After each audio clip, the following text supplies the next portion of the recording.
All right, let's go ahead and get started here. So we're pretty much on our third run here. We've only lost, I believe, Old Man so far, but we don't have a lot going for us, right?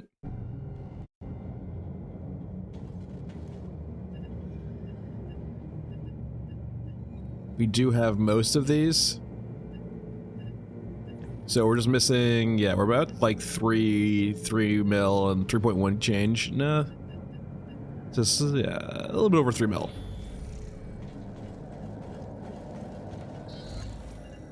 So once again, we are on the money-making plan. Which means, I'm guessing mostly, once again, mech rack. We'll just have to see how that works out.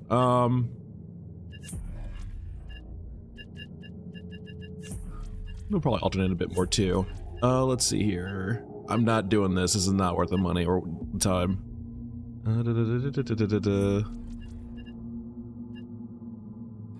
And we can find you.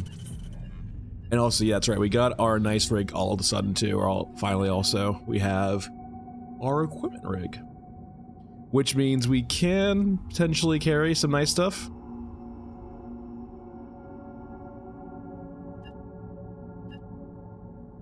Do I have money to upgrade you at all? Let's see. No, not really. Not yet, at least. Because another good way of making money, too, I guess, is risky cargo. It's one of the better quests for making money, but the downside is explosives hurt when they blow up. As in, they kill you. But like 25k per run is not bad either. Runs us out to 200k a pop. Yeah, I mean, that seems pretty much fine. We won't get shot in the back, right? Never. Alright, I don't have a lot of consumables, gotta keep that in mind. So you can't get too crazy with it. And we do have... Do we have any 5.56 left? Not much. Not much at all. 5.45, we got a decent amount.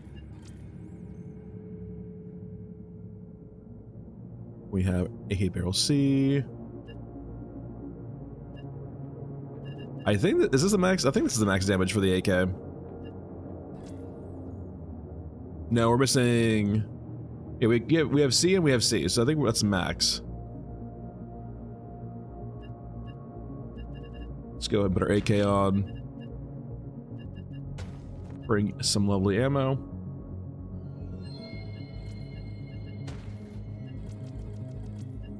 And I think we're good. Yeah? Meds, everything, yeah. Alright, let's go to trenches. Let's go to our, no, trenches, a mausoleum. Entry point of ruins. And I believe we're good.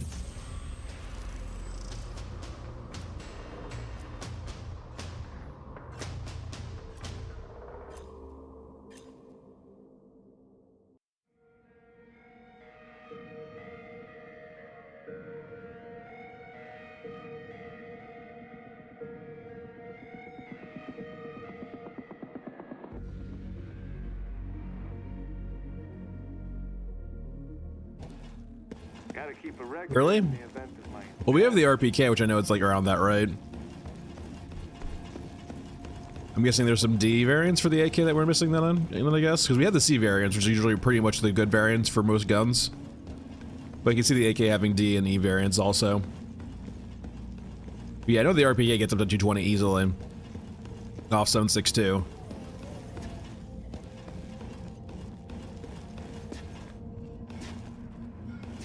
Alright, where are you, friend? Do I hear you over there?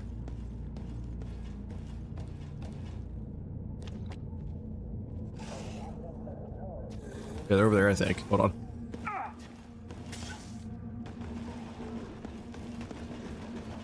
No, don't kill him. I need to kill him. I can't see him. He's around the corner. He's already dead, is he? In the name. Why did you spawn there? I can't see you there. I'm gonna need some terrible FPS drops right now. I might need to restart, actually. I think it's okay for now. This area is not doing great, though, I will say.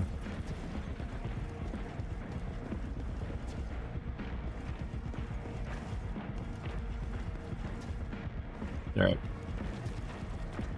Hey, Braxis. You still aggroed? Alright. That's the infantry coming out to say hello to us. Oh, there's more cyborgs, okay. This is like a night map? Come on. With all the cyborgs.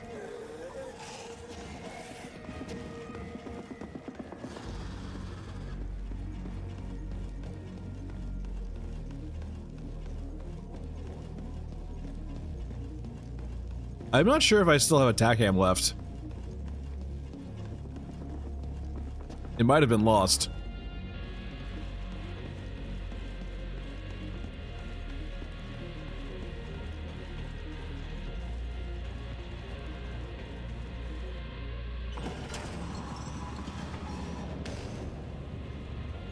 Alright, no thief. I need to find the alternate spawns for the thief, too.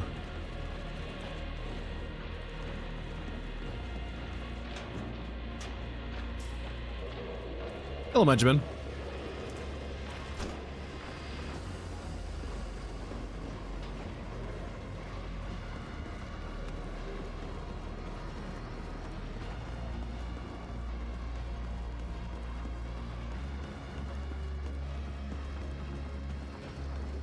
While we're here, might as well look for meds anyway, since we are pretty low on meds.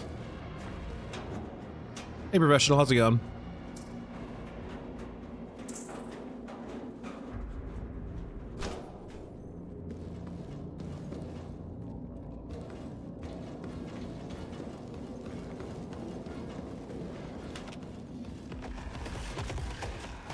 Hey, Fido. Alright, maybe we just cut our L's here and just go ahead and leave.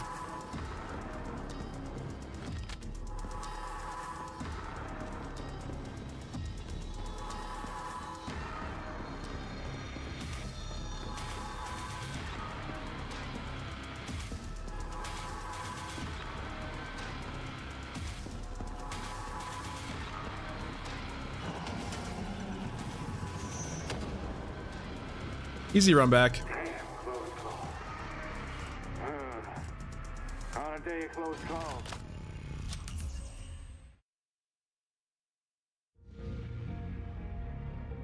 Between Fido and not missing our not getting our pilot and not finding the thief, just run it back. No reason to stay there too long. Yeah, for sure. Yeah. It's always why is he always in the trench line during the day?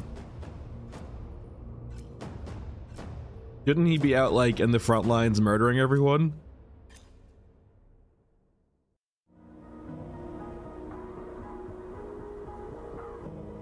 Though I imagine too, once they actually fix him also, he will be killable. It won't be easy, but he should be killable, right? I don't think they have intents of like keeping him unkillable. Just, you know, he shouldn't be easy.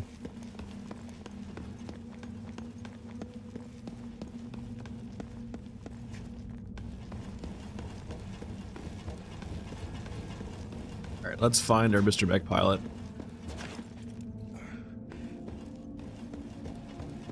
I think at this point we basically know all of his spawns. He's over here to the right, he's right here in front of us, basically right below us, and then across the way in a few different spots.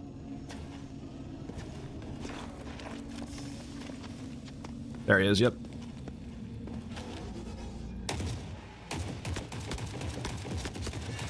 Alright, dead.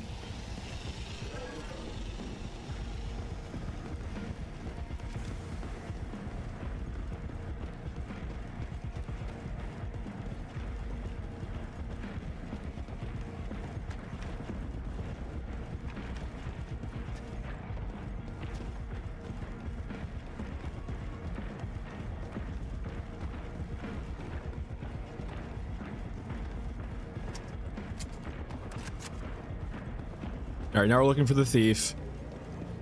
I've only ever found him in this room before, so I'm curious if he spawns anywhere else. I haven't been able to find him anywhere else, really. But the problem with the thief, too, is once you get close to him, he starts running away. Even without aggroing sometimes.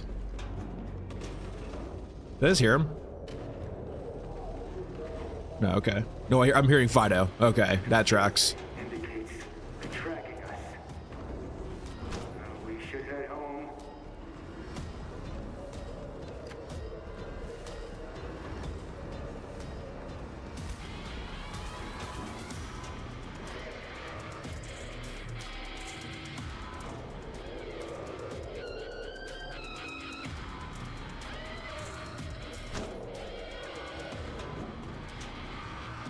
He seems I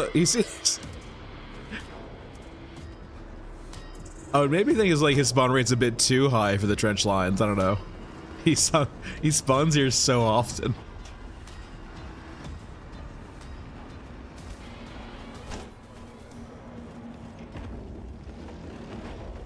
All right.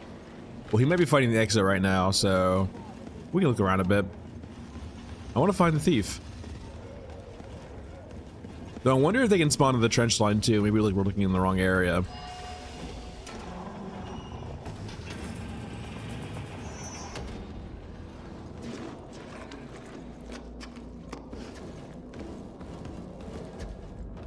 Okay.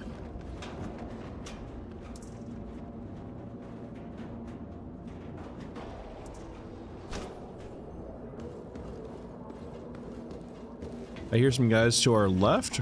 Could be the guy in this room, actually.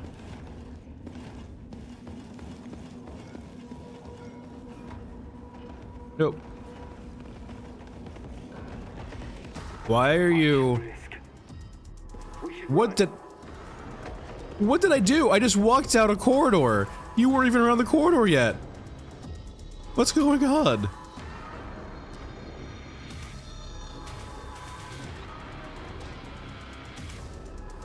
Why is like this the time you decide to aggro all of a sudden?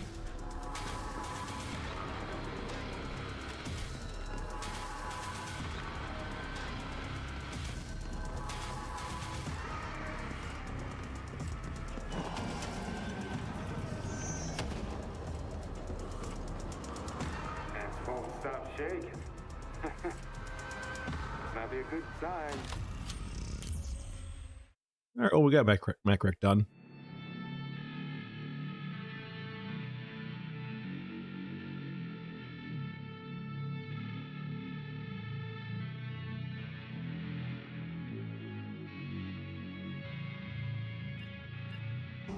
We can move to Sash real quick. Quest-wise, you're done. Let's go over to some Nexus, not Nexus, but trenches real quick.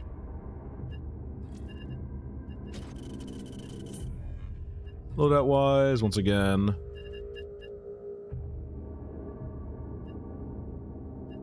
I mean, like, Rashad, keep in mind it's early access to some extent. The way you're supposed to play this game is kind of janky, right? If you're supposed to be playing it stealthily, consider like most of the time, right? There's not a lot of systems to reinforce that currently, and the AI is jank enough too, where you get punished for even doing that. Like for example, with snipers. Snipers no sniping.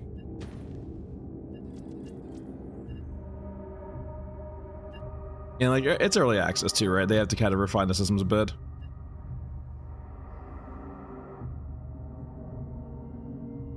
All right. Yeah, I do attack cam. Don't need it right now though.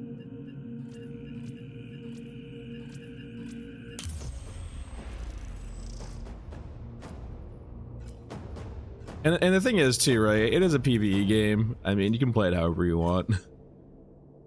If you want to go balls to the wall, you can go balls to the wall.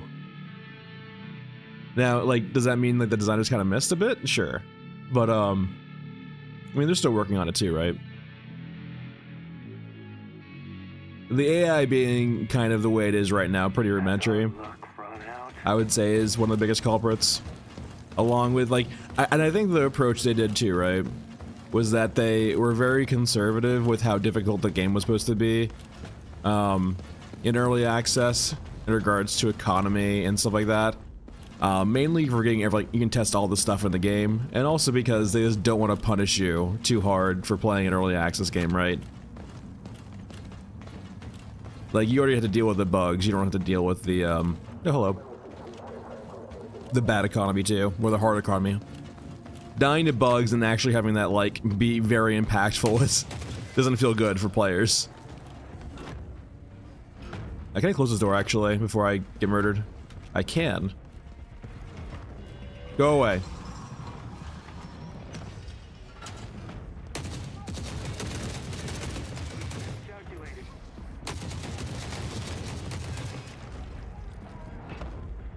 Hello?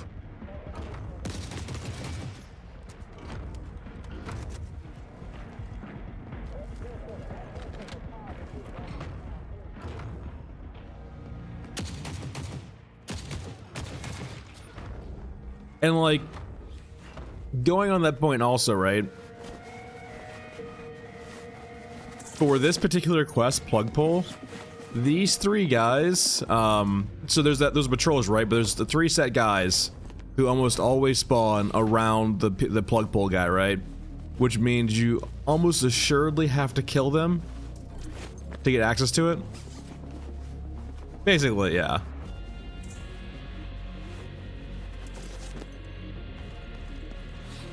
So like, there are situations, right, where you have to do combat, and thankfully, I mean, like, it makes the most sense in this case, right, when you're fighting, you know, lowly infantry.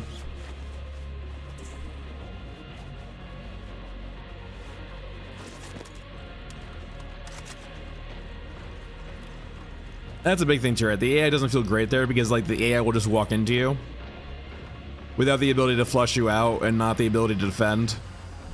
And their AI pool right now, it just kind of, they just walk into you basically like that.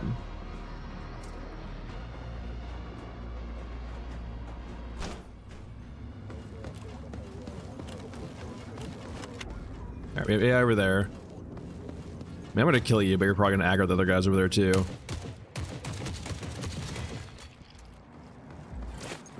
Alright, let's loot you real quick. Oh, we didn't actually. Alright, huge.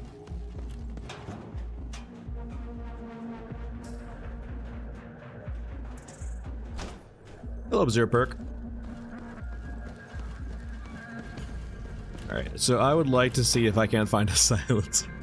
Ever since I've been told, apparently silencers drop off loot storages. Oh boy.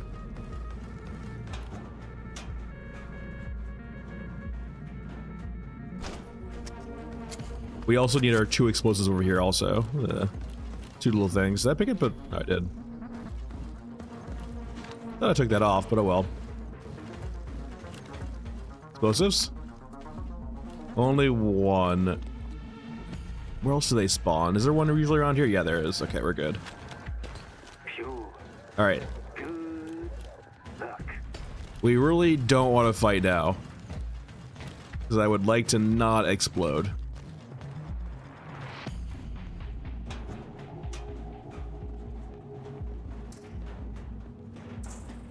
And we don't have cages on our back yet, not all of our backs, so it would be kind of deadly to fight. And the cages don't like stop, I think, everything. They just help you not die immediately to getting shot in the back.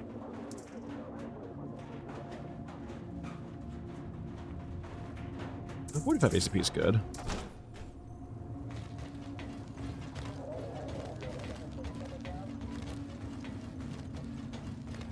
A mod container.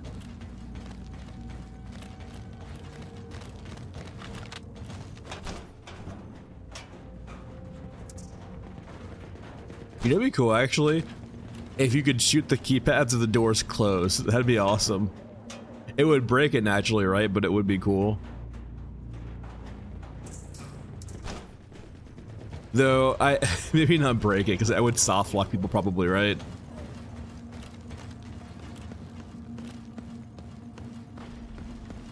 Maybe only open then, I guess, in that case.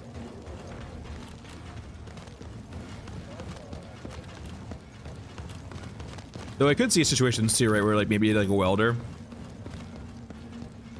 That'd be actually an interesting thought too, right? Is like weldable doors, or like not necessarily weldable doors, but like doors that are like welded like closed. You need to open them.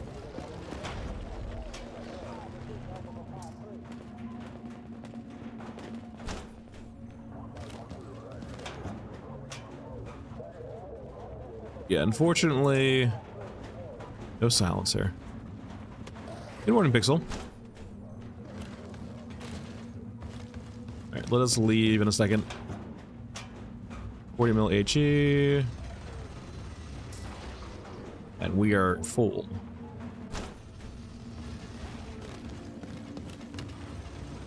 Alright, I hear an EXO.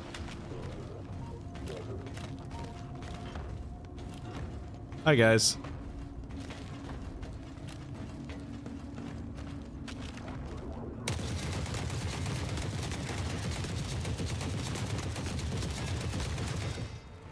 No, we're not looting, we're just leaving.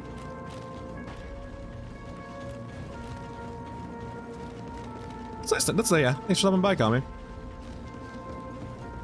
I'm not sure if I'm gonna stick exactly to the streaming slot. It's just convenient for now for me. But I imagine. Oh, Leo, no, no, Leo, we are not on the first try. Another day. Thanks for thinking that we were, though. Another reason to stay alive. I'll probably be shifting this time slot later in the day eventually, but for right now, it's convenient for me. Though I might be switching it around the demo time, I would think. Once the demo comes out in early access for this game, or demo comes out for the Steam Next Fest, I'll probably be shifting to like a later stream. Though I do like going relatively earlier. I want to make sure I hit my EU folks, right?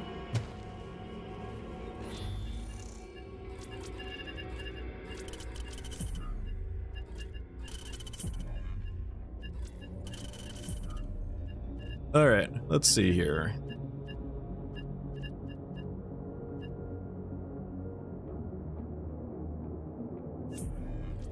I don't think they need to do like experience bonuses for playing stealthy, just mechanical bonuses for being stealthy. But yeah, like that's something right, Rashad, in the sense of like, yeah, just reinforcing stealth with like being able to hide in plain sight a bit better.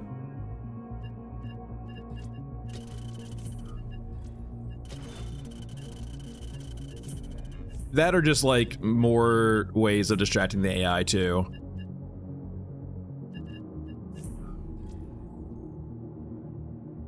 That's good, Leo. It's always nice to hear.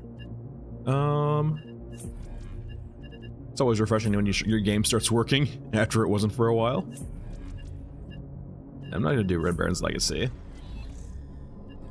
We might kill an EXO eventually, but just not now.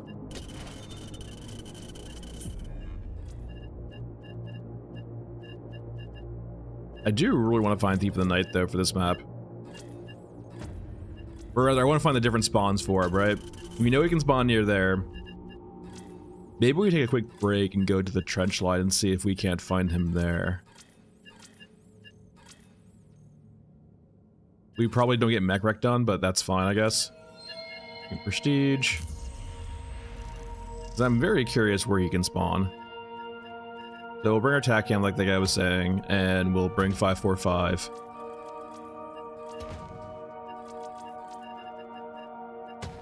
Plenty of rounds of you, plenty of rounds of you, and we're good, I think, yeah? Yeah, regions, ruins, we're good.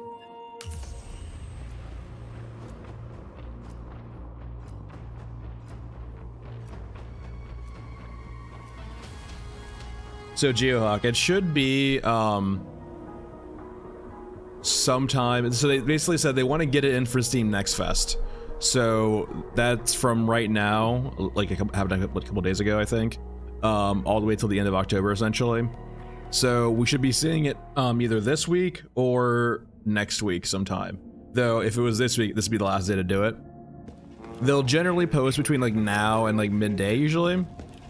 Not necessarily a new run. We started this at the very end of the last stream. It's relatively new though, but like not purely new. We haven't done a lot of runs with the guy yet, but we're to the point now where we basically just need 3 mil. Like always. Alright, so we're gonna go kill this guy. and then go check out the trench line to see if we can't find the good old thief.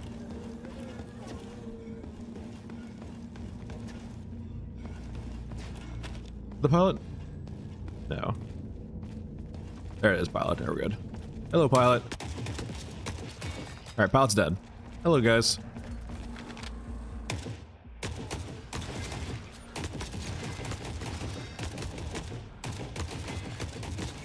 Alright, let's go look for a thief.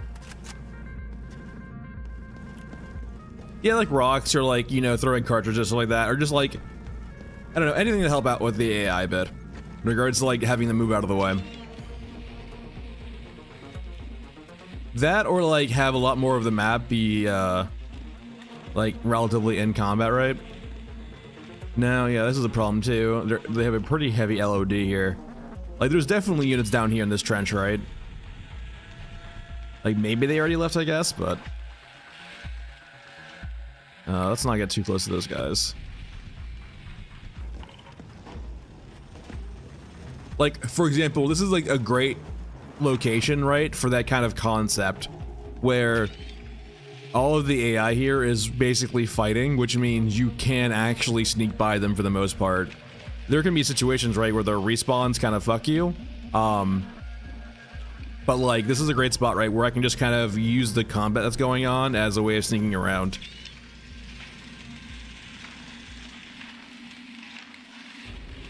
With the only downside being that the respawns punish you for that, really. Because they'll respawn right here on top of us and murder us. Yeah, having alcohol means we want to murder you. Yeah, you don't want to carry alcohol. Yeah, I'm guessing, yeah, I guess we have to do more tests though too, right? He could just be back in his normal spot right now. So maybe we go... Next time we do this map, we'll do Mech-Wreck. Then we'll go over to Thief of the Night over here. If it's not over here, we'll come back over here and check to see if it's over here.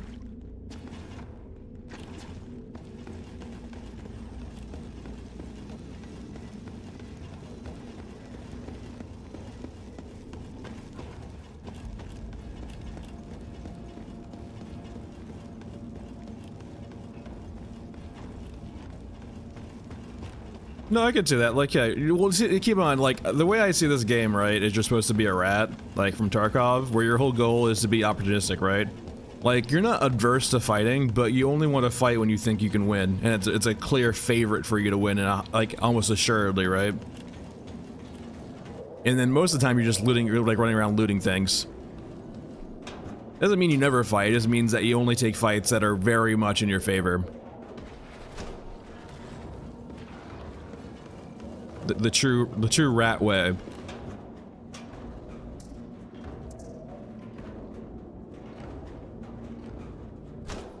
And I do think, right, like, if it was only stealth, it would diminish itself. Like, even, like, Metal Gear Solid, right, does have combat among its stealth.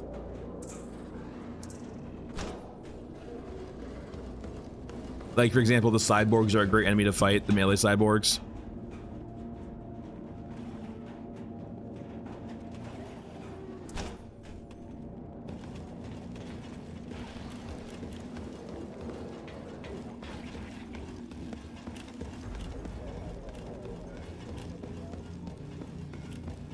Oh wait, let's try to have data cache. I need to pick up a data cache. I'm gonna loot around a bit. Oh, is that the thief right there? It's a single spawn. No, it's just a grin. Alright, so there's Fido's music, I guess. So Fido is here somewhere. Nope, yeah, there we go. Now we hear him.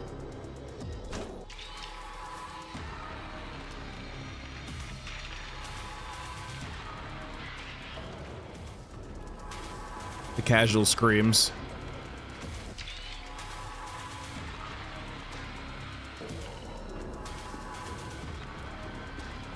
Did I miss a data cache? I thought I had one, but... Where are you? There we go. That's good enough. I wonder if you can spawn over here though too, or rather up top. That's probably not the thief, right? You'd be running at this point. No, yeah, just a squad member for sure. Show me thief.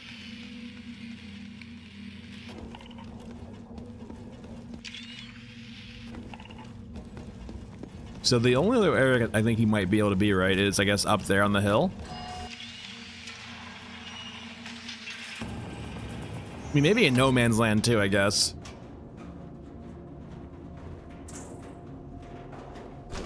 Oop, where are you?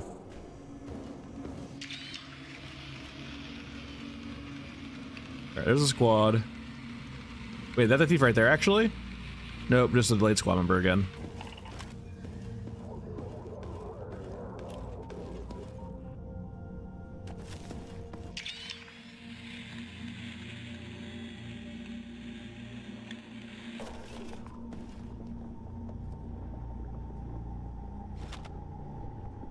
You only gonna move? Alright, well.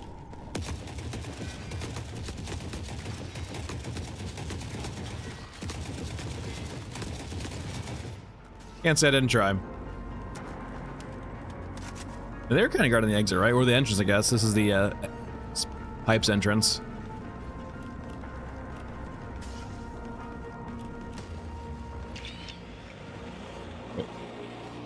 Those are lovely cyborgs.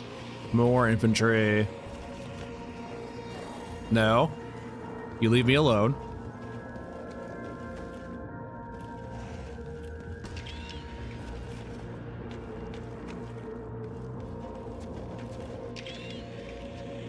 Looking for one guy all by himself.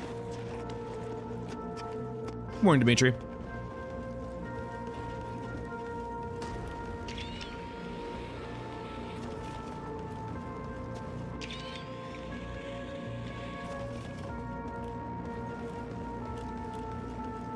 Udroth.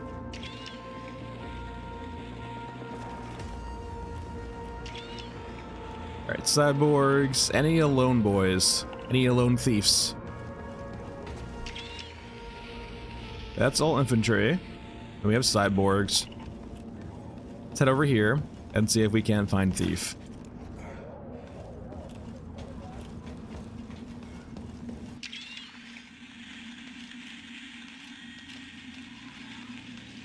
Yeah, Euruskas, other infantry,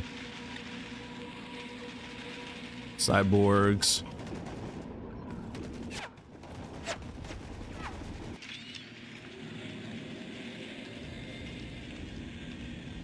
Yeah, looking like no. We'll have to do more like testing, but all right. The thief from the trench does usually run over here though too. So let's keep let's just do one more quick check over to where we spawned at. Because the thief will run into the middle right and get stuck half the time.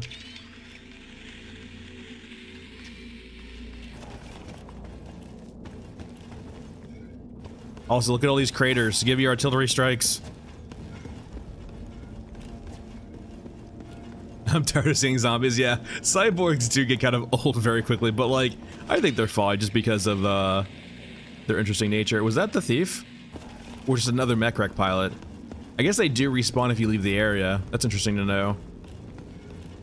Let's see if you were a pilot or a thief.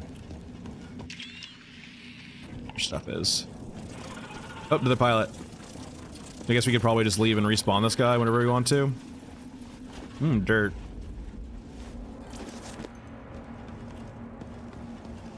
I had noticed that too, like if you leave areas and then come back later, that you can get respawns they didn't normally have. Leo.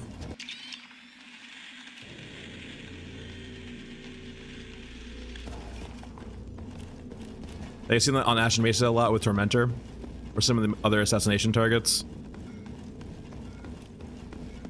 Alright. Yeah, alright, well, I guess we'll just leave. No thief today.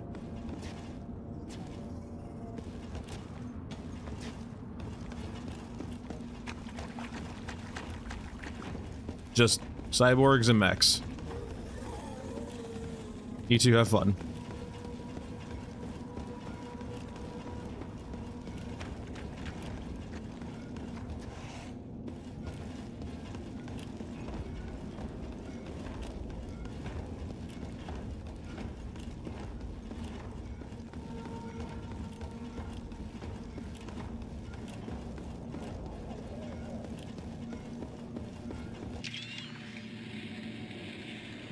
Yeah, nothing. Alright. Gotta be mindful about Fido around here. Enemy density indicates they're tracking us. We should head home. Whoa, come on, what's going on here? What the hell? Fido runs by me and then you guys just fucking shoot me instead of Fido? I'm sorry, I don't speak Ukrainian or Russian.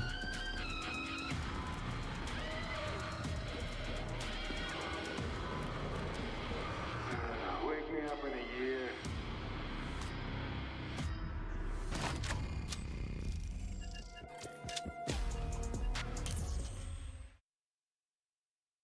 This is an English stream, unfortunately. I cannot help you. Hello, Justin.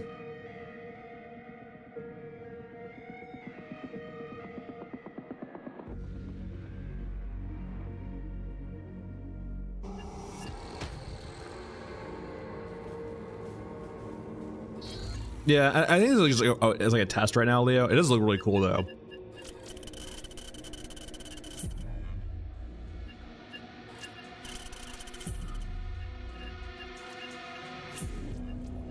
All right, what else are we looking for? Guess we'll do Mausoleum again real quick. Or not Mausoleum, the trench line, there we go. Where are you, plug pole? Plug pole, there we go.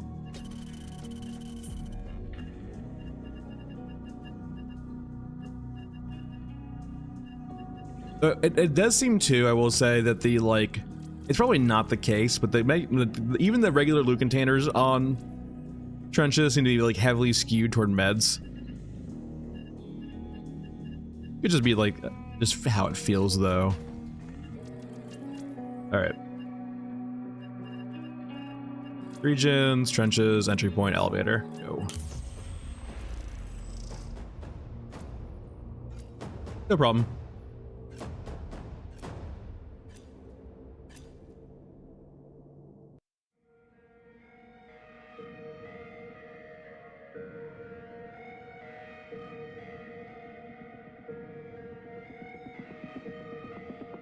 But yeah, more mechs dropping it would be cool. Which is more mech effects in general. Like animation wise, a lot more could be done. Granted, it's always hard to get animations, like custom animations in a game like this, right? With small indie teams, but they do add a lot to the game. Like seeing mechs drop in from like however they get launched in. And having like scripted like animations right between mechs would be awesome also. Alright, please don't break. It seems that this door will always break when it spawns closed. It's very sad.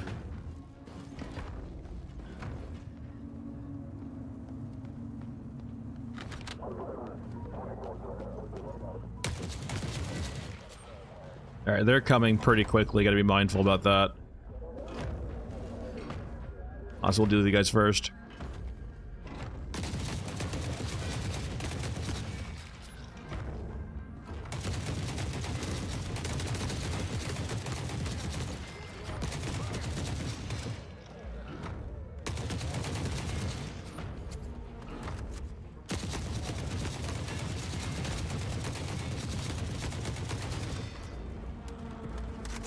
That's done for now. Yes, yes, I know you're upset. But I think everything will be killable in the future, right? It will just depend, like, well, rather, I think everything that's not like a very, like, I'm sure Big Green won't be killable. Or rather, like, yeah, probably not killable, right? But I can see things where all of the smaller units definitely can be killable, like Mother Courages, and so on and so forth, including Toothies. But like, it should be a lot of effort, and I'm kind of fine, right, with them making that, like, not doable or not practical as a solo player, for sure. Like, it should take a good scav squad and, like, a lot of stuff. And I would almost much prefer to, if they like looked at maybe like, as opposed to maybe killing the units, you disable them. Like you can't kill them, but like you can like cripple them to the point where they can't move, and that will give you access to like a loot room that you wouldn't normally have access to. giving you what you need. I do think, for example, right, it could be like an interesting boss fight mechanic too, if they want to go into that, where like maybe to kill these guys also, it's more of a boss fight mechanic where you need to like, you know, do certain things, hit certain spots, disable them, then move on to the next phase, and so on and so forth.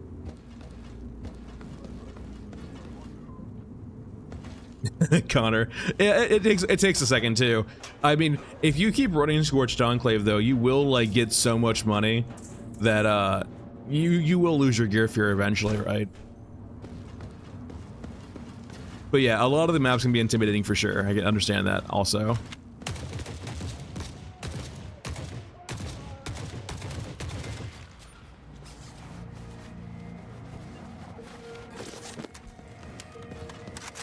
So I'm really only looking for just mods at this point. I've been informed that silencers can drop, so I now want to see silencers drop.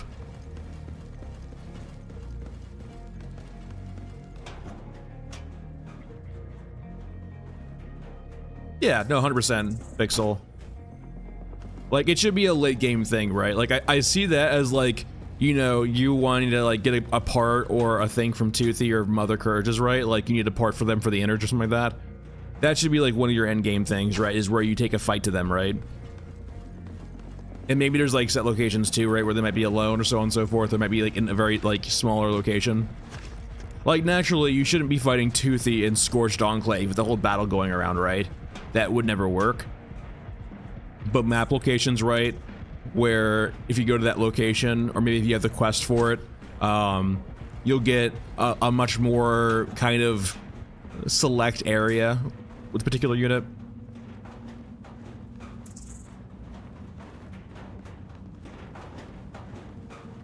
Yeah, I think, right, yeah, I think that's true, Luderoth, but also, I think right now they're currently doing...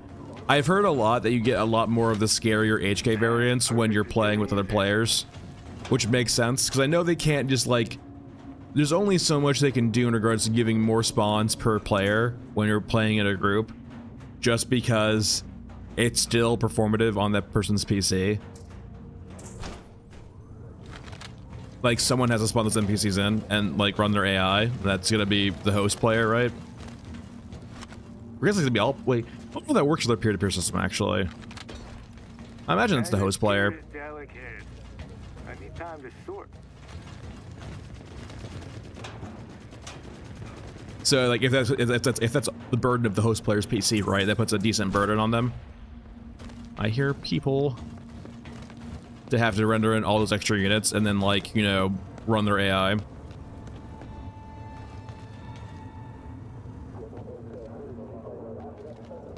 Yeah, Sarah, that's exactly what I'm saying. Like, I'm pretty sure right now what they do is they throw better units at you as opposed to more units at you when you're in a group. Which does make sense currently. I guess it makes sense lore-wise too, right? Your bigger group means more of a threat, means deploy the HKs, the better HKs.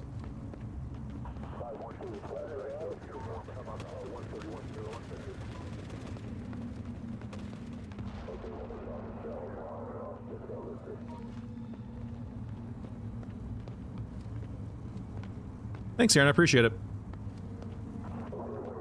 I don't think I can get up here without... I definitely don't want to run by them. I have an explosive now on my back. The only one doesn't feel like really worthwhile carrying. Let me up. Let me up. Why can't I jump over this railing? There we go. Got it. Jank. Perfect. Where to drop? Actually, I have two, actually. Perfect. Okay. Sick. Time to leave.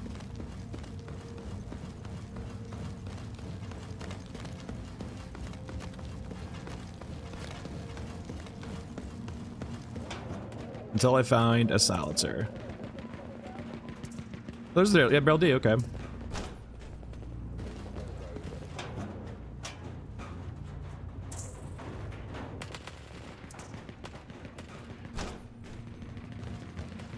I'm kind of... I wonder if this is the wrong extract for this. Now, okay, bear with me here. This extract almost means we always have to fight when we want to leave. Because we can't just run by those guys. Yeah, Leo, they can explode, which is why we're kind of concerned a little bit. So, I wonder if there's actually a safer way to extract. There's another extract over here. We do have to go to the meat room. But I'd much rather, like, go around the guys here than fight, I guess, behind the... Like, yeah, officially running away. So let's see if this is a better spawn, perhaps. Or exit, rather.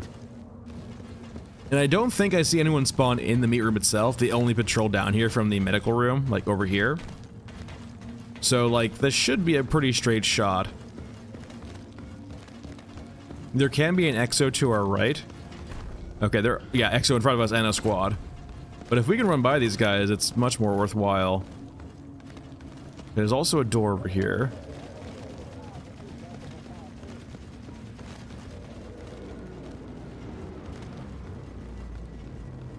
So we can try opening up this door. There will be enemies to our left usually, and drones. Oh, that's a lot of enemies, actually. Yeah, maybe this isn't the... Oh, cyborgs. This is actually fine. I cannot wait until they reduce the muzzle flash. Oh my god. Hey, Schizo. I'm not in love with the drones, to be honest. I just went through a wall. I'm good, thanks. Yeah, they're quite nice. Yeah, they did look very pretty. I would love some more vertical elements to this map, but I guess we'll see if the, because this is currently in progress, right? If the, updates will change anything. I don't think so. I imagine it's just gonna be the variant for the update. But I would love to see a lot more, like, rooms over this, right? It does look really cool. Anyway. Well, yeah, I mean, Rashad, at the same time, like, it does... outside of just strictly gameplay purposes too, right? It's hard to justify why, like, you have all these dead guys around you and you can't pick up their gun and use it. But there's different ways of approaching it too, right? You can make it so that ammo is scarce, or good ammo is scarce, so it's hard to use these weapons. You can make it so the weapons themselves are hard to use. You can make it that... There's different ways, a lot of different ways of approaching it. But I do say, I would really like to see, like, more scav weapons, right? Like homebrew weapons.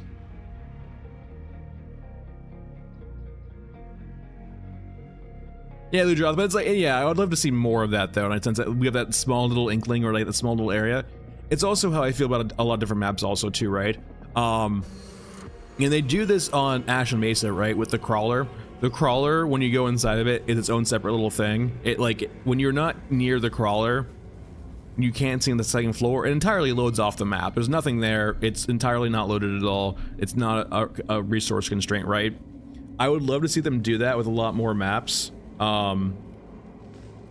With like a lot more closed off or like underground small areas that are just, you know, essentially so self-contained that they're LOD locked, in the sense of like when you're not inside of them, they're not there for the most part. So they're not a performance hit, but they add a lot more to the map. Like, one thing I thought about, right, too, is on Ashen Mesa, you have that bunker, but that bunker is really just the surface, right? I would love for, like, that bunker to have underground segments. I think when you're claustrophobic in this game, it makes the atmosphere a lot better. Like, fighting in this area, right, would be insane. Like, it would feel so cool. And I think the art really comes through in this area. You do lose the ambiance from, like, fights going on around you, but, like, I think you can still do that with, like, set things. I do not use loss of scaling, no, yeah. Unfortunately, do not know. Same with Scorched Enclave, right? Like, a few of the maps use a bit more depth, and, like, that's a really interesting way of doing it, is just adding, like, bunkers or hallways or corridors that are, like, you know, underneath a little bit, the map a bit. I don't think any of these get good stuff, right, for the most part? Not really. I do want to do a Mesa, though.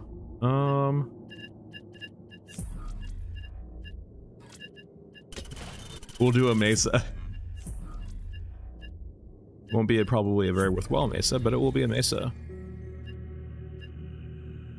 You're not worth any money, right? Yeah.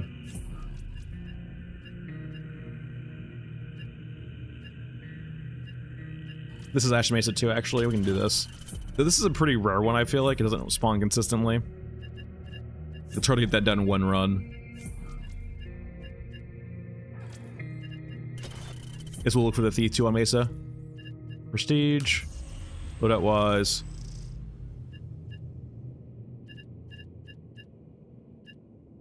Oh yeah, I've seen that once, right? Ludroth, it is terrifying.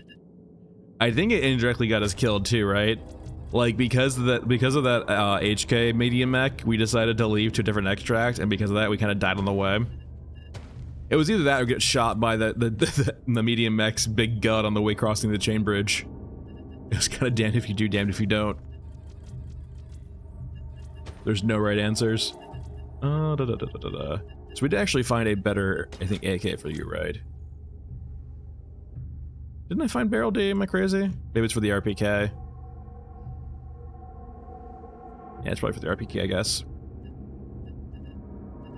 Alright, we have you. So we're gonna attack camp, so we're gonna hopefully find our little friend.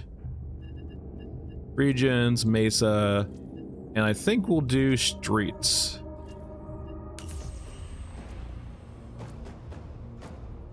You can craft it off the weapon upgrades. It takes, yeah, regular SIGs or whiskey. Whiskey is probably the better one. And it's just a way of consistently stagger locking. I have heard though, if I haven't tried it out yet personally, I might need to try it out, but if it does actually stagger lock an exo, it would make running it in groups pretty useful. Gotta keep a record in the event of my death. Okay. Don't you crash on me. Be my first crash ever. Alright, we're good. Alright, we're good. Don't worry. Everything's fine.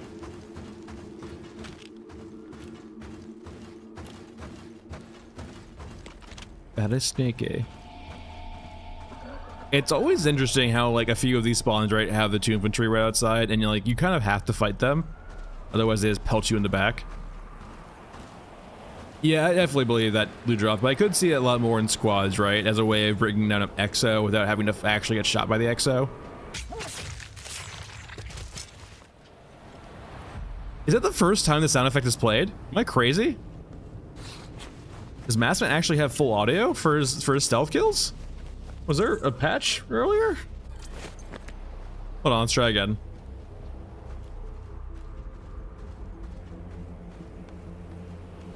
This is like the first time I've ever heard the audio for stealth.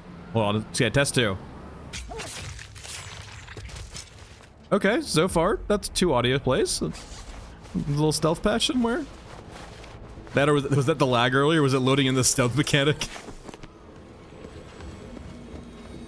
It definitely needs, the audio still needs a bit of work, right? It clips off.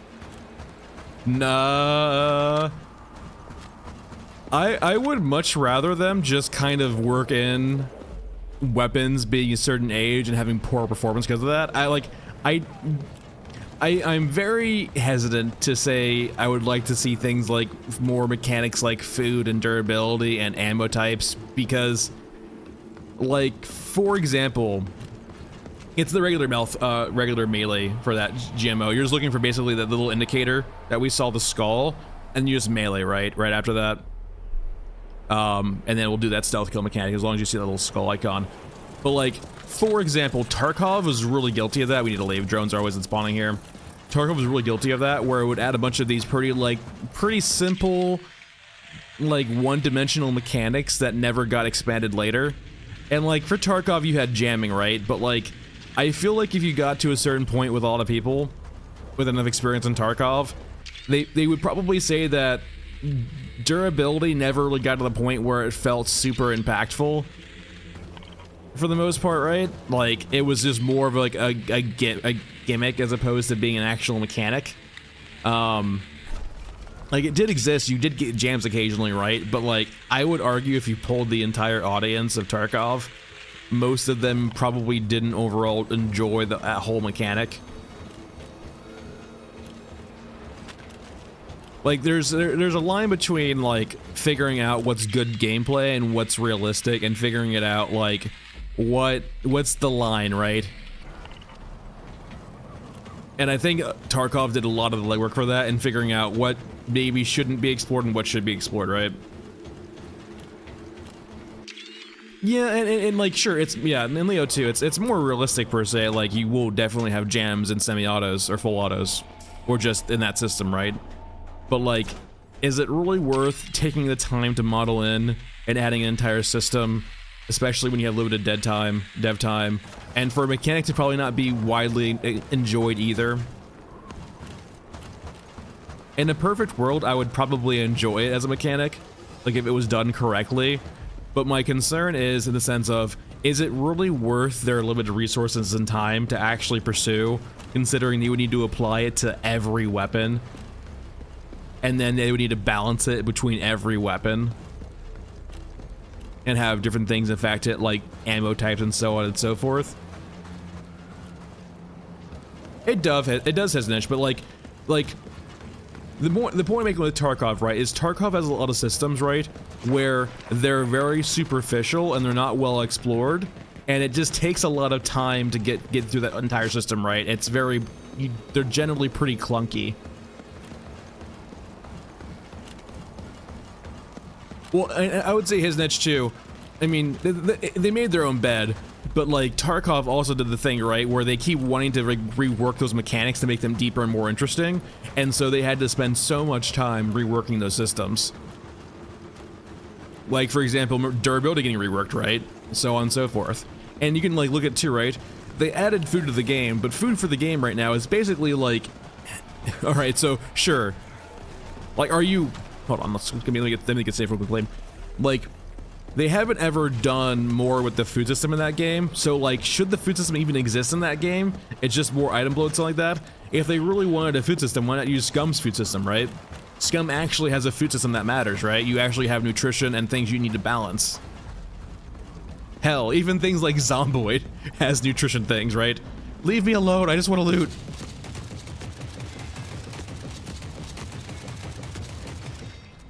Like, even Zomboid has a more in-depth food system than Tarkov. And that's saying so little.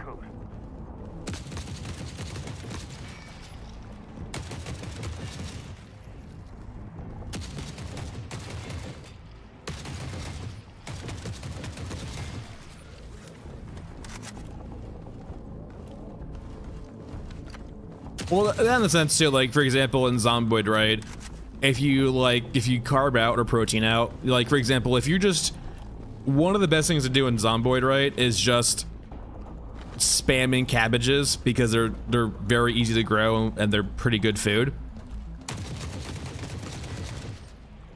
But if you do that, right, you have no protein, and you will actually, weirdly enough, find yourself losing weight if you just spam eat cabbages.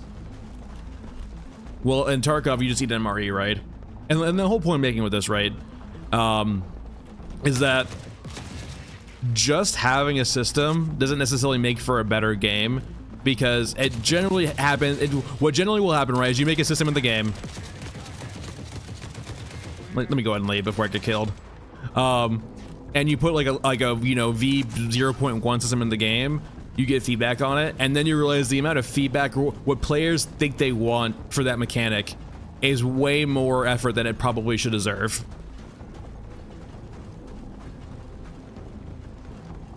Oh, Rashad, money is way too high. Like I said, that's one way of balancing having good weapons, right?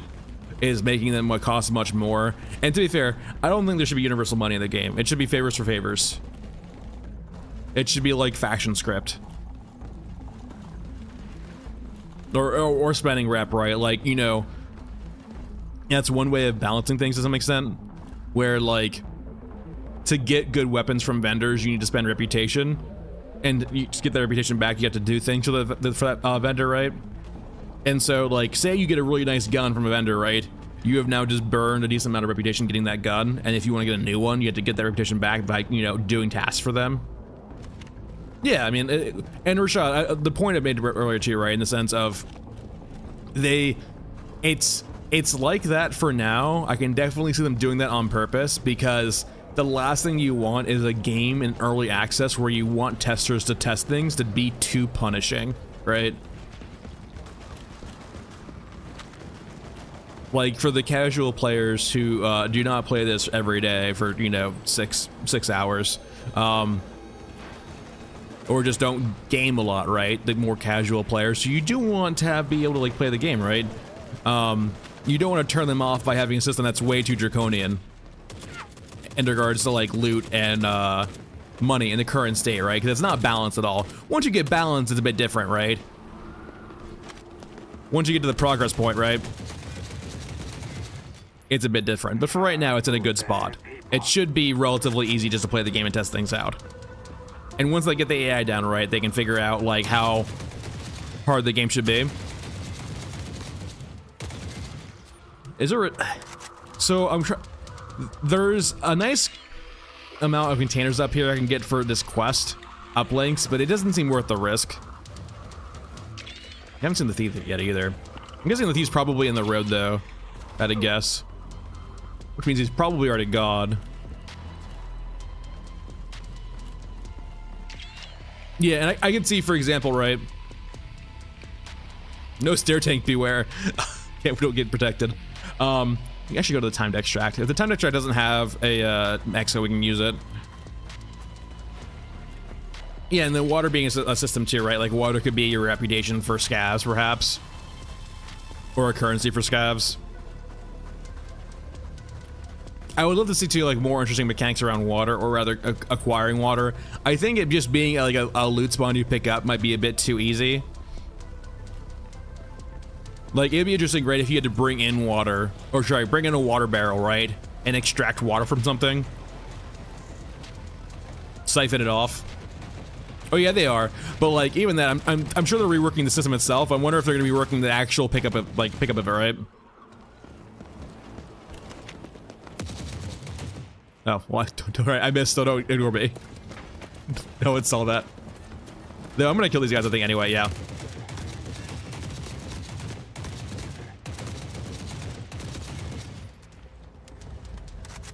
Alright, gonna leave.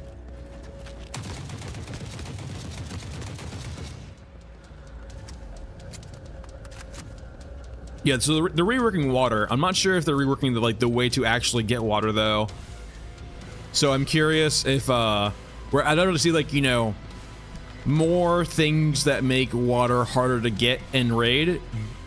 I think it just being a pickup raid, it's pretty too simplified.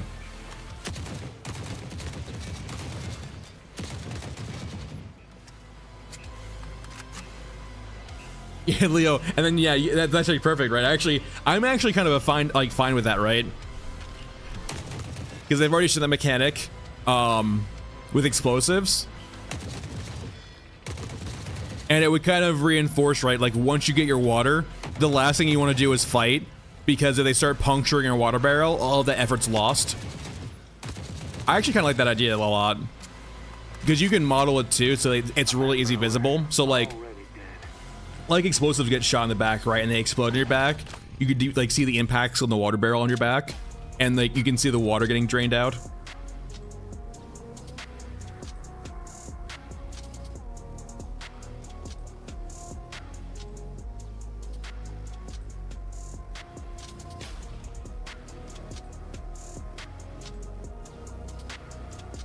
You're saying baby scavs shouldn't have to deal with water?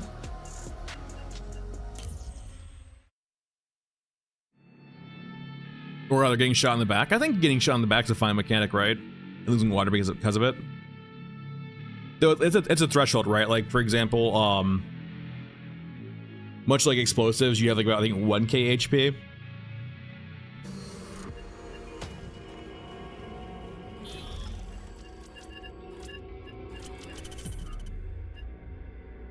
Yeah, the worst back shots is like you bring in a container for water, it gets all shut up.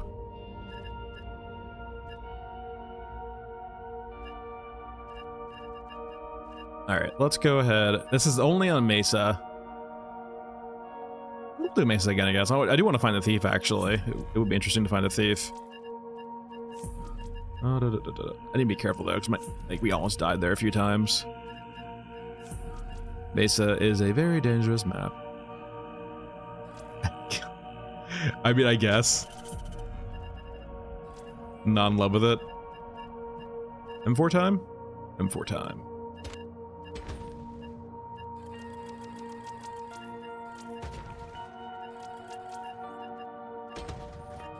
Yeah, we definitely lost medkits there for sure. All right, 6. We definitely don't run out of meds. We'll actually bring more too. All right, I think that's good. Yeah, yeah. All right.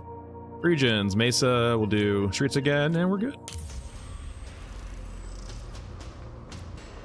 But I also think too, right? Like, with like having to extract water on the map as opposed to picking it up, it does mean you have to spend more time in the map as opposed to doing like just quick speed runs of like picking up containers and leaving. And it generally means you have to interact with the map a bit more. And you can like do different areas, right? Maybe for example, right, where like you can have different amounts of waters in different areas. Like small, medium, and big barrels you can loot from. Each taking different times, each big being in there don't like own different like high, you know, risk areas.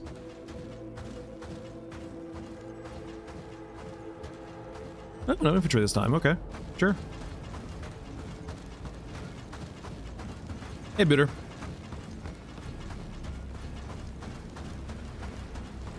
I did not bring my TAC cam this time by accident. Oh well. No TAC cam. We'll have to find our lovely little thief of the night another way. I imagine he's probably around the road. I think we saw once before, right, in the road, and he ran away. Oh, Rashad, I think they're already doing that. I think they announced a new faction. Not like announced, but like they kind of teased a new faction. That should be either Scav or a different, like, it won't be one of the other factions we currently have, right? It will be probably a Scav faction of some capacity. So that is coming, I think, already. Yeah.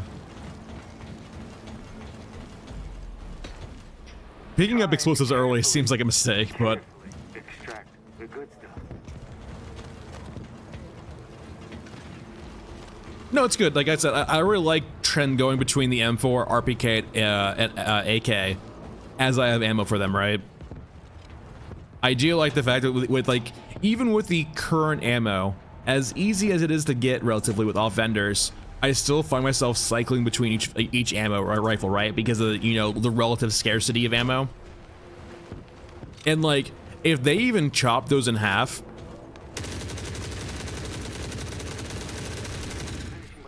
the amount of rounds you get for like the primary round types like 7.62, M4, and 5.45, like, I can see myself cycling between more guns, right? Because like I just have ammo for each gun.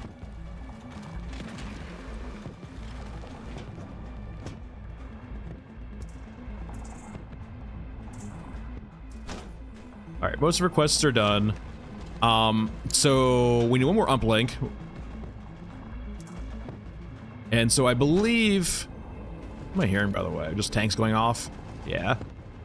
The last time we found the thief, I think he was over here, right? Somewhere in this vicinity. Yeah, and I think Ludroth, those are actually probably the more okay situations. The auto shotguns are an issue themselves, right? I wouldn't go into the auto shotguns exactly, but like, having things like shotguns and 9mm be your ubiquitous ammo types, I think is perfectly fine, right? I'm much more okay with that. Because technically shotguns and PB-19s shouldn't really be capable of, like, you know, dealing with larger units for the most part. It's just, for right now, they can. The shotguns primarily. So, if, like, well, those were the ammo types you could always, like, rely upon. I you know, I think that's fine. But yeah, right now with like AA-12s gunning down Exos, it's kind of a meme. Hey Casado, how's it going?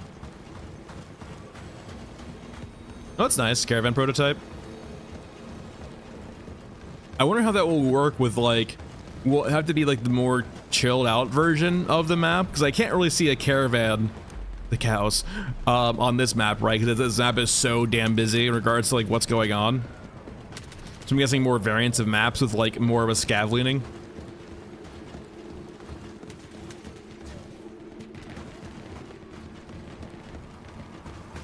I wonder why too the caravans would have to be like on the surface. Or I'm missing caravans. Would they be like caravans for a particular faction, or like, or not actually like scav caravans? Just keep an eye out. Last time we saw this thief, he like ran all the way down to the middle of the field.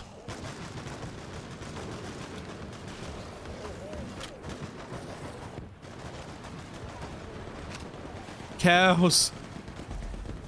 Fly, cows, fly. All right, looking for the thief.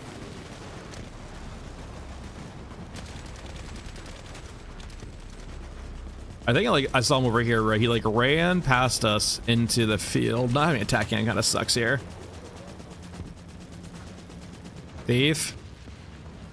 Those are EODs right there.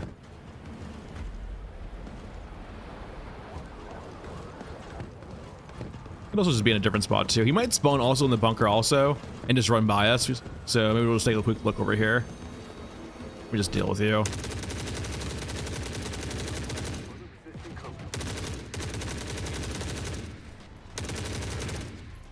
Game.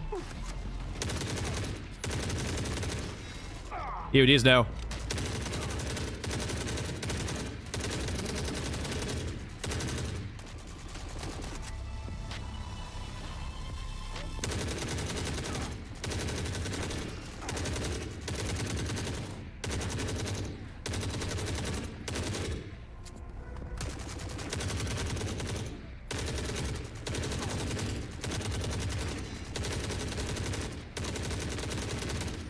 I would really like a working scope, please. My god. Well, there goes most of my meds. I mean, they have to, right, PCU? There's like no way they don't do a cow mission eventually, right? They can't show us cows like that and not do anything with the cows.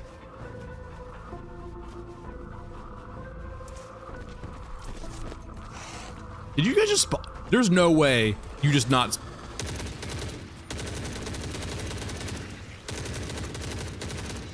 That was definitely 100% spawn on top of me, for sure. But yeah, so, the cows, there's like no way they're actually used as a food source. Like, it makes the least amount of sense for cows to be a food source. They have to be something else. And like, considering they're being flown around, like, what is their purpose that they're so important that they're, one, making cows, and two, having them flown across the map?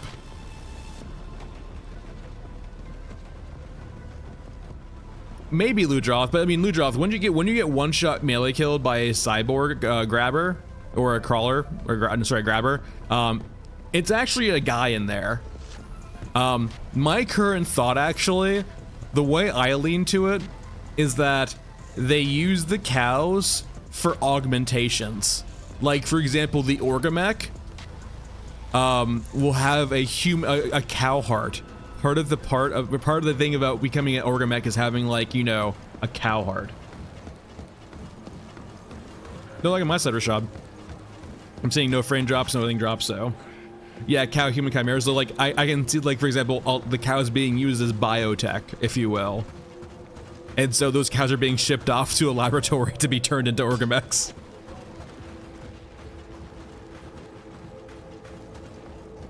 I mean, that's the only thing I think about, right? And also, like, I feel like every faction would need them also for, like, augmentations, I guess. But because, like, why else would you not shoot them down? Leo. I would like to leave, please. Can you guys just go away?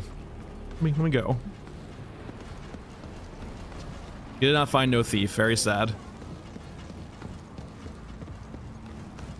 Because, like, here's the biggest thing. Cows are incredibly inefficient for a food source. Especially considering the lack of available grass around, as you guys, I'm assuming, can see. There ain't no grass here. Which means no grazing, which means you have to be feeding the cows, ideally with, like, I guess, something. And I guess they can be flown in from far away, I guess, if you have fields of green far away. But apparently this is, like, post-nukes, right? Which means very unlikely. So it means you basically have to be feeding the cows something, right? Synthetic stuff, exactly. Which means it's probably even more inefficient than how, you know, having cows already are, right? I think cows, like, when you have cows eat grass and convert the energy over into being cow, it's like a 3% efficiency. It's terrible. It's terrible as opposed to just, like, growing wheat. And so, like, they don't make a lot of sense resource-wise. Now, Animal-wise, though, I could see the argument for pigs.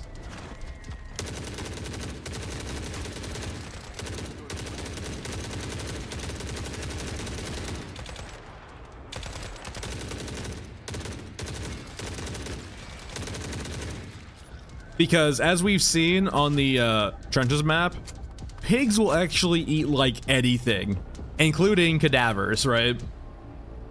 I don't think cows will eat cadavers.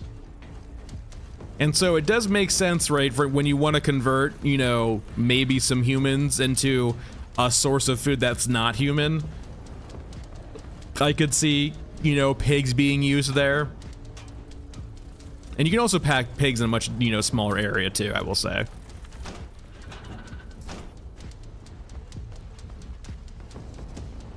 The cow mech update for sure. I'm not sure if I'm vibing with this. I want to head upstairs, but with the respawns and the drones.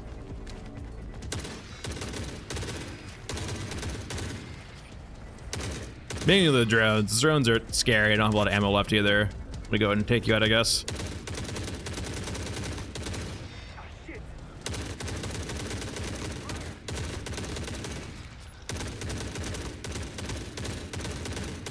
Come back, I'm murdering you.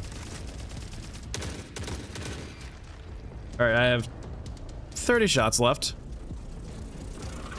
Yeah, these are, yeah, we're leaving. I want to loot upstairs, but those drones are going to respawn infinitely. This is like the most cursed aspect of this variant of the map, is that the respawns are just so damn quick anywhere you go. We kill 3-3 up here. No, that spot, like, the spawn, a lot of the drone respawn times in the game around the map are, like, just really fast. Like, by the second you kill them, they just are respawning right over, like, where you were.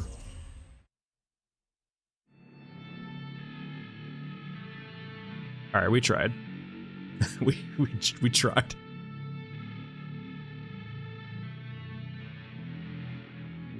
That map was just too busy to do what we wanted to do, too. I can see that too, if they're using them as biofuel, but like still, I feel like once again, it's hard to like, if you just need any bioorganic matter to fuel Toothy, right?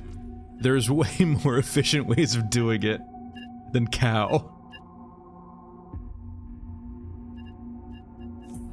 So many better ways than cow.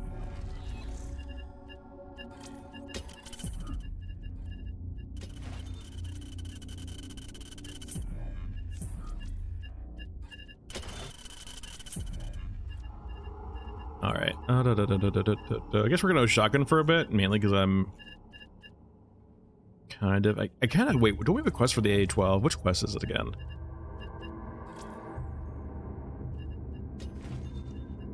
Let me drop you. I think these might spawn on this map. I think farming these guys is worth it because the A12 is huge. But I think they only really are on different maps. I don't think they spawn on trenches. Until we, yeah, I think. How much 545 do we have? Enough. Let's do a quick run on Mausoleum, actually. So let's go ahead and get rid of cargo. And we'll pick up Mech-Wreck. Because we're going to be looking for killing some shotgunners so we can get access to the AA-12. That will make running trenches very easy. The regions, trenches, or not trenches, Mausoleum, entry point. Oh no, Eurasia, I'm sorry.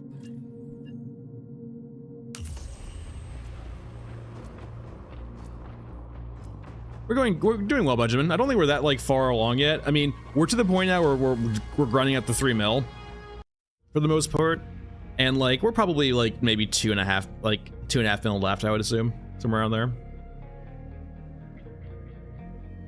I mean, Leo, I can see that too if the cows are sacred, right? That's maybe why they're being flown around. I don't know why they'd be sacred. I don't know why they're being flown around if they're sacred in a battlefield zone, but they're being extracted. what's it called? The Fulton device for Metal Gear Solid. I mean, like, the way I can see they're flying everywhere is because they're being transported for something, so, like, they have to be, like, pretty important to be transported, and it can't just be food, right? I mean, it could be food, but, like, there needs to be some tech behind why cows are used as a food source in a setting where, like, there's no fucking grass. Show me grass, and I'll believe in cow.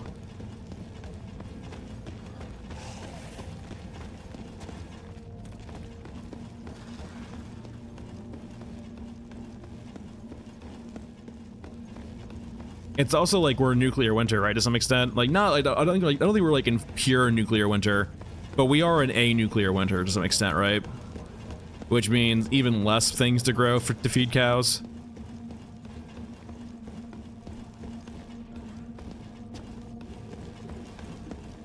I get a strange feeling that our pilot's already dead.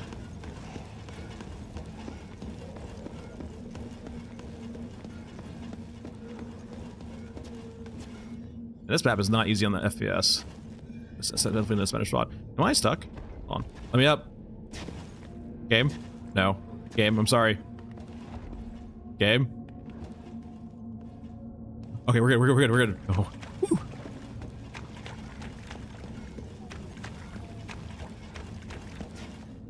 Leo, you could say that we're in a forever winter. Now. Alright, check our spots to the mech pilot. We can always come back later. There's also a mech here, which I'm very not happy about. Yeah, PC, right? Like, when wouldn't you just shoot them down and then take the cows for yourself?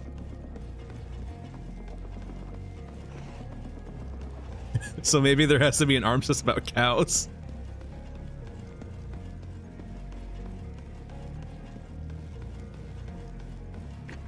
And they're usually, they're floating in threes too, right? And sometimes you will see yeah, occasionally a balloon also will be just like, we'll have no cow, right?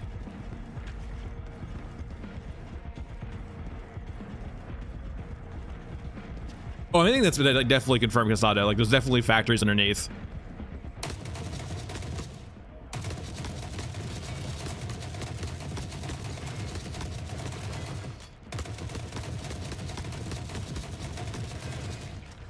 My kingdom for reduced muzzle flash.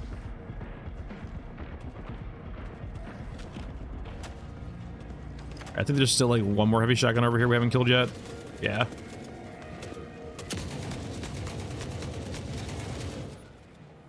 Alright, they're distracted hopefully.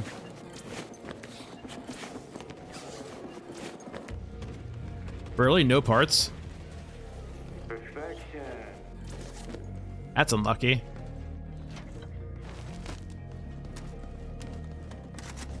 They do seem to have a pretty low drop rate. Like, we're not low, but like not good.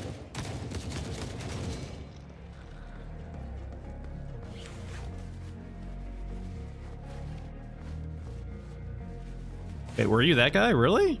You dropped nothing? Crazy. Yeah, I guess so. All right. Those were actually flagged as bodyguards, though, I will say. They weren't considered heavy shotgunners, but they are basically heavy shotgunners.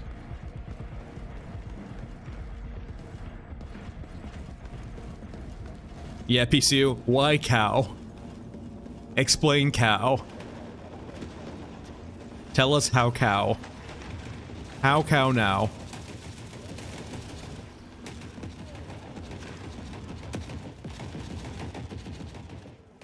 Well, I guess we let's go check for our pilot again, I guess.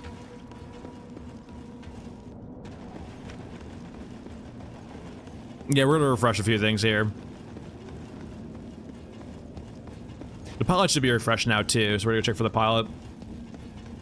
The cow faction? Oh no. We're doomed. The cows can use guns now.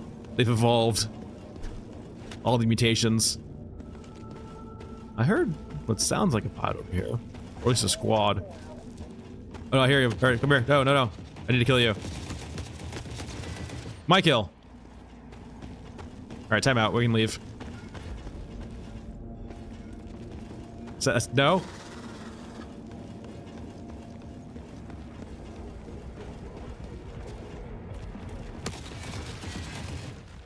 Maybe maybe they matrix the cows and turn them into a battery.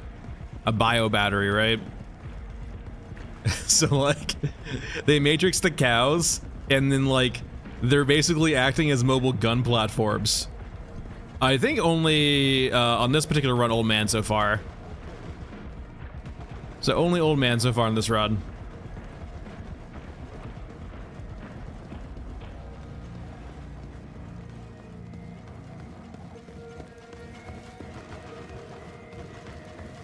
Alright, are you guys respawned? Hello. I wonder if these variants can't actually drop. Because they're not considered heavy shotgunners, they just have heavy shotguns. Like, they're the same exact unit as heavy shotgunners.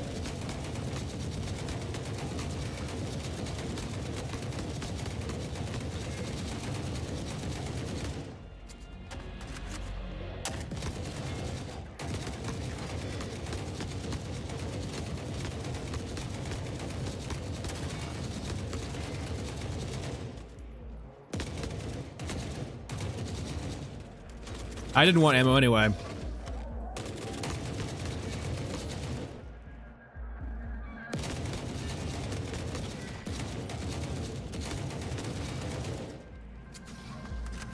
Yeah, that tracks.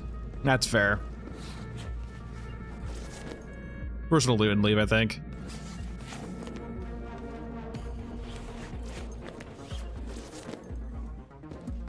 Getting nice confirmation that the bodyguards do not drop what I need. I think we killed so many of them that they actually started to do despawn. Yeah, the bodies definitely have despawn before we can even loot them.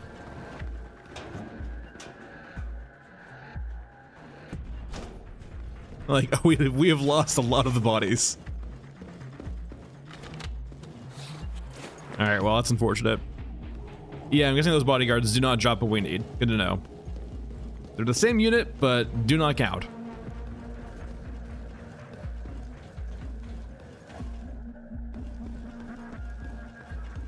Rest in peace, all my 5.45 ammo.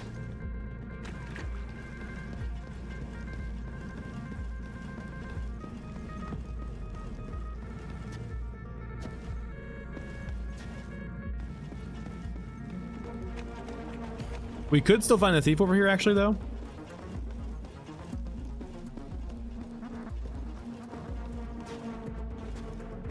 Yeah, can you just scoop up everything? Yeah, I believe that. I definitely believe that.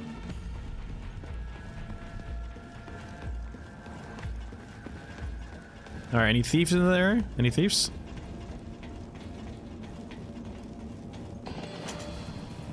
Does not appear so.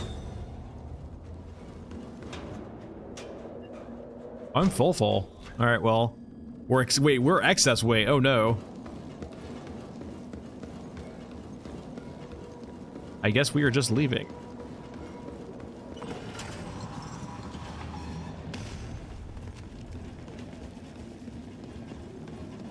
And no thief, only dog.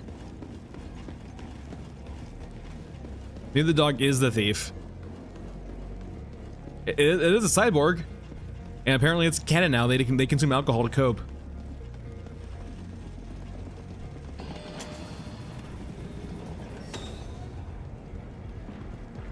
Another day. Ooh, another reason to stay alive. Alright, not too shabby. Anything good here? Silencer? Did we find a silencer? No, of course not. Leo.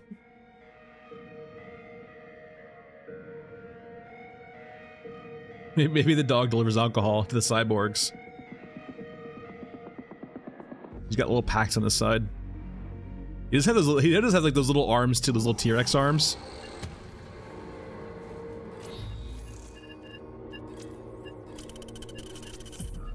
I still want to do Thief of the, or not Thief of the Night, but the quest for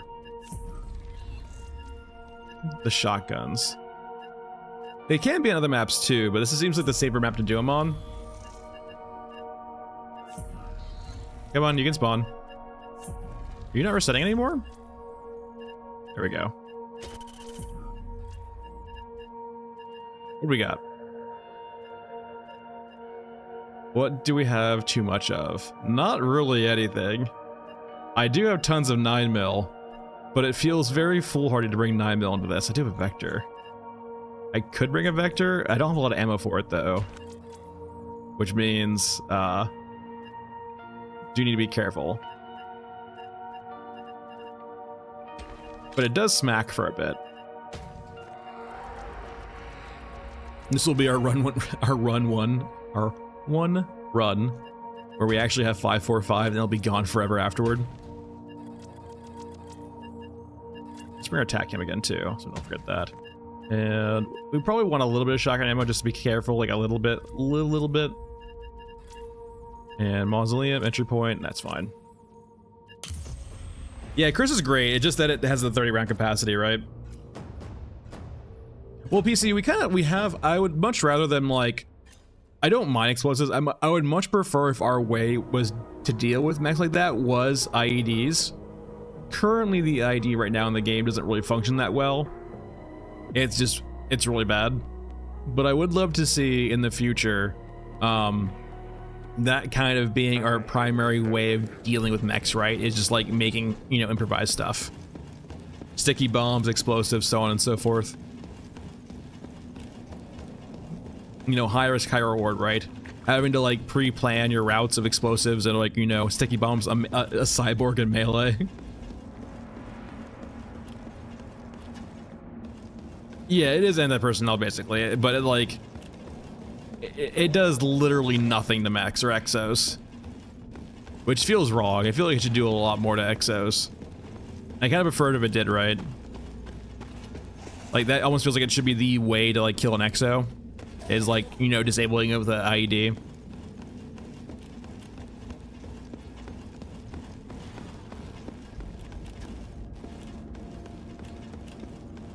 Alright, show me a pilot. Oh, brawlers, gotta be careful, brawlers. Brawlers are scary. I'm not gonna fuck with brawlers. I do not have ammo to deal with brawlers.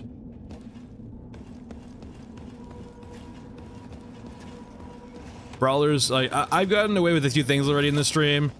I will not get away with brawlers. They will destroy me.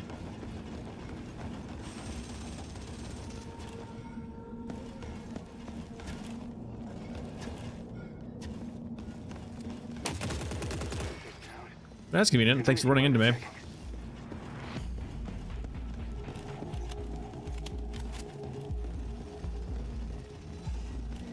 Yeah, I can see kamikazes. Like I can also see too. I mean, I'll take it if you want to keep running in front of me. You know, quests. I'll keep killing you. Cryomorph. It's retro. It's okay. I mean, like it weighs more. It's got more volume, so you can't bring as much of it. Like, I would say I'm much more interested in the concept of cryos being used in a squad or like a group setting, because you can stagger lock anything with it, apparently. Like, I think you can stagger lock exos, right? So I can see it in that case, but like, it's generally not really worthwhile. But I could see it a lot more in like a squad. But also, I wouldn't be surprised either if they actually have experimented too with suicide drones or suicide units in some capacity. I don't think those are the right guys. But realize it's not really fun to play against.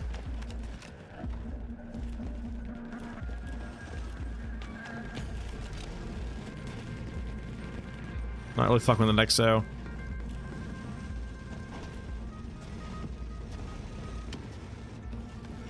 They do? I thought they didn't seem that low. Like, we killed like what, about 9 EODs or 9 shotgunners? They didn't drop anything? That seems way lower than it should be. Or just that maybe we got really unlucky.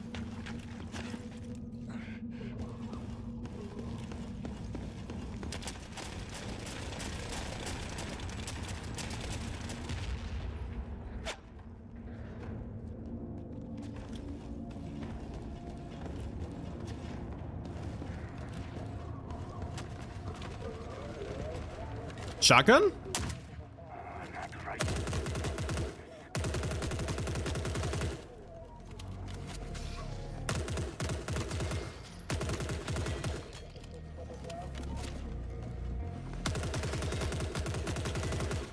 I really usually don't do shoot group play at all, so all right, let's go ahead and try to find what we need.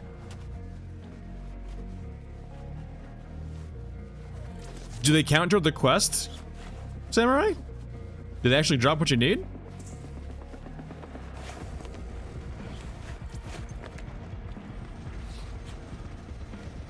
Yeah, these don't, like, this doesn't feel like the right loophole. I've killed people who dropped the shotgun before, or the dropped the armor before, and it doesn't look like those that loophole.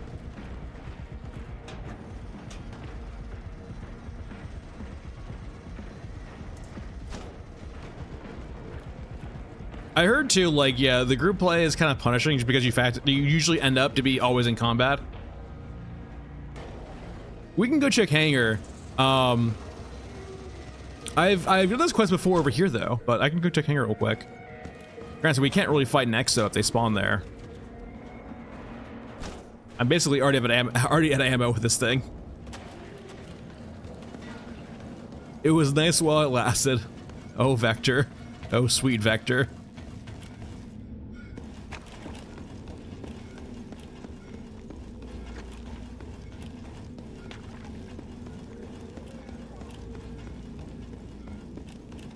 But yeah, I'm pretty sure those bodyguards don't drop what we need. Because the loophole that they're giving me right now, the items that they're dropping, does not seem like the same things I get from were before, right? Yeah, that's an XO. It looks like they might be in there. Those look like some hefty boys, but at the same time, I can't really fight an XO. With my, you know, 120 rounds of 45 ACP. No, it's bodyguards again, interesting.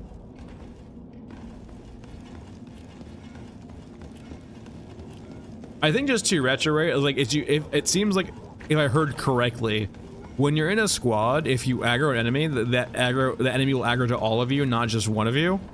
And so, like, it's really easy to get, like, in situations, right, where, like, you get these cascades of aggro.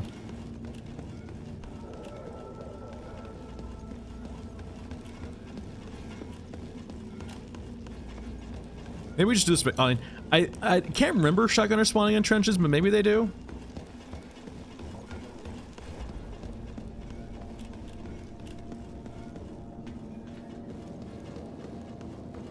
Yeah, I can see that. I can definitely see 2Pixel in the future when they add more like unique skills per character.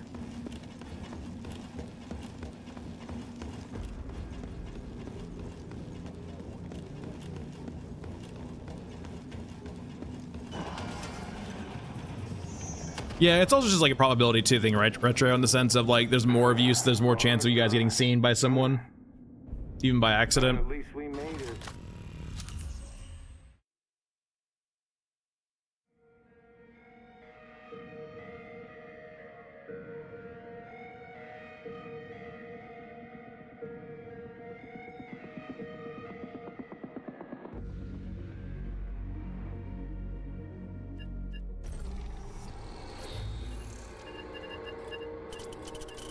You don't think so? Okay, well, because I don't really play co-op at all, so.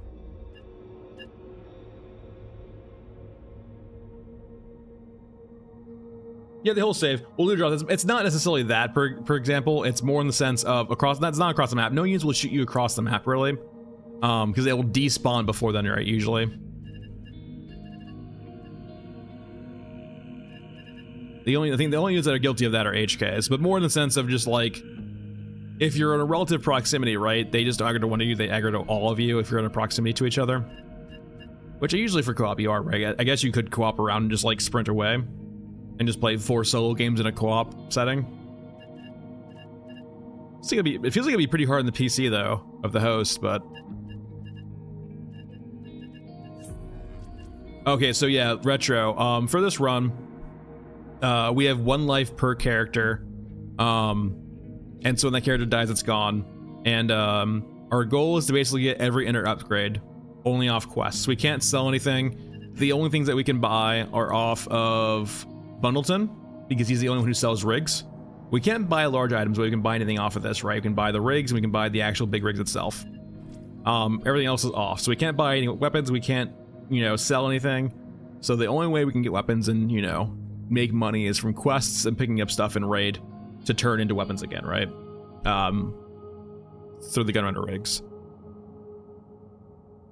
So yeah, it's interesting. It locks off a lot. I would say the biggest pain so far has been that, like, we have found that suppressors are pretty damn rare, if impossible to get consistently. Yeah, no silencers. You apparently, there is a very small drop rate of silencers, but it's very easy to basically never get one, because of how low they drop. And so yeah, and if we die on every single one of our characters, we delete the save and start again.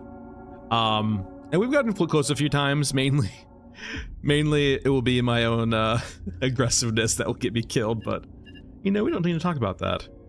How much ammo do I have? Is this a 9mm run? This might be a 9mm run. We are desperately low on ammo. I think this is a 9mm run.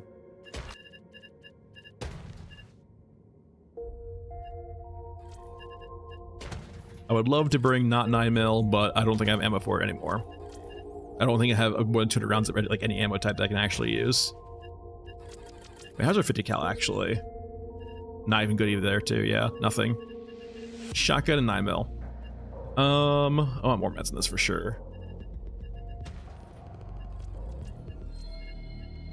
And then quest-wise, we need to pick up a few quests. Mainly Thief in the Night. And we'll do like Plug Pull, I think. And regions, mech trenches, entry point, elevator, go. I don't think it's a bug per se, Casato. Thanks, PCU. It's just that the loot pools for weapon mods. So the weapon mod loot pool is by itself very bloated already. So there's a lot of weapon mods in the game currently, which makes the weapon mod slot of a drop very large. And just in that pool also, silencers are a very small segment of that pool. Just one more run. Oh no, Retro. It's a growing sentiment. I would find that hard to believe. It's a growing sentiment. I don't think it's a very popular idea. Every time I see it brought up, it gets squashed immediately. So I'm not sure if it's a growing sentiment, but just a sentiment people have, right? I'm not sure if it's a very popular sentiment. Most people I've seen will generally absolutely bash people for mentioning PvP in the game. Yeah, Mike, actually, so Mike, weirdly enough, the regular loot containers are apparently much more probable to drop you a silencer than the actual weapon mod containers. Because of how the loot pools are right currently. People bring it up, but like, they just have this preconceived notion, and like, I can easily talk them out of it. Because it is just insanely a bad idea right off the get-go in the current environment. Because I can mention 2 games that have failed because they have PvP.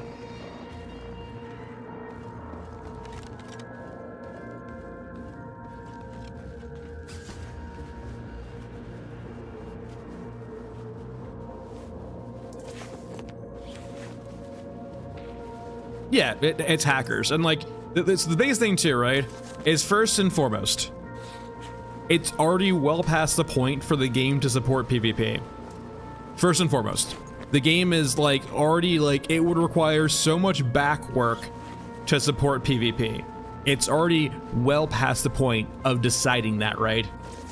Like if you want PvP, you've already, you know, missed your window. It's not happening. I could see modded PvP in the future, but the base game itself is already well past the point of designing for that, right? And just like having to do the balancing around PvP, the net code for PvP, the servers for PvP, because I can tell you right now, the second you add PvP to a game, the first thing people are going to do is complain about the netcode, complain how peer-to-peer isn't fair, complain how they want servers, complain how they want those servers to be better. It's a vicious cycle. And I can understand wanting that in a PvP game. I can understand the arguments a lot more, but for an indie team, they shouldn't even go close to that. Because it's a losing battle. You'll never appease them. It will always be something. Something that you need to fix, something you need to spend dev time on. It's a vicious cycle that will ruin your game. Like, it happened to the Cycle. It happened to Marauders. Like, those were both smaller indie teams. I think Cycle's actually a pretty big team, though. It distracts you from your objective to deploy the game. It just diminishes the game entirely. It's not a good area to do it right now. And keep in mind, too, I haven't even mentioned cheating yet. Cheating, of all things. I mentioned all those points without cheating yet. Cheating right now is so endemic to any PvP game. Like, I would argue right now, if you're not a AAA developer, you stay as clear as far away you can as from competitive PvP environments. Casual PvP, I can understand, right?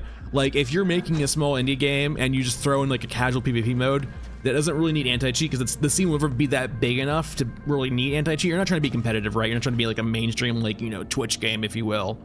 So like smaller indie games like that having PvP, understandable. Have a nice day. But for like anything that can be construed as like, you know, more aggressive PvP, like Tarkov or this, for example, or any extraction shooter where it's very competitive and brings in those type of people, it's not doable right now in this environment, and you can't do it. It's unfortunate, because I like PvP at its core, but there's no integrity in it anymore. It's become too easy to cheat. Cheating is a business now, and so, you know, these companies go out and market to sell cheats to you, right? It's not like you have to go look for them anymore. It's like they come to you, practically. There's Discords full of private cheats that you pay a sub for and are harder to detect. And sure, they will be detected, but like, they'll come up with a new cheat later. Sure, why not? Whee! Trying to carefully extract the good stuff. Yeah, it's unfortunate, Mike, because I do like Tarkov quite a bit. And I think Nikita's made plenty of mistakes with that game, right? I think the game's basically dead at this point. Like, it's untenable. But like, imagine this, and I'm not saying it would have been fixed, the game would have been better, right? Imagine if Nikita and them never had to deal with all of the cheating issues. Imagine if everyone played with integrity. And naturally you can't do that, right? Because people will cheat, but a lot of the issues they've had to fix in the game was them being kind of knee-jerked into dealing with cheaters or exploiters, right?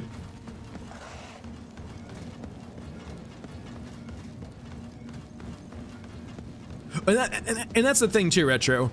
The nice thing about this being a peer-to-peer offline game is...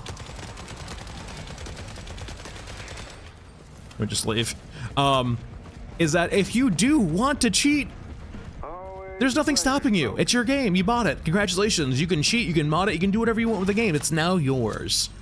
So for those people who do have the inclination to cheat and just want to play around with the game, they can do that and not hurt anyone, right? Like, they don't have to break DRM, they don't have to, like, you know, modify scene files. You basically have access to change the game however you want, like, almost right off the rip.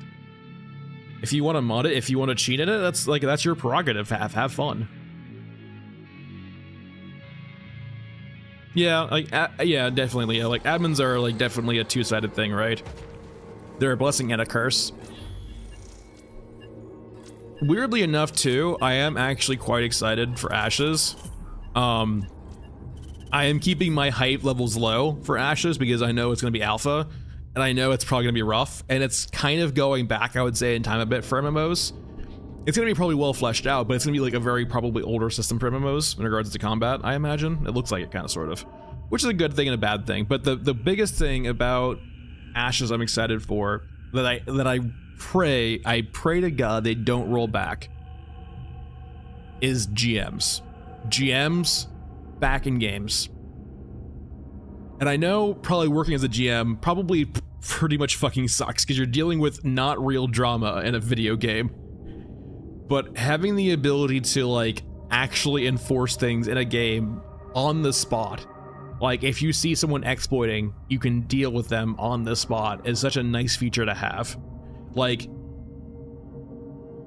I mean, pixel. I mean, what is modding, but what is cheating, but just extra modding? That's perfectly fair, right?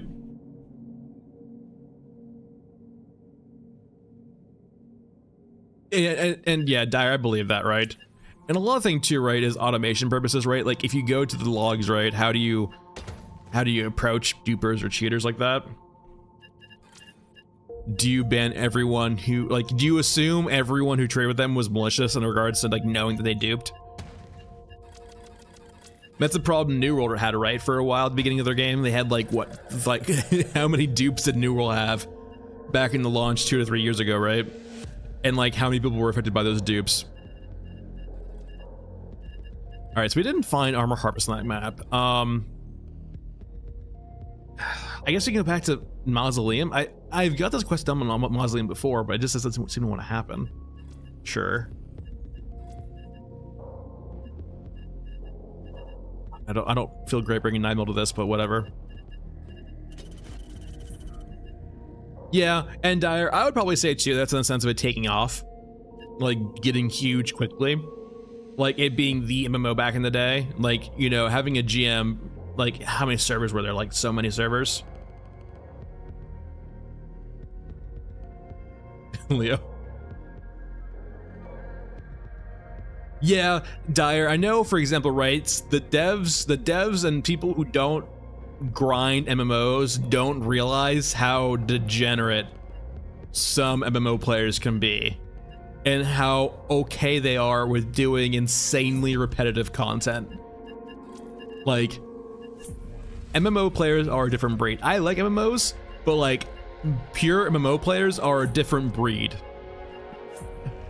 You like, they will be content with hitting trees for 8 hours. Like, not 8 hours in game, 8 hours IRL.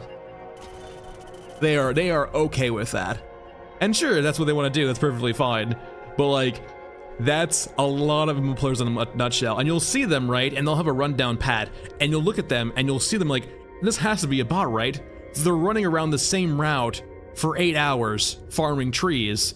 This has to be a bot. Nope, player. 100% player. Just a fucking guy watching Netflix on the side account and just grinding as he goes. It's crazy, but like it's weird, right? How the people who often enjoy games to a very large extent are so different from the people who develop them.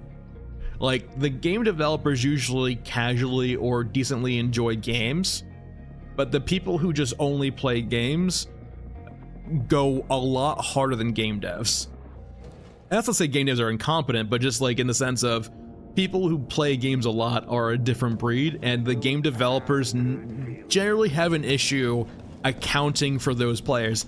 And maybe they shouldn't, right? Because it's usually a smaller amount of player base who go that hard in games.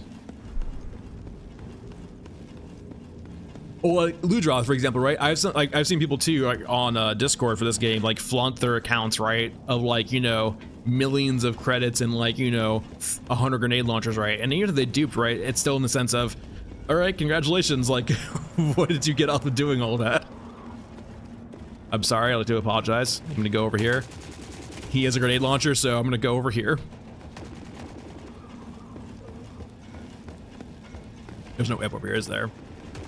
I feel like there is, like, right over here, maybe. I hear grenade launcher. I have 9mm. I'm scared. But yeah, game devs rarely account for, like, how much people grind a game sometimes. Like, for example, me.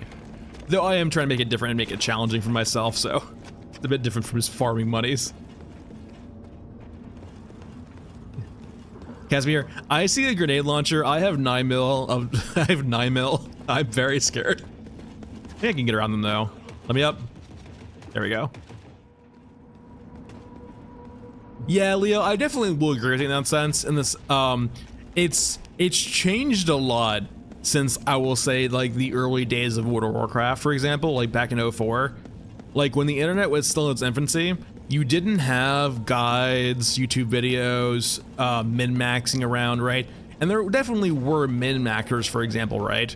Don't get me wrong, people who like really went hard on the numbers, but they generally had to come with that up with them like that self. Like it was usually themselves doing that or a small group, right? It wasn't as pronounced as it is today, where you can just go online and find 50 guides for how to do something, right? Or how to min-max, right? Like you are told how to play your character optimally now. And people will assume, right, is that you are following those guides too, right? And like you are following the optimal pattern, which honestly for me takes a lot of the fun out of the game. I think, no, don't, leave him alone. I think he's dead, we'll have to respond him later. Which for me takes a lot of the fun out of the game. Like, I generally enjoy playing games the way I like learning things in games and experiment with different things. And so when I'm generally told how to play a game or how to do things optimally, I'm not really in love with that, right? It kind of takes out the exploration for a game for me.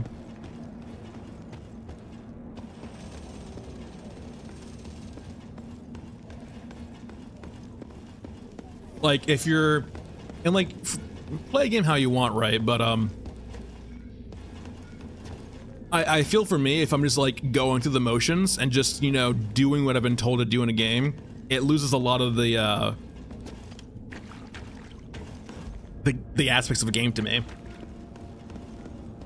Oh, and yeah, Leo, that's for example, like an issue I will say with Tarkov, for example. Because in a PvP environment, for example, right, you do kind of have to min-max, right? Because if you don't, someone else will, and you're kind of caught in this vicious cycle. Which is nice because, like, that's another reason why having a PV setting is nice. I can't even kill one mag. Come back, I'm sorry. Because the devs don't have to balance around that now, around min-maxing. They can just, you know, make things that work. And it's kind of the trap too that like Helldivers fell into, right? They try to like make their like PvE game competitive. Not competitive in the sense of like you're against other players, but like very min-maxy sort of, you know, builds and setups, right? As opposed to just having like, you know, fun weapons.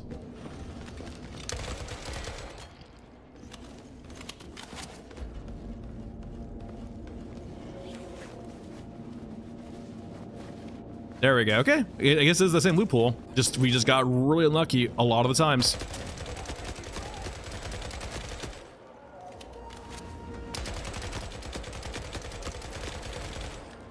All right, we're gonna keep falling back here because I have 9 mil and not a lot of hope.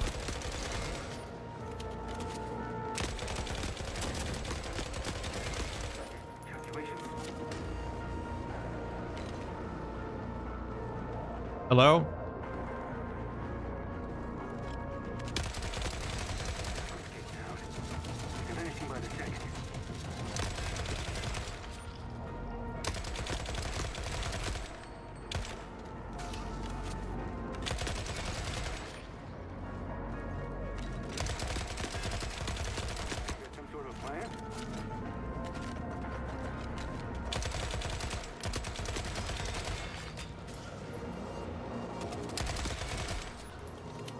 All right, well.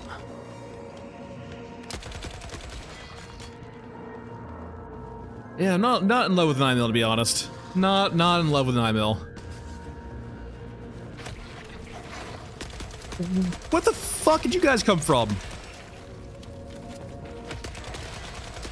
Yeah, unfortunately, Ludroth, playing corners and headshotting with this thing is kind of hard when the gun shoots like an inch below your iron sights.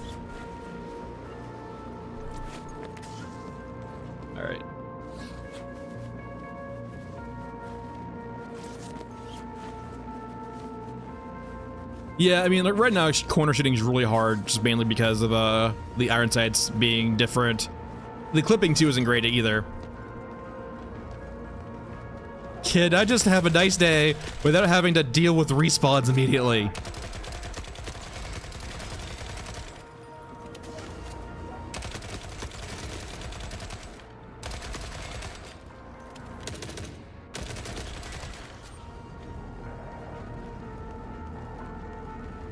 And I guess, are they only spawned? Okay, thank God. Once we get a good clipping pass, so we might be better off, but like the clipping right now just makes it really hard to do those fights. And the despawns too, man, the despawns are rough. Well, all our meds are gone now, so I guess we get to farm meds.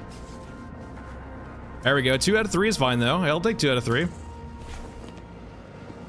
That is progress. See you, Dyer.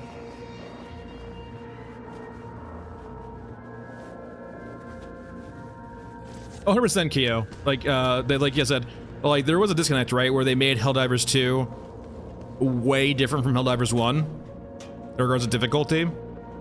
And so there was that, like, kind of misunderstanding between the audience and the devs of what game was supposed to be made and how it was supposed to be played and so on and so forth in regards to the devs.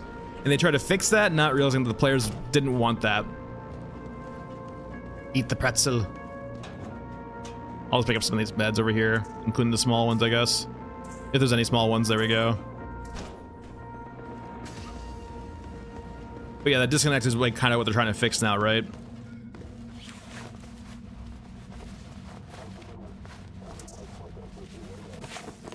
And they're doing a good job, I think, right? So I think they're getting back the trust. I will say, I'm mainly holding off on Helldivers 2. I will probably play it again, but I'm mainly just waiting for the new faction, right? Though I have heard on the grapevine, maybe from some of you guys, that like a big problem with Helldivers 2 now is that they can't really get vehicles to work, or rather a lot of vehicles to work. It does not work in the engine very well, which is what my friend is currently waiting on before he plays again, because he wants to play with tanks and APCs and stuff like that.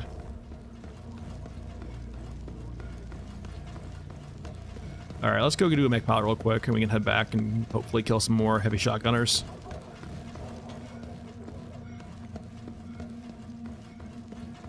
Though I am running out of 9mm though.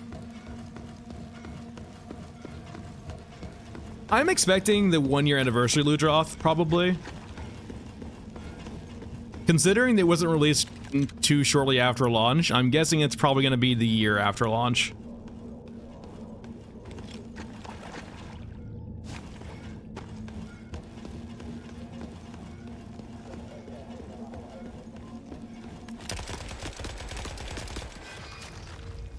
You assholes got him before me? You pieces of shit.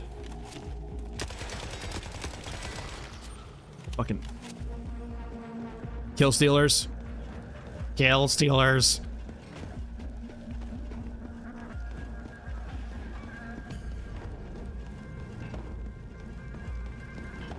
Yeah, Q, I think that's the main thing right now is apparently there's a whole bunch of bloat. Not bloat in the game, but tech debt slash like, it seems that their code base has been a bit problematic for them in regards to fixing things.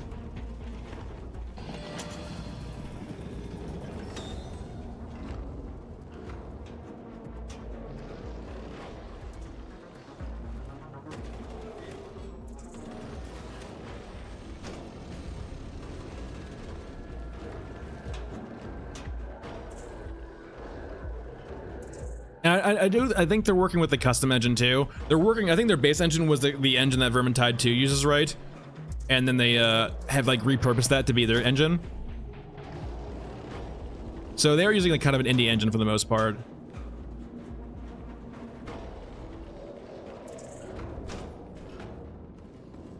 Why is there an EXO right outside? What the hell?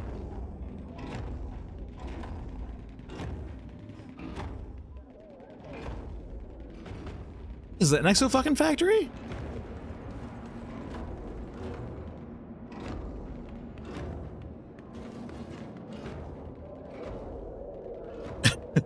Yeah. I mean, those cyborgs did steal my kill though. I shot him first. I tagged that kill and then they came in and just, you know, they last shot him. Or last hit him. Those fiends.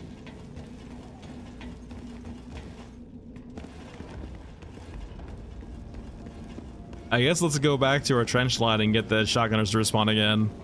And we'll come back for the mech later. Oh, okay, when they find their way inside, it's a unique way of terrifying. Yeah, Bushi, it's definitely, you're not wrong in that regard, like, right? The current live service games, for the most part, are always, like, rushed out on a seasonal basis before they're usually ready. And so, they come out broken half the time. That's a lot of MMOs in a nutshell for the most part, is they come out with broken patches because they like, you know, we're a seasonal content update. We have to drop every season, even if it's not ready. And so they'll just push it out when it's not ready.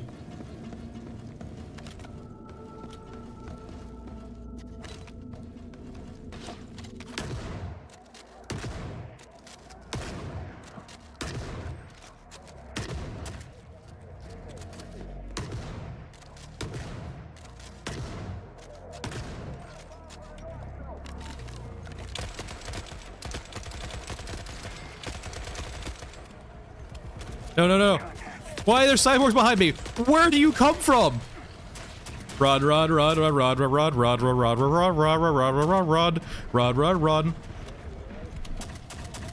are you guys so fast? You guys are wearing EOD armor. Some fucking beefy boys. They got some cow legs. We found the cows, guys.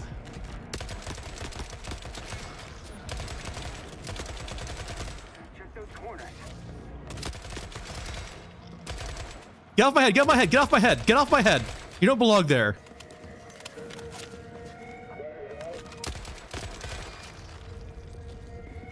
My head is a no standing zone.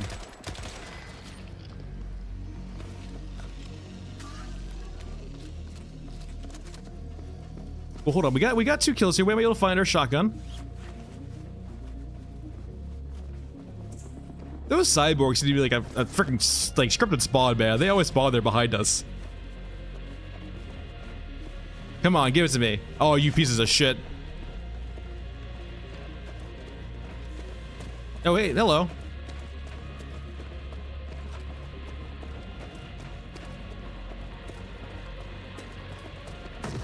I missed.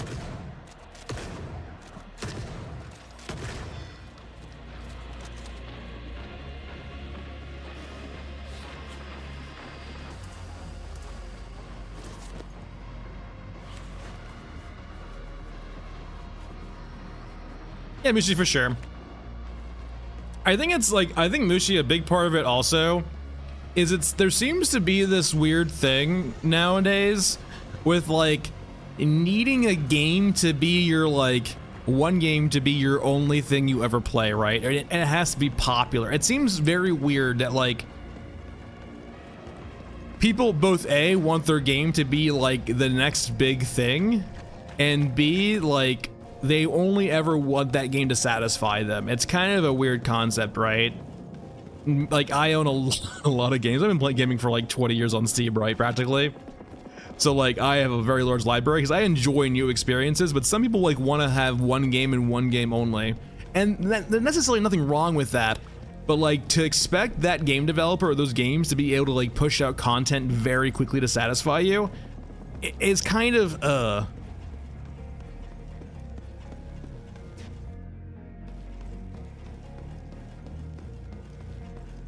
like it's not feasible and it's unrealistic, especially if you ever like have tried making something like that or making just things in general. It takes times to make things, especially if you want to make things that are good and take effort. I wouldn't say moronic because it seems like it's too common to necessarily be moronic. It seems just to be a social pitfall right now of society to some extent in regards to like how people view gaming. It just seems to be a pitfall right now that a lot of people fall into. So it seems psychological in some nature, right? Because it can't be just as malicious as they're idiots. It's too common for that, it feels like.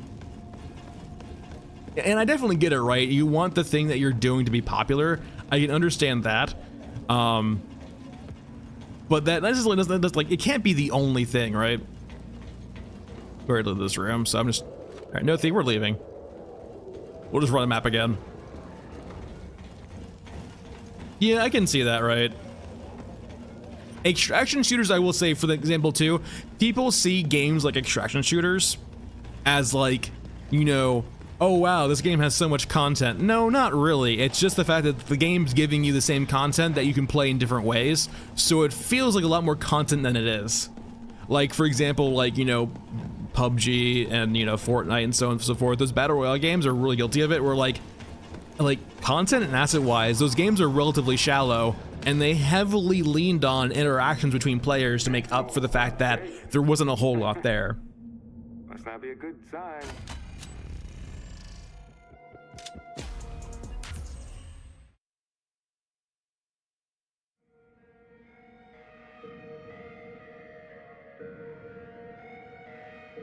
Yeah, 100%. Like, you know, Fortnite's a great example too, and like the simplicity of Fortnite, and also the fact is like it's Epic, and so like they're using Unreal, and they have a massive team of people who just develop Unreal stuff for them. Like, you have the Fortnite game developers, right?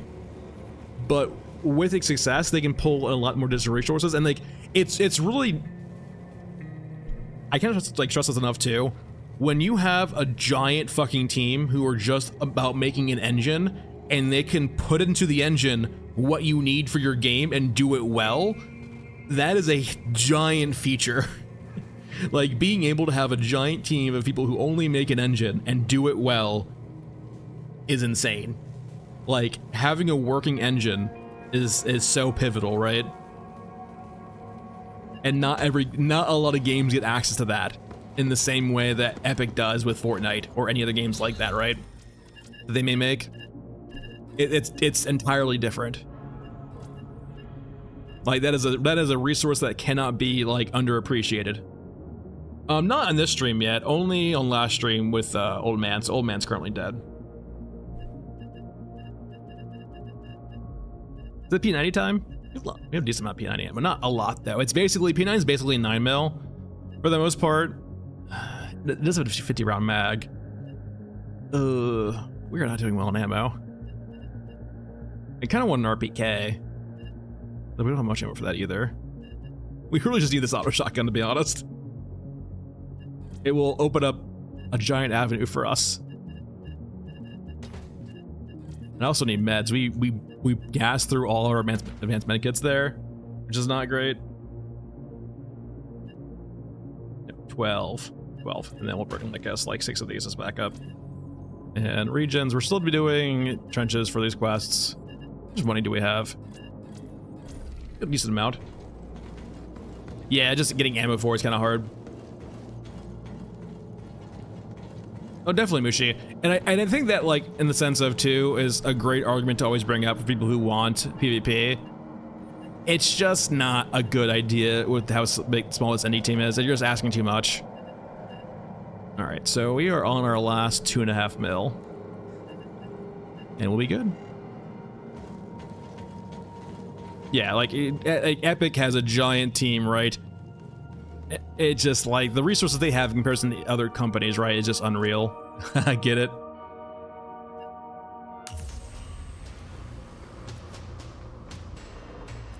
Rebel, so in their latest Q&A, Rebel, they did talk about adding in a new Scav faction, or new, I guess, third faction, or sorry, not like a big faction, but like a smaller faction, probably Scav adjacent or related. But apparently there's gonna be stuff like that, right? Convoys. I'm not sure if it's gonna be vehicles per se, but there are like apparently talks of convoys and things like that on the map. Yeah, Pixel. Boy, are you in luck. And even then, Kaio, like, being a very large company doesn't necessarily mean you'll be successful. Or having a lot of resources doesn't like mean you'll be successful, right? A lot of it does come with experience, which, you know, Unreal does, like Epic does have a lot of, right? Like when you have a giant team full of people who are experienced with your engine, that helps out a lot. Like, for example, I'll bring it up again because I love bringing it up. New World with Amazon. I'm not saying they're new devs, but they definitely feel like they were new devs for MMOs. They pivoted from like a Rust-like game to an MMO, and it definitely felt like they have been learning every single growing pain MMOs have had to learn in like the last 30 years. It's actually crazy. They are doing it the hard way and learning every mistake MMOs have had in the last 30 years. And they're like basically learning how to fix that themselves. It's basically like this has been a giant like live tutorial for them on how to make an MMO. And they're making every mistake along the way. And it sucks because it kind of means that New World's always in this like really weird state And it's not, I wouldn't say it's bad per se, it's just incredibly unpolished. I'm gonna go, I don't like this. And it kind of does make me hopeful for the Lord of the Rings MMO. I'm not holding my breath, don't worry. Because it does feel like they're learning every fucking mistake they could possibly learn in New World. 100% retro in the sense of like, yeah, sometimes, and it's hard too, because retro, everyone has ideas. And it's so easy to think that your ideas are the best. It's so easy to get. Hello. No, I'm sorry. I don't, not yet. We'll kill you later. It's so easy to get into this trap where you think your ideas are the best, and your ideas could be the best, but like you got to remember, game development's a team design, right? And I can tell you right now, having worked closely with game developers for Q&A, not on a professional level, by the way, just as like, you know, being helpful. They can't say it, but a lot of the time, they don't really want to hear your ideas. Sometimes they will, like, you know, don't get me wrong, they like talking about their game too, but when all you do is keep presenting new ideas for them, it does get a bit exhausting. Because they hear it all the time, right? It's sometimes all that they hear. Usually feedback will be two things. It will be like a, hey, this is bugged, and B, here's my entire idea for the entire rework of your entire game. Let me know when you implement it. Okay, thanks, bye.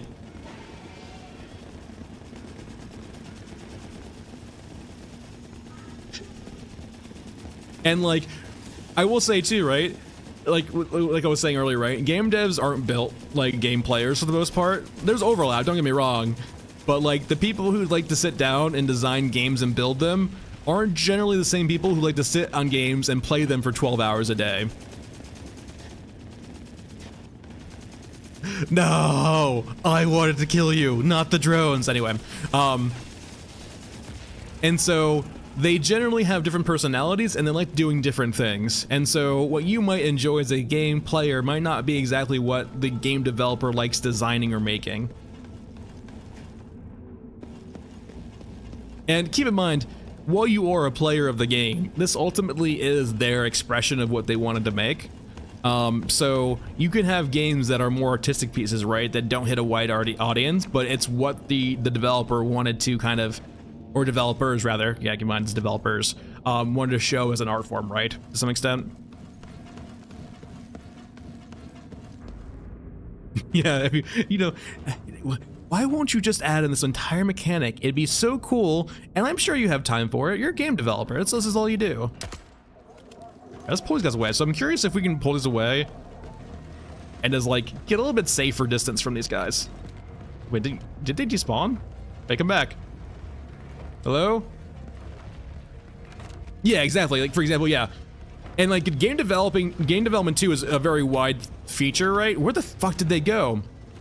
Where, for example, people who like making concept art or drawing things for games are probably not often the best at playing games. But yeah, Max, I saw that Diablo live stream. It was not pretty. I would even caution to say that the journalists are better gameplay players than the game devs themselves sometimes. Because it can be pretty atrocious. I'm gonna loot all real quickly because I don't feel safe. Here we go, we got it, we're good. Leave.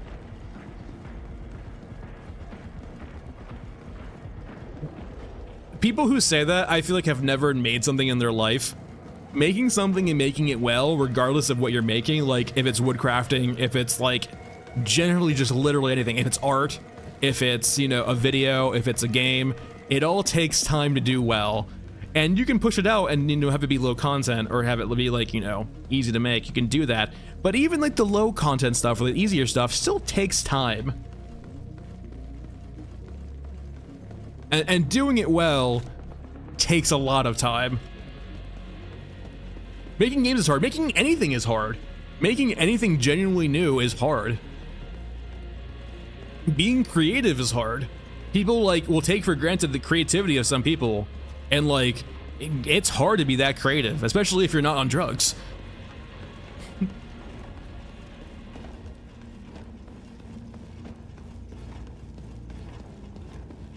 spend a week making Pong, right? You're just like, yeah, and like learning the coding, right? Learning the fact that like, and especially too, if you get into gaming at an indie level, you generally have to be multifaceted, right?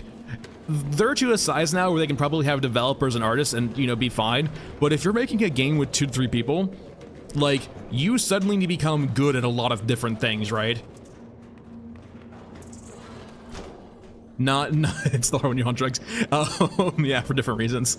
But when you're making a game by yourself, right, you have to be doing everything. You can outsource things like, you know, buying models and stuff like that, or animations, but still, you still have to implement them, right? You still have to put them into your game and like rig them up.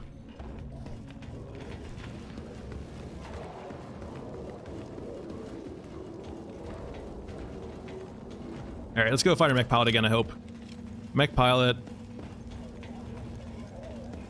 Yeah, and I think the biggest thing with small teams, right, is they just like, and don't get me wrong, I fucking, having worked for large bureaucracies before, I hate project managers because most of them are fucking awful. And they're just in it for the money and for an easy job. But having a good project manager is actually important, despite how much I usually despise them.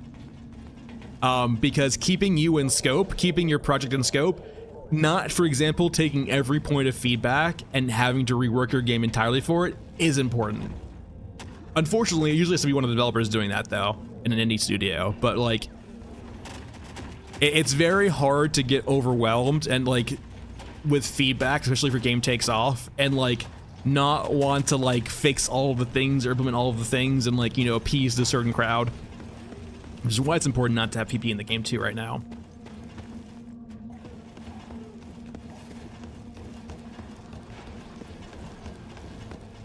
Star Citizen. Hey, I will be the first one to admit I have bought into Star Citizen. I've bought into it a long time now. And so keep this in mind. I have always been a purveyor of buying into games in early access or alphas because I enjoy watching the development cycle and enjoy participating in that cycle. So whenever I do so, I fully am aware that that money is going to the void, and I may not, like, I will never see the end product for that money potentially. So I am okay with it. I'm not buying into the game thinking I'm going to get an end product for buying that game right in early access, because I do enjoy the process. So I say this because I don't think Star Citizen is ever coming out because Chris Roberts is Chris Roberts, but I have enjoyed watching it and playing it as it grows and seeing the cycle, right? And I have gotten enough money off of it, or enough time off of it, right, where I feel like I've gotten my, like, you know, adequate play time for the money invested.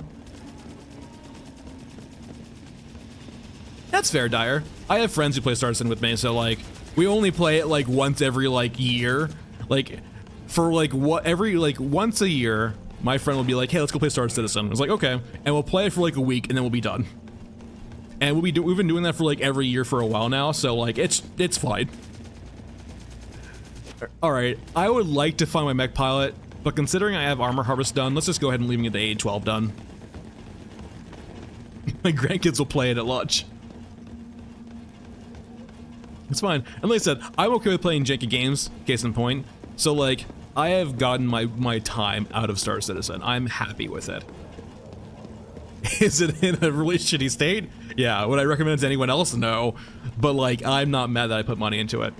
I put money into Warframe back when it was, like, alpha beta. Like, when they were first making their basic gameplay for like, their first private alpha, basically, I was playing, I think, right? The ones that only, like, when you had a big backing, you did. And this was, like, what, or, like, 2010 or something like that? Like, a little bit, like, around then? Man, Warframe's been out for a long time.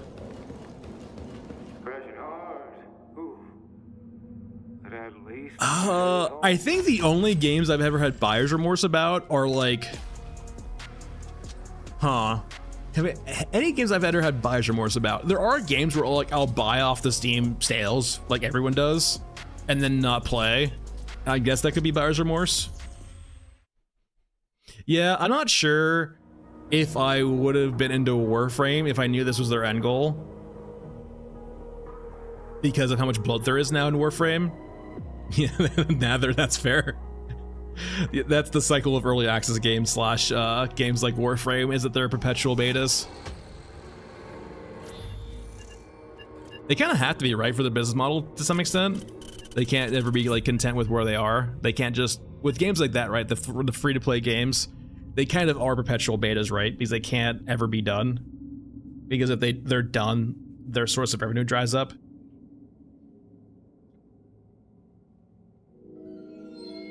Warframe, I will say, from a content perspective, Warframe is probably great, just because of the sheer amount of fucking stuff to do in it. Because it's literally had, what, like 12 fucking 14 years of content. And sure, I'm sure someone's got removed or reworked, but it's still 12 to fucking 14 years of content. And it's also very grindy too. Yeah, I definitely believe that, right? Why would they ever do a full release? Like they are a pure live service game. They're the epitome of live service for the most part, right? This constant update, patch like updates, and you know, gameplay releases and so on and so forth. There's new stuff to do. All right, we don't need to do you anymore. Let's get our explosives quest, and we will get our plug pull. Yeah, it's more of like not necessarily a beta, but perpetual development for the most part. Come here, you. Where are you at? Hello. Oh, baby. You're so beautiful. You're gonna make things so easy. So easy. Time to murder everything. Though I don't have a lot of meds. Gotta be mindful about that. Or rather, a lot of good meds. Just 3, thank you.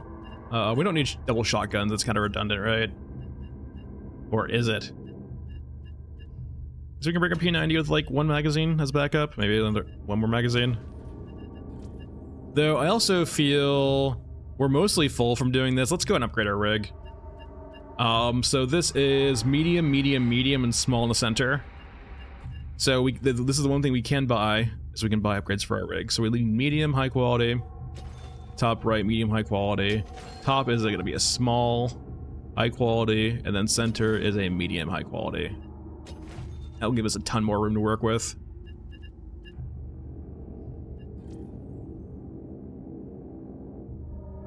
So much more room for activities. So like now we can probably carry all of our shotgun ammo in one container. Most of it, at least. Just 50 rounds. And then meds.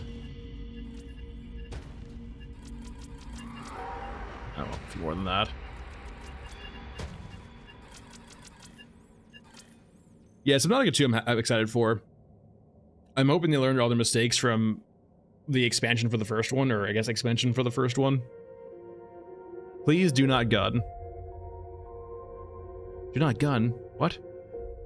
So they give you more room and capacity. So that you have capacity and then you have volume.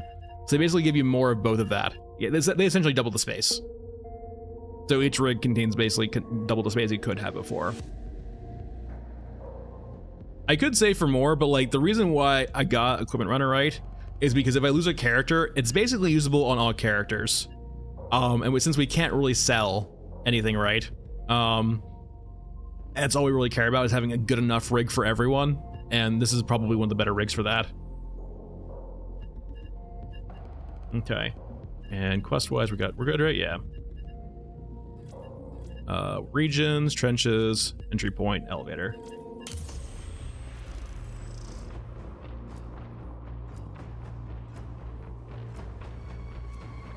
PAX D is interesting. I've never really been into like pure sandbox games like that. They are interesting, just not like a cup of tea usually.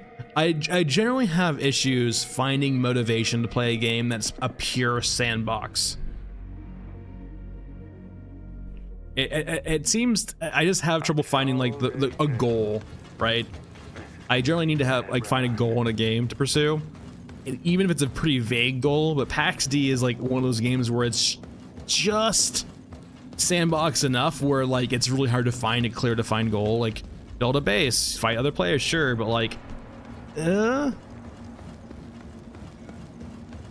Favorite quest? I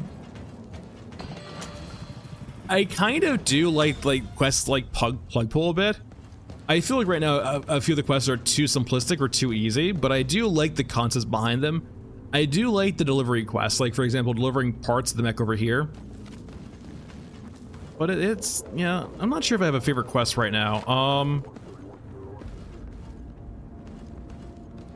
Yeah, I would say a lot of the quests right now are pretty superficial, like very like, they don't entail a lot, which makes them hard.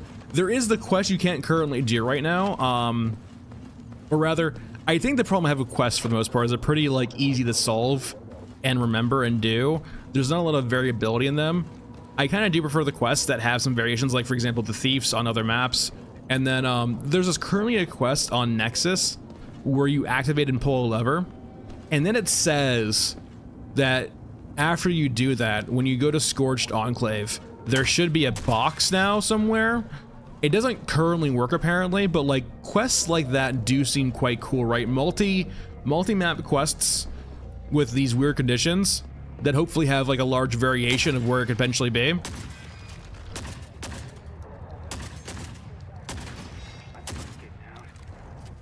By the second.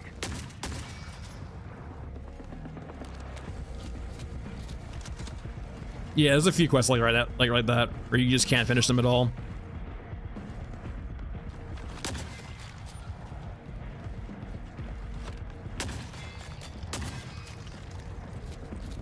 Yeah, the water map, like the Hidden Water Part 1's currently unfinished also for Mesa. Yeah, and Red Baron despawns. It either despawns or just like doesn't, like it just goes onto the map immediately or something like that. Yeah, it's very weird. I heard maybe too it might have to do with how the grenade launcher works. So for those unfamiliar, the grenade launcher does a 1k impact, and then it has a secondary damage source, right? Where the explosion will do 10k damage, which will taper off to 1k at a certain radius. But apparently this explosion doesn't really count as you doing the damage. So, and there's also bugs around when you don't kill something, things don't drop properly. So I'm curious if we've, like, for example, killed Red Baron with a shotgun as opposed to a grenade launcher. Would he be more probable with actually dropping his flag? But I'm not sure. Maybe. I don't know. I think it's worth testing. I don't want to say it's guaranteed, but I would probably do two things. I would still pull him to the trench line, and then I would shoot him down, as opposed to grenade launchering him.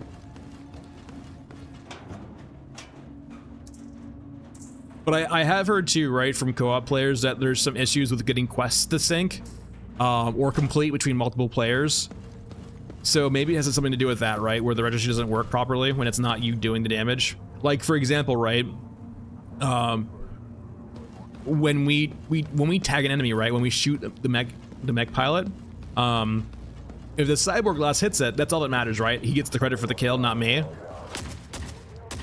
So quests being like that might mean it might be very conditional on when the flag actually drops. It might have to be from you with direct damage, and then then it will drop, but then it has a chance of like glitching out and going under the map, or being in an area where you can't loot it, and so on and so forth.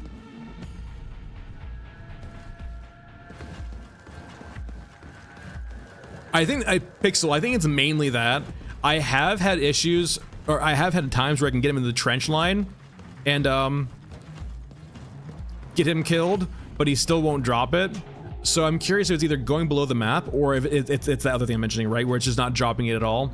It could just be despawning immediately too, though, right?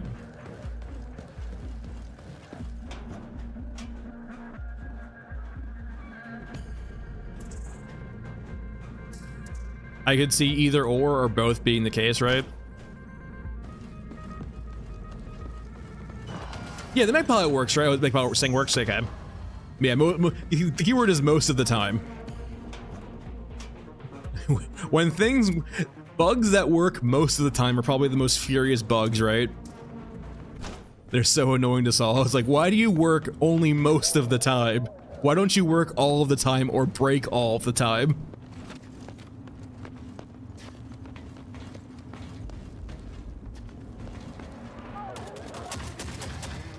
Game. Why do I always die here? Why do they do that? I hate this room so much. This room, okay. I need a new rule for this room. This room has killed me too many times now. This room, when we open the door, we immediately turn around and kill anything behind us. That's the new rule. Because that railing, those railings, by the way, are so damn janky. So, yeah, first off, F. So the railings, right? You need to be like aiming over the, so the center of the railing is unclippable, right? You cannot shoot through it. You can either shoot through the foot of the railing and you can shoot through above the railing. But that middle segment of the railing is entirely bulletproof despite having a giant hole in it. And so it eats all of your bullets for the most part. But the enemy AI does not seem to have any issues with it at all. So for example, we just get gunned down there without having to shoot any of them back. So it's like the second time I've died in there in the middle section, right? And it's pretty rare to get the door being closed there, but it definitely seems to be the case. It's okay, so new rule. When we spawn on this map, if we go to that room, if we open the door, if there's enemies behind us, we have to kill them right there, because if they get on the walkway there, it's just death.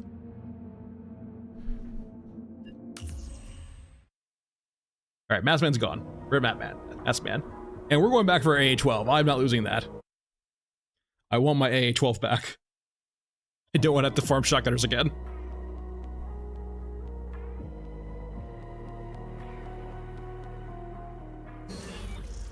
All right. We got a quested at least. All right. Rip for the Maskman. Shaman. Hey, Shaman, how's it going? How would you like to die today? Now, the actual loss there was most of our fucking shotgun ammo, which is very sad, but we can get more. We need to do some med runs, though, for sure. Med runs need to happen, because we are now super low on meds. So no real fighting here, just runs. Yeah, a lot of the maps right now, Shaman is not immune to the jank. Shaman is one of the characters we've had to die there before, right? I think Shaman was like one of our first casualties in that room. Because that railing, right? I'll even show you guys again, too. The railing is super janky. I'm sure you've seen it also, right? I'll have to usually go for foot shots there. Because the thing is, too, like, right, with the current... I haven't played Guild Wars in a long time. I played Guild Wars 2 at, like, launch. But it's been a very, very long time. I'll show you guys exactly what happened, basically, right? Like, the fact that we're misaligned, too, makes the problem even worse. Come here, you. I'm speed. Wait for you guys to pass.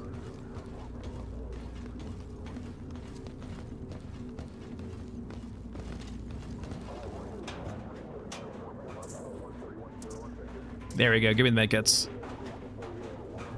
There's a few of these, honestly. Yeah, thick fingers. Hello.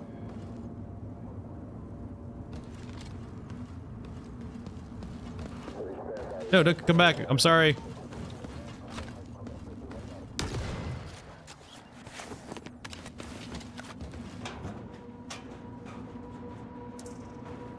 Yes, thank you.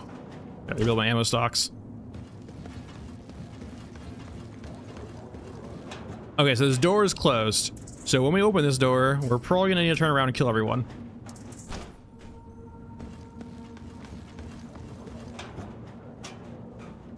Following the protocol now.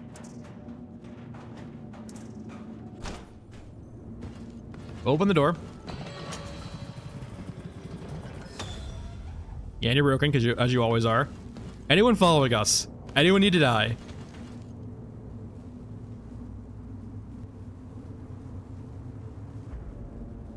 You wanna fuck with me?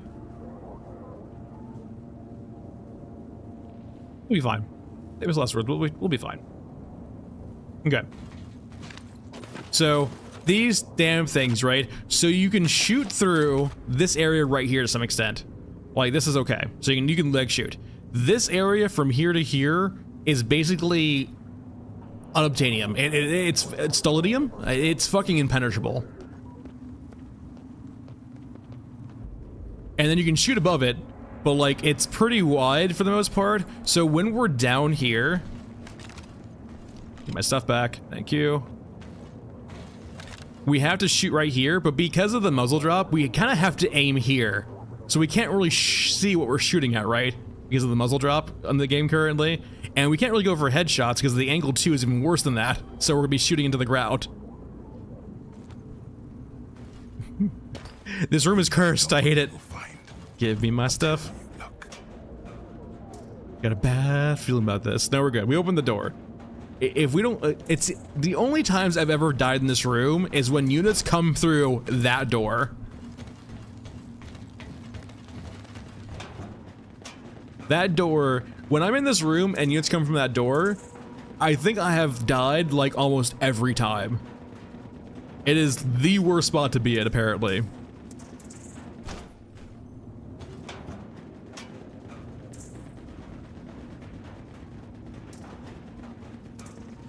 I mean, good ammo at least, I will say. You need one more explosive. Come here, you. In good times and bad, the city shows its true face.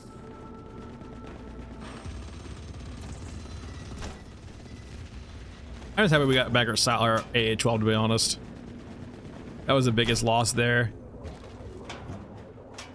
The AA-12, I picked it up. I picked it up from our corpse, because I actually have done a corpse run now.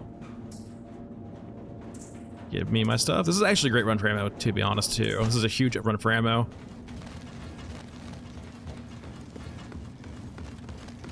Ads on social media? What?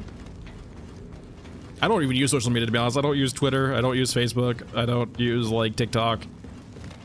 I actually very much enjoy the fact that I avoid all those things.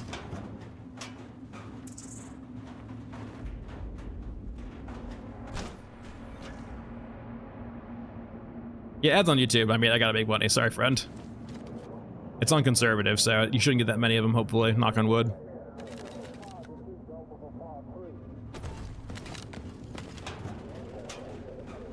This unfortunately ate Twitch, so...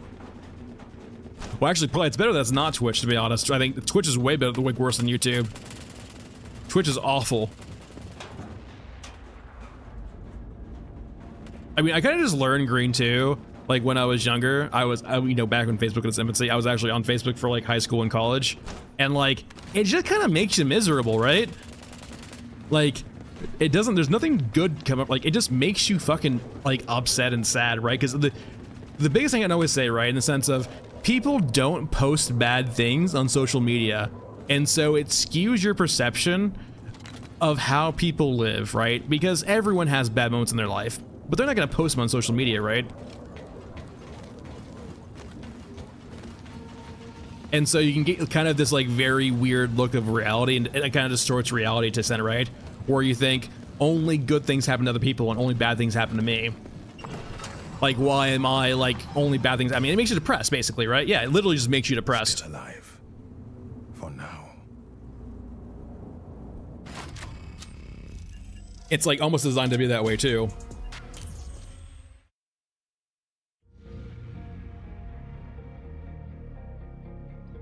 What sells more than anger and depression?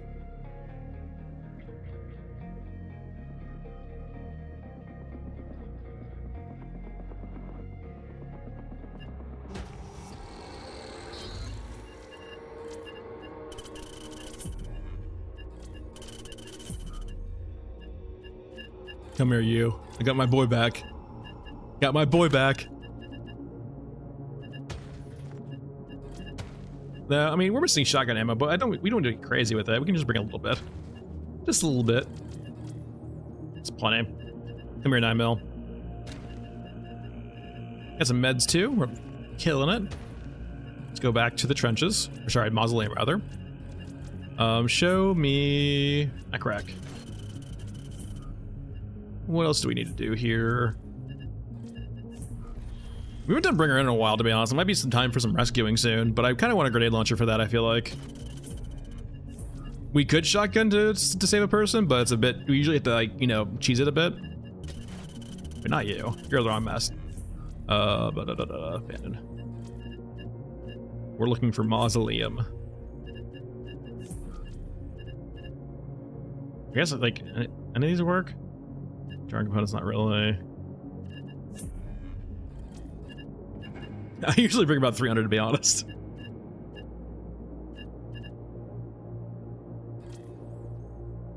We could get, I mean,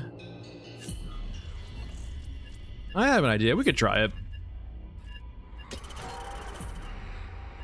We can generally glitch out a little bit too, right? Maybe bring a little bit more shotgun ammo if that's the case.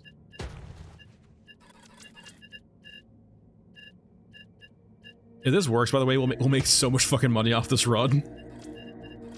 Famous last words. Don't like your idea. So the idea is that near the back of the hangar there's an extract, and if you aggro the mech from that extract, I mean that is the idea. That is essentially the idea, Ludroth. But it's this idea is going to be kind of cheesing it though. We'll be pulling the mech into the staircase at the back extract. Check your bones for breakage. At least that's the plan. We'll see how it goes.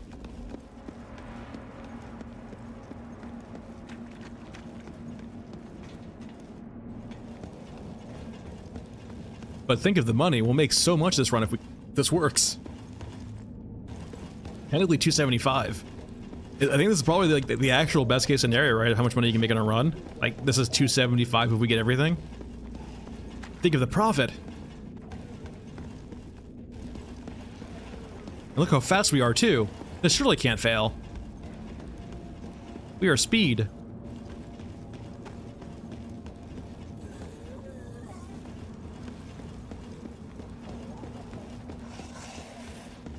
No, leave the pilot alone. I want to kill the pilot. No, no, no. I got stuck. I got stuck. Why are there so many of you? Go fight the Europans. Why are you going at y'all? Holy shit, that's a lot of red dots.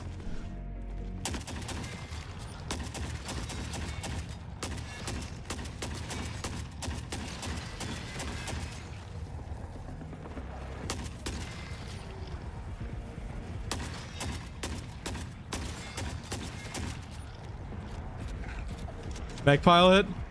Hey. I'm helping you, turret.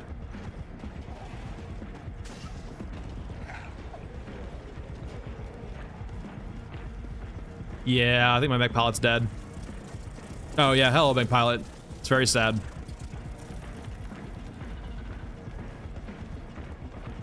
I guess we can just force me to respawn real quick. I mean, this is why I bring my 12 gauge shotgun ammo, like every run.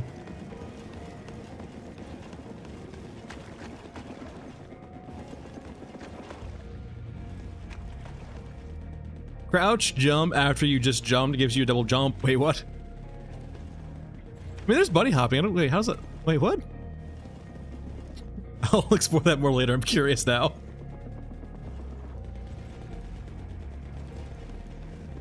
Yeah, I don't mind the AI too much. I find that the pilot is probably one of the worst companions though currently. They don't do a lot of damage and they aren't that tanky. I mean, they're tankier than regular scavs, but not by a large margin. There's kind of b-hopping on Shaman, right? Like you can kind of do it, especially when you start getting faster. But like he was saying, like you can do some weird tech with jumping and stuff like that. Wait, are you saying it's midair though? Okay, maybe he's talking about midair, right? So he's midair, so. Oh, okay, okay. Well, I can't say it now. Hold on, we're learning. Are we actually getting higher though? Okay, so we go this high. Hold on, we need comparisons. All right, drones go away. So, I don't want to jump. I just want to get higher. Or I want to jump. All right, so we get this high with a regular jump. Are we getting higher though? Oh, I see it now. Okay, so you just crouch. You don't need to do anything else. You just crouch. So you just crouch in midair and it gets you higher. It just jumps you up. Hold on, let's see if this works. Okay, can we normally get up here with a jump? No, we can't. Okay, so Like, yeah, normally we cannot jump up here, right? From this area. No, we hit that.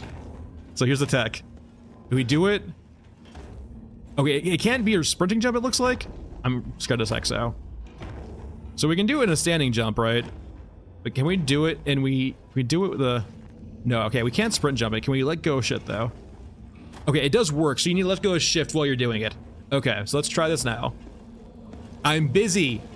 Stop taking pictures. So let go of shift. Okay, so you need to let go of shift. That seems to work. Let's time it one more time. Yep, okay, we got it. It's sick trick. Nather, thank you. That's awesome. I don't think it's gonna exactly. I don't think it's gonna exist for a long time, but it is interesting. Is it only Shaman who can do this?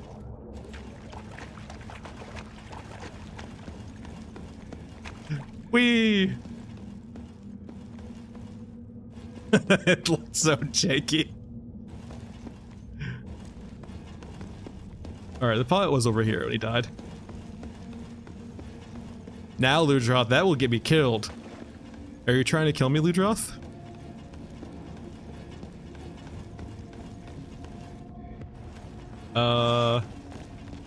Friends, why are there so many of you this time around?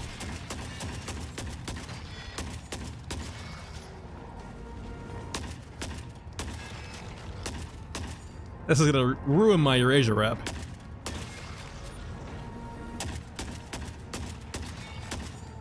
Shouldn't you guys be assaulting the front lines? And not hitting me? Oh shit. Okay. Alright, maybe not, you know, okay, let's yeah, alright, well, maybe we just run this back. Hold on, we gotta use the tech to run away. Carry me, tech. Carry me, tech. Oh no. I may have made a mistake. Why are... Okay, actually, genuinely curious. Why are all of these here? Like... Why even bother when there's this many with headstones? And like, if you were going to bother, why do them all on top of each other? Yeah, I get the sense that's dead soldiers, right? I know that. It's dead soldiers. But if you're gonna do a massive grave pile, right, do you even consider marking like one gravestone per massive pile? And if you are gonna bury them organized in a way, right, wouldn't you be much more organized with it as opposed to a pile? Maybe. That could be true, right? Let me up.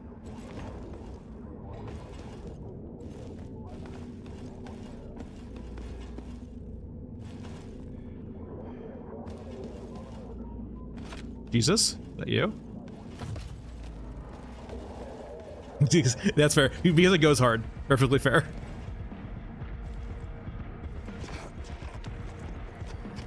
Whoa, whoa, whoa, whoa, whoa, whoa, whoa, whoa, whoa. Why are you... I'm just trying to explore, friend.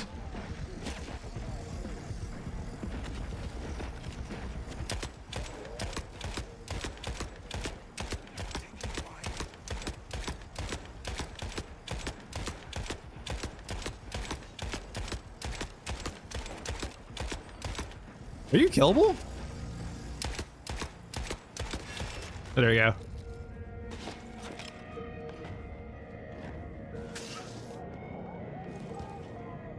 I mean, it technically counts because I did it to myself.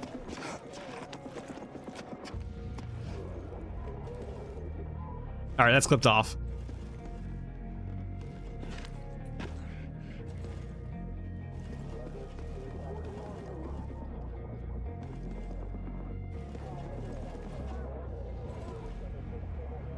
At this point, I feel like I'm just like asking to get murdered, actually.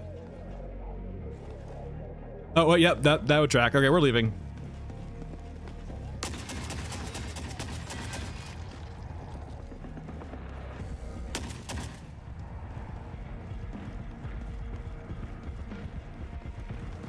Yeah, we lost Mask Man to the death room. in trenches. It was very sad. That room has that room has claimed too many people at this point. Too many people.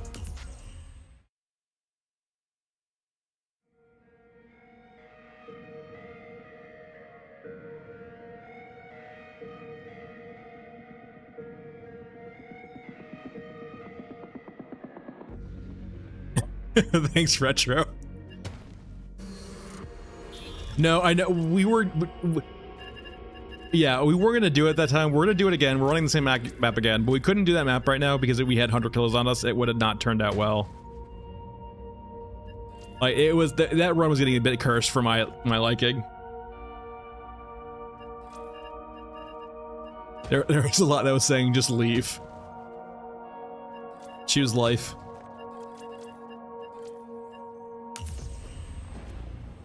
Thanks, Retro.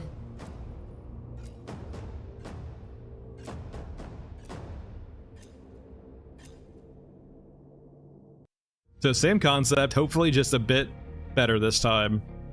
It does seem that this spawn is probably one of the worst spawns in regards to like getting to the mech pilot in time. Yeah, I would like to see more done with the companions or recruits now there. Both in raid and out of raid. I think there's a cool space they can explore there that's not in other PV or other extraction shooters, if you will. And I think it could be like a really cool mechanic in the future that they already have like the base for in game. Like having more stuff where you need to go into raid, do things and acquire them, bring them back is just like a cool mechanic, and having that be a companion is also super cool itself.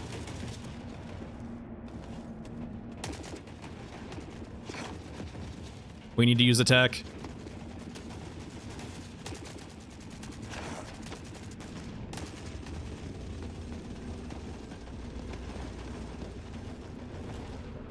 Run. Pilot? No, no, no, no, no.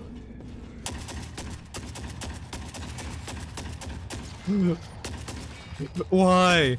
We literally saw her spawn and was immediately surrounded by the horde of cyborgs. That tracks, Pixel. It's been out for a while now. Like, there's not that much content in the game, right? Like, it does fall off after a while, so like, it perfectly makes sense that it, you know, it's down to 1K at this point.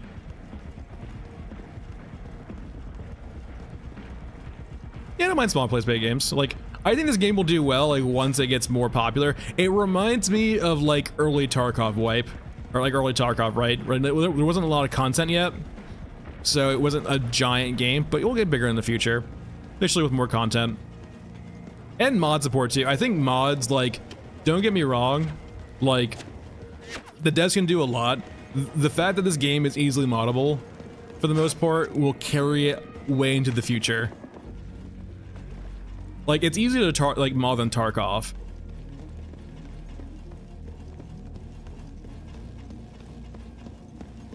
Obsessed freaks. I wouldn't go that far, right? Like, we haven't had a proper Grimdark game in a very long time. Or really ever, right? Like, it's just now getting to the point where, like, Grimdark is getting a bit more mainstream, too. With, like, Space Marine 2, and then, you know, the videos and so on and so forth. Okay, the pilot's not here. It's a good sign for the pilot. But yeah, Grimdark is like kind of getting a bit more mainstream now, which is nice.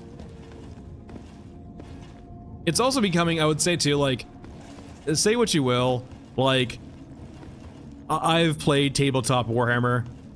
The community can be a bit unbearable, to say the least. And not everyone, right? But you all know, if you play 40K, especially tabletop, you know a few of those guys.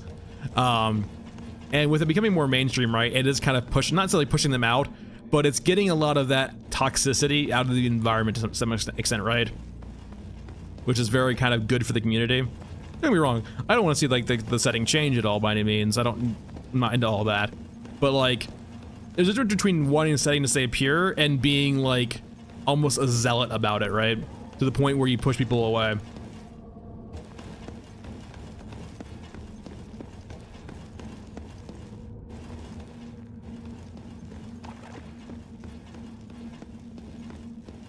Yeah, that's just some people though. Like some people just do not do well with satire at all.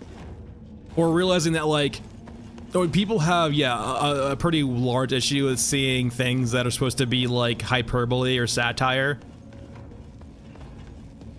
And like thinking that it's like, oh yeah, this is like an ideal environment, right? Where we sacrifice 1,000 people a day to keep the Emperor alive.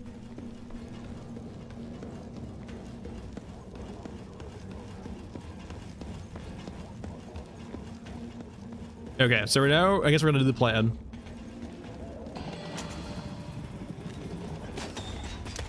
What? You're already aggro at me. Dude, I opened the door, that thing was fucking taking shots at me. Is that a drone? How am I hearing?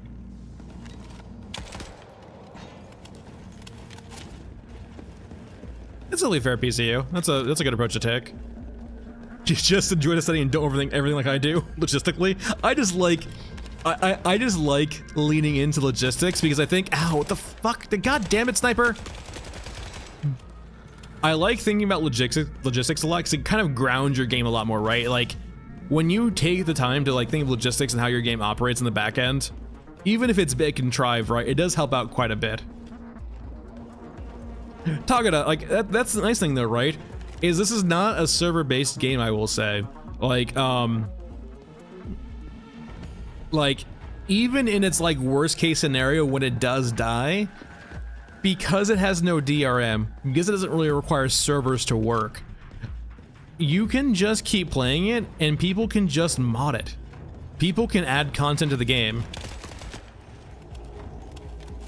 So even if like the devs do, like, say for example, disappear, it can still be picked up by a bunch of, you know, random people on the internet. Way easier than Tarkov was, right? Because remember, like, the co-op gameplay in Tarkov, right? The PvE co-op in Tarkov that was offline.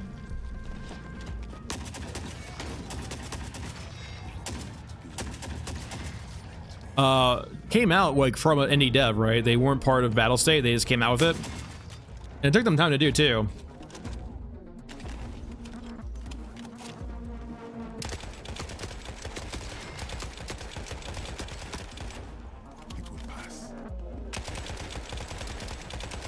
Why can't I hit you?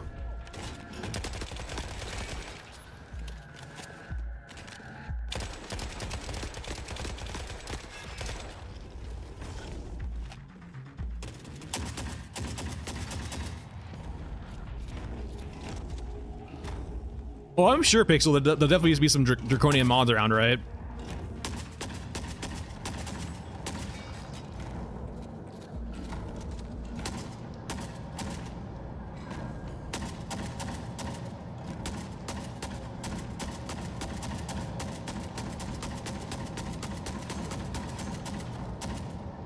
I'm so scared. This thing's gonna turn around and fucking one-shot me. I don't know what it's doing though, so I'm very concerned.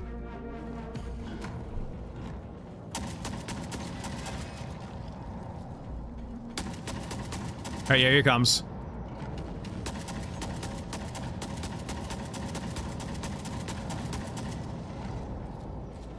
You'll be fine. There we go, baby. Show me the pilot. We earned that one. Pilot? Pilot? Pilot! We did all of that work for nothing. Oh wait, I do have the pilot. I didn't even see the pilot on my back. Hello, pilot. I didn't even see you there. Okay, I have bad news, pilot. You have a friend, and I need your friend to die.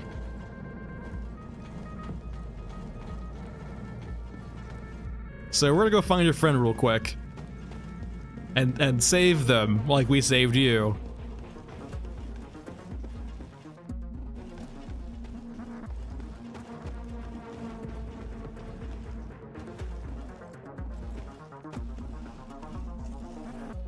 Oh. I think that mech pilot over there just got swarmed and immediately killed again. Yeah, that's feeling kind of cursed. I want to do it, but it seems like that one's just not gonna happen because it's just that poor pilot over there seems to be just keeps getting swarmed immediately as he spawns. It's a very sad state of affairs. Watch your head.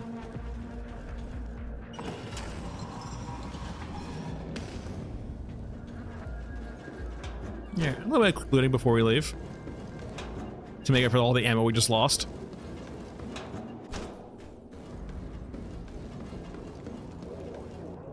I mean, I'll take 1 out of 3. We did like use all of our shotgun ammo though to do this, so oh well.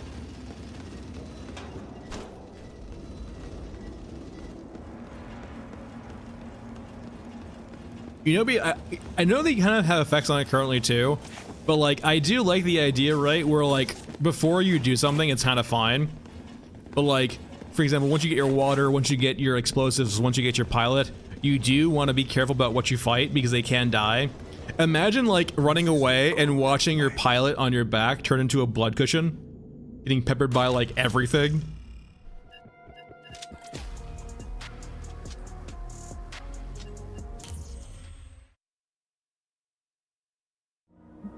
I feel like that was a lot more Ludroth than just the AI being a bit chick. Yes, Commissioner, I am well aware, but I have formed my habit. My bad habit. It would suck, but it would kind of reinforce like the you want to be stealthy gameplay.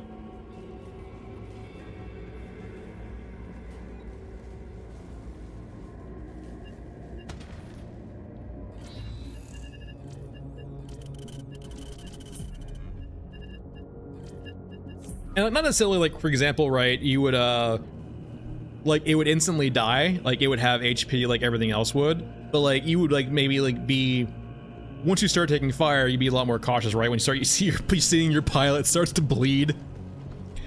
That's actually really cool, right? Like so for water, you would see it like start leaking. For the pilot, you would see them start bleeding. And for anything else, like explosives, I guess would just be like, you can see them maybe like get like deteriorating in your container. What else can you carry? Lockboxes, gacha containers, which I would understand those being much more like, you know, impenetrable for the most part. Smog. They since apparently alcohol is canon now for cyborgs, the bigger cyborgs should carry more alcohol, and like one of them should be like a large alcohol container that goes in a large slot. If you accidentally get a shock and like maybe get set on fire, perhaps, I don't know. Okay, let's we got these two again. I guess we can just do the same quest again. Bring her in. How are we at money? Not bad.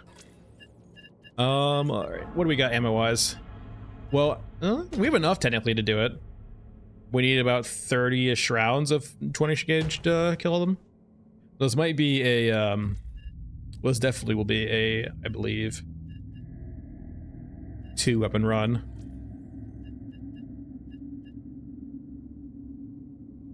I think we might bring a rifle with us instead. We have about the same amount. No, wait, way less. We could bring a P90 actually. We'll bring a lot of P90 ammo, I guess. We'll be like, so 50 rounds, 150. Shotgun ammo wise, we'll bring all of it basically, 134. Meds.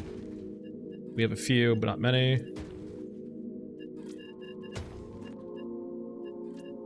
And I think we're good. And you know what? Hey friend, how's it going? How would you like to help us kill a few pilots? And I'm gonna tell you guys right now, they're gonna die like almost immediately. Like I'm gonna just tell you that right now. This might actually even get us killed, but we'll see.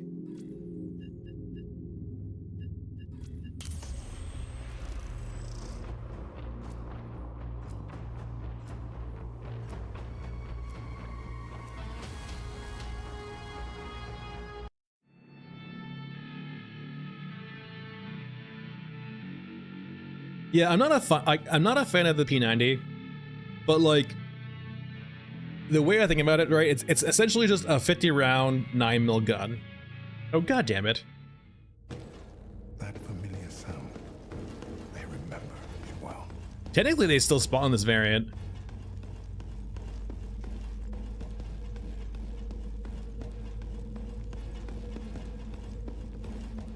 Spooky.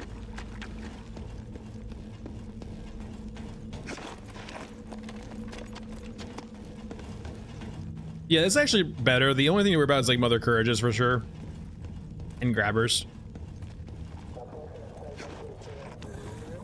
Turn off your radio, mom. Or sorry, sister. I get it's wife? I don't know. Pilot? Turn off your wait, hold on.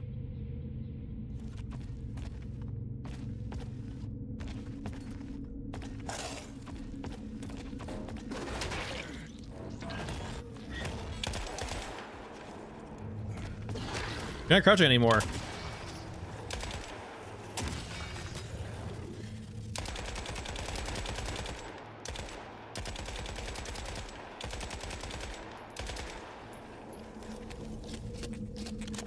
We're synced up. No, we're dancing.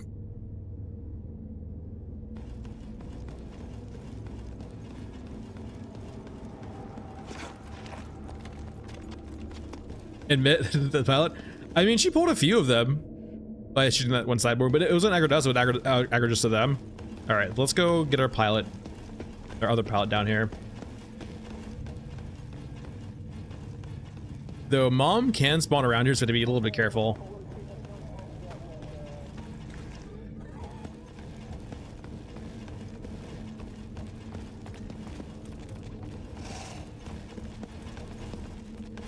Slow and steady wins the race. Yeah, about that.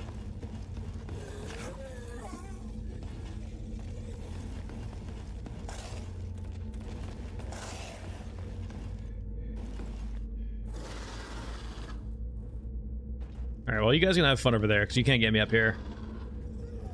I am very safe. Enjoy your pathing, cyborgs. I have found your greatest weakness. A slight ledge. Oh, god damn it, the pilot's dead.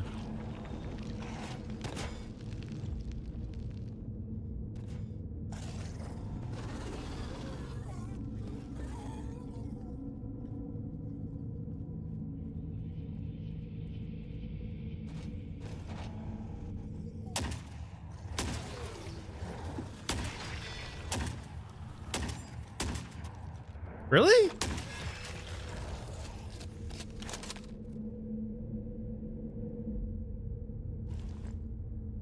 Hi guys. I didn't mean to do that.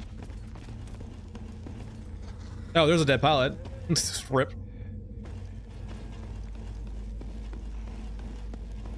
I feel like we can get them to respawn actually. Oh, whoa, whoa, whoa, whoa, whoa, whoa, whoa.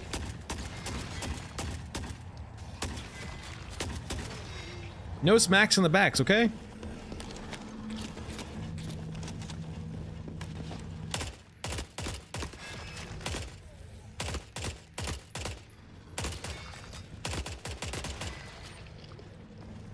Yeah, what's new?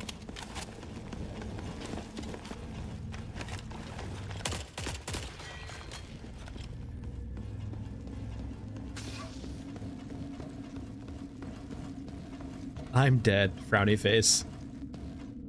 Commander, it has to be either this week though, considering it's already, you know, 1 PM Eastern time. Very unlikely. It's gonna have to be next week. Because they said they're trying to do a demo plus a content patch for next fest. So it's like almost assuredly has to be next week if it's not today. I feel like they would want to push out today, but I can definitely understand definitely not wanting to push out a broken demo on next fest, because that would be bad. Very bad.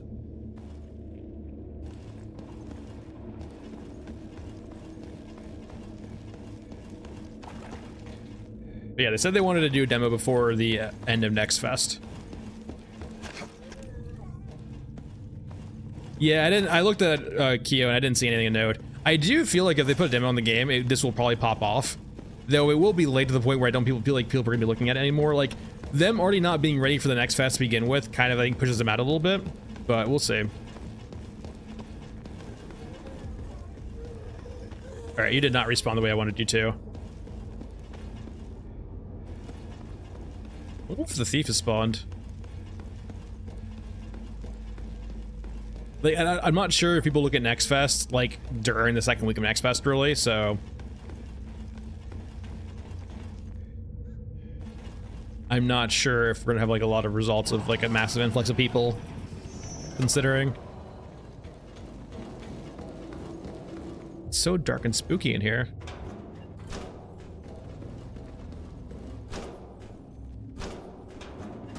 We make peace with God. Dog, Fido, no, let me just loot.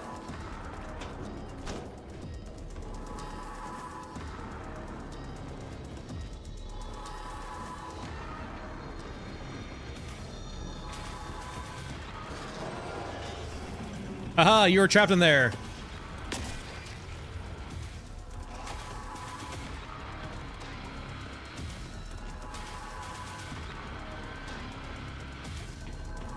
They are sending their best.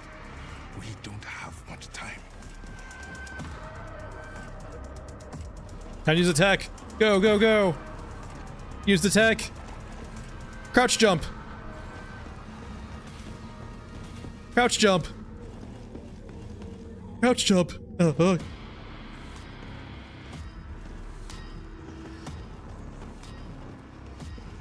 Yeah, the Iron Sights being a fix is a pretty high priority for me. It makes the game feel pretty when when basic ADS doesn't work.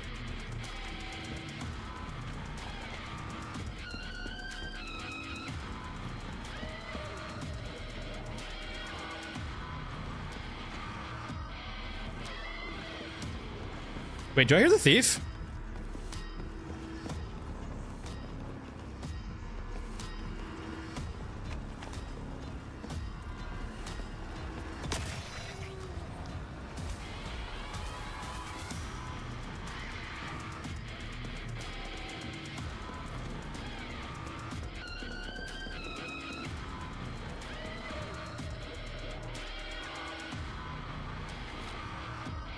Is he in the ground? Are they trying to kill him in the ground?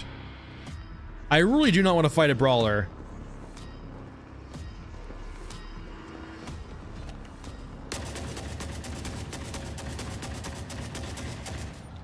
I think he's in the ground. Like why else are they trying to hit him? That has to be the thief.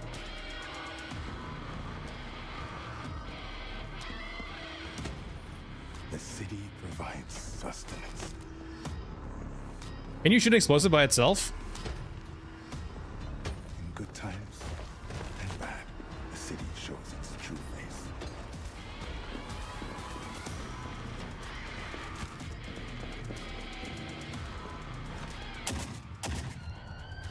I'm not sure if I can hit it.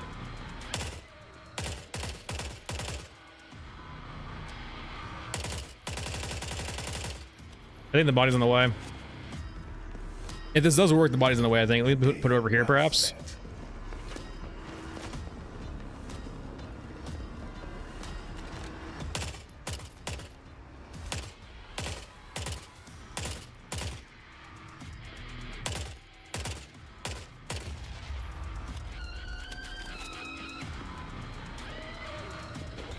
Let's try a little bit closer on the right-hand side, I guess. Put you right here. Can I shoot you now? Yeah, I can shoot that.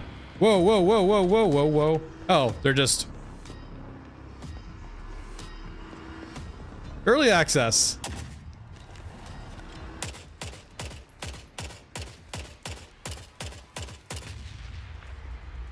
Didn't kill the brawler.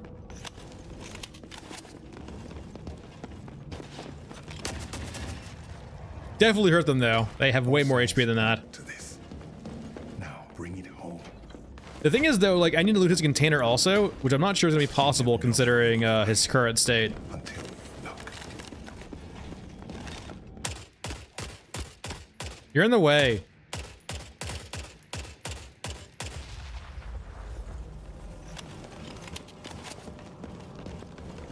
Is it pushing him though a little bit? Maybe? And bad, the city shows its true face.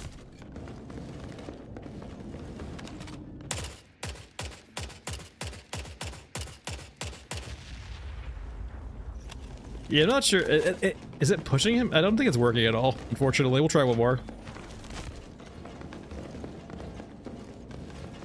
We give it a solid A effort.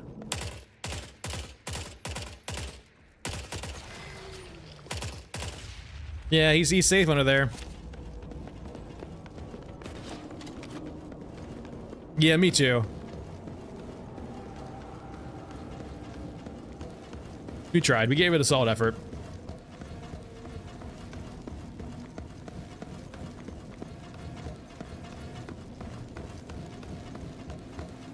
Well, I guess it is a spawn point for him then, I guess, or at least a running point, but definitely seems like he janked out a bit. I hope the bastards. I imagine right now, Commander, they probably have some loot that they haven't like put in the game yet for that. I'm hoping eventually they might have like particular upgrades you need those parts for.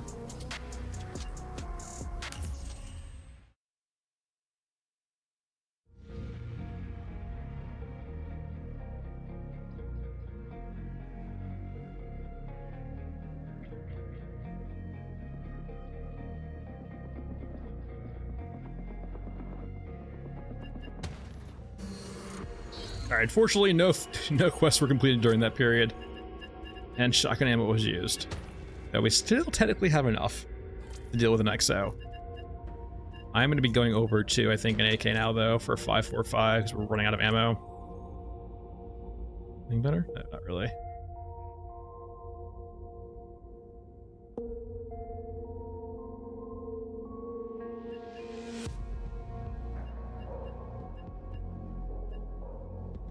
Womp womp. One day we'll find a silencer and it'll be great. But it won't be today. What's gonna happen, I'm gonna go ahead and call it, is we're gonna go back to our main account next week for like maybe the patch. And the first thing we're gonna find off a container is a fucking silencer, I guarantee it. That's how this works. You only get them when you don't actually need them. Commissioner, we do have, we have seen the thief, though, in one of the loot rooms in the bunker, or in the trenches, and he does spawn there, and he's actually killable. Loot drop, we're probably gonna go back to main whenever we get to the patch, right? I imagine Gunhead will drop then, as I'm hoping.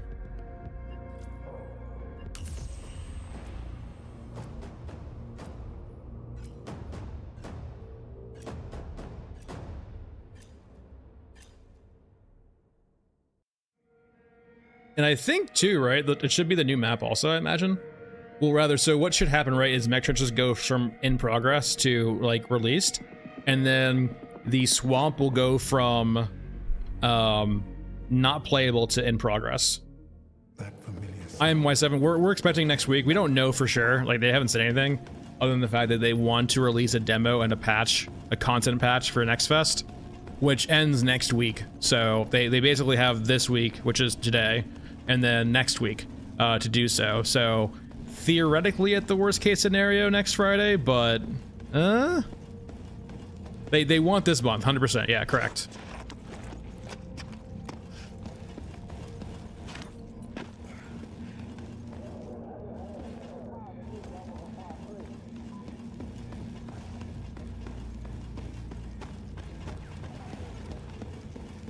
That's the wrong pilot, so we're gonna go with them. I'm pretty sure it's Frozen Swamp. I think they've either announced that or like the leaks have shown that Frozen Swamp is definitely next on the list.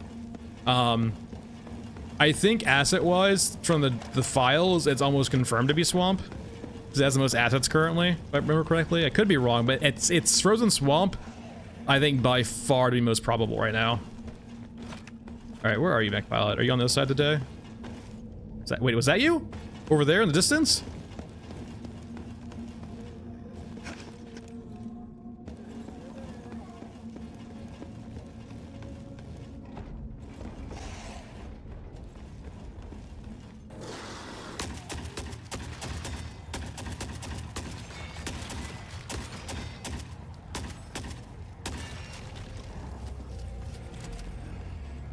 You're not dead, are you already? I could have swore I saw something over here, but it might have just been a crawler.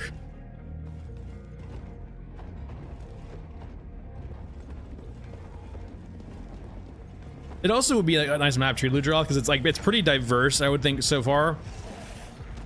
Like an actual swamp would be interesting. It is a frozen swamp though, so we'll have to see, right? But like I imagine aesthetically it'll be quite diverse from the current map pool. Though, I mean, if we have cyborgs coming out of the water, I'll be kind of freaked out though. Or a robo squid.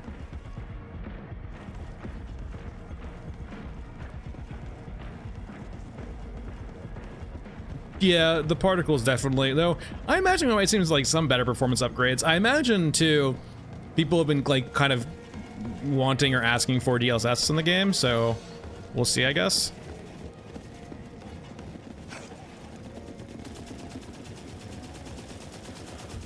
Pilot?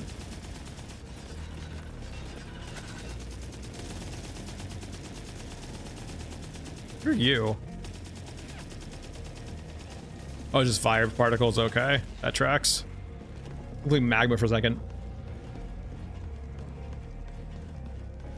That'd be interesting, Nick. Water that slows you down a bit.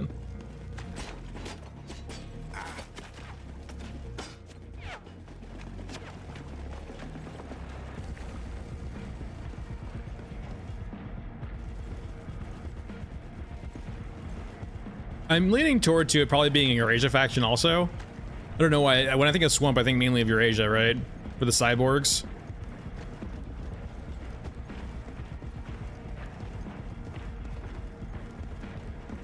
Cyborg leeches, yeah. We're here to suck your blood.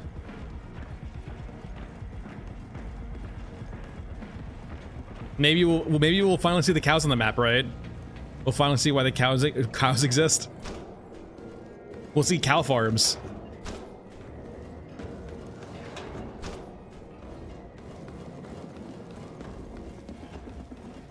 All right, let's go see if I can. I hear the grabber. I definitely hear the fucking grabber already.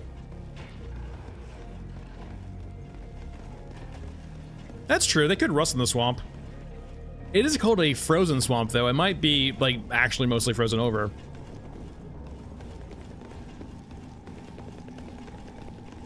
And I guess, too, the biggest thing also, will that be our first time, I guess, seeing trees in the game? I imagine this one will have trees. So it should be our first time seeing trees in the game. Look, plants have survived. Looks like desolated and dead.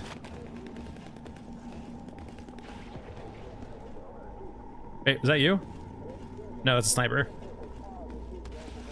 And we're having terrible luck recently with the fucking mech pilots. Actually, god awful luck with mech pilots. And the thief, too.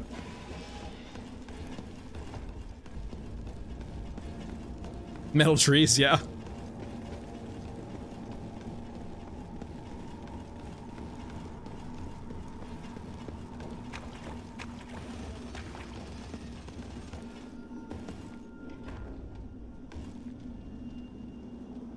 Zero out of 10.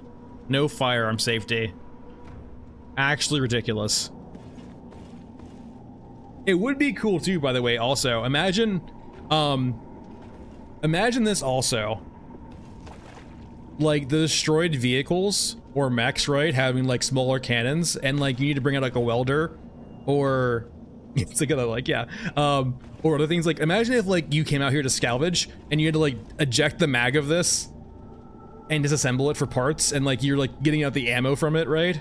But for all of its guns, like 20 mils and so on and so forth. Like it would be really cool to like have to like come out here to like find a destroyed mech and start salvaging it for parts. Like a little Ewok. But is it Ewok? No, Jawa. Sorry, Jawa. Little Jawa. There we go. Jawa. Yeah, salvage the mech's guns, like rip it apart, take out the thing, put it in your trawler.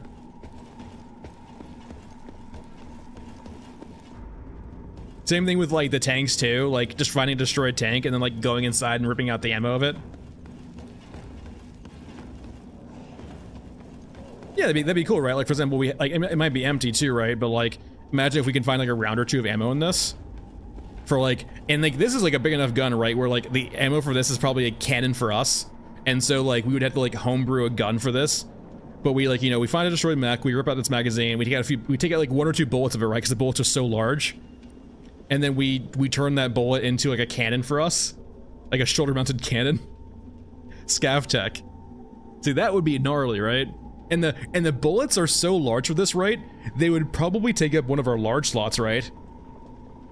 Like, what is this? Like, what caliber would this be? Hey, I'm having a fucking time over here, dude. Let me up.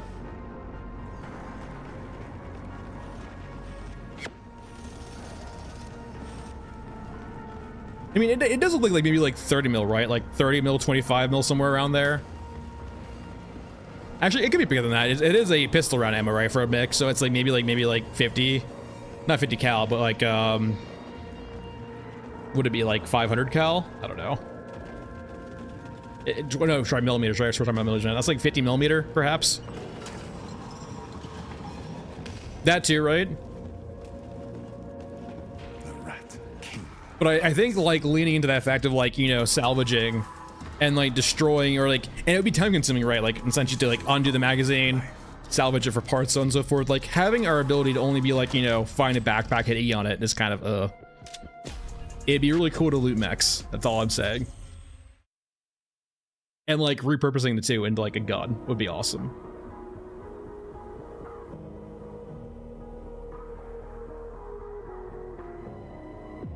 So we've been striking out for a while on this quest, so we're gonna go over to trenches for a bit and try not to die. It's unfortunate, very poor runs on Mausoleum so far. All right, we're not bringing you, I don't think. Just mainly because I need to stock up some ammo again. We'll bring like a backup shotgun with like 20 rounds, but mainly I think we're gonna be converting 5.45 into shotgun ammo.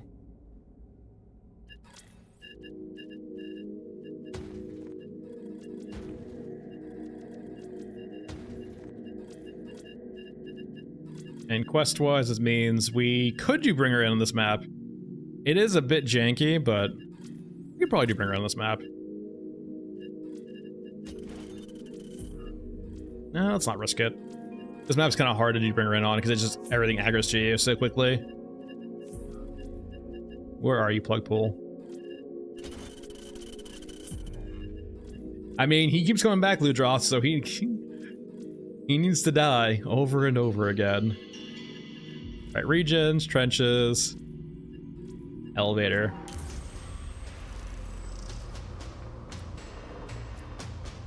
Definitely in a coup. They different rigs for that too, like salvaging, or different like slots in for salvaging too. Or for example, like you might, you know, only bring a primary, and your secondary might be a salvaging gun or a salvaging like a welding tool or something like that. So it's an extraction shooter right now, right? But instead of leaning more into extraction shooter, it kind of blends the genre and goes into one of those like fucking salvaging games.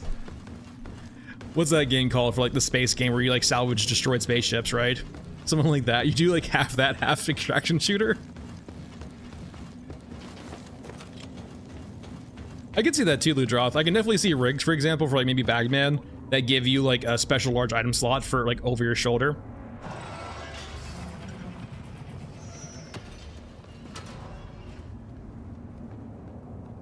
I could see that. I could also see it too. Like we currently have the mule for scavs. It's a bit janky right now, but it does kind of work. But if they fix that a bit more, it'd be kind of interesting too, right? The scav mule.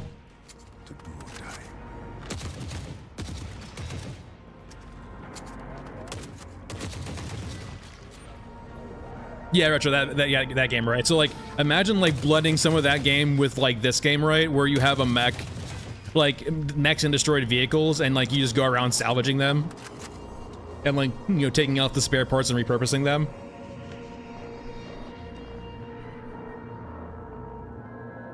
So like you have like a kind of a blend of genres, like where you have the shipbreaker game, right? And then you have this game, right? But it's instead of shipbreaker, it's mech breaker or tank breaker. You come in, break up the parts, you take your salvage, go back down there.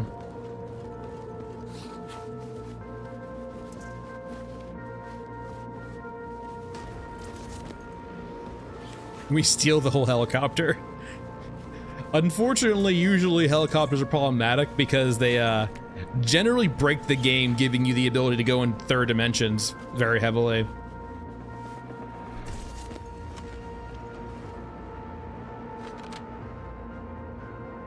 Yeah, Kyo, that'd be nice, right? I think they said they were working on more active skills for the characters, because that does make sense.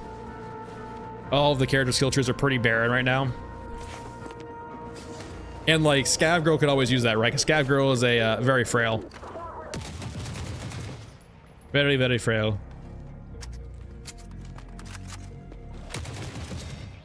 I mean, I can see it like Eludroth. It was supposed to be like a, like an upgrade slash a thing you use to get to different like areas on the map, like different spawn points. I can see it, but like actually being usable in raid, I feel like it would be problematic to say the least. But I can definitely see like stuff like that too. Like I know, for example, right, if you look at your innards, we do have like, it looks like vehicles for navigating through the metro. So I can see stuff like that too. And considering that like apparently we need to defend our innards also, right? I imagine there'll be much more fights in the sewers.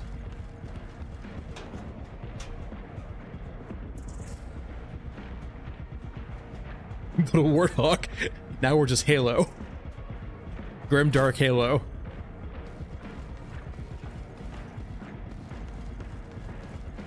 I'm here to get your alcohol. Or my alcohol back, actually. And you're a tanky boy. Yeah, I honestly, like, I'm hoping it is a sewer fight, and I hope people, the masses, realize how fucking cool this game's fights are when they're indoors. And in small confined spaces. Like, I actually like the fights in here. If they refined it a bit more, if they had to be better, slash, there'd be better bullet clipping, it'd be better, but like, I think the interior locations of this game are awesome. I think it's the aesthetic on the head.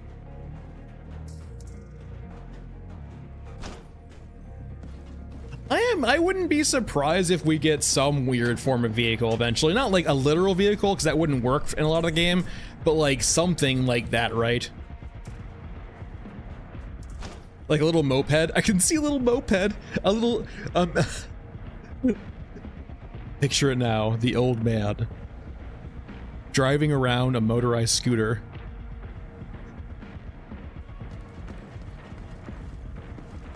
Going honk honk. Doing wheelies off craters.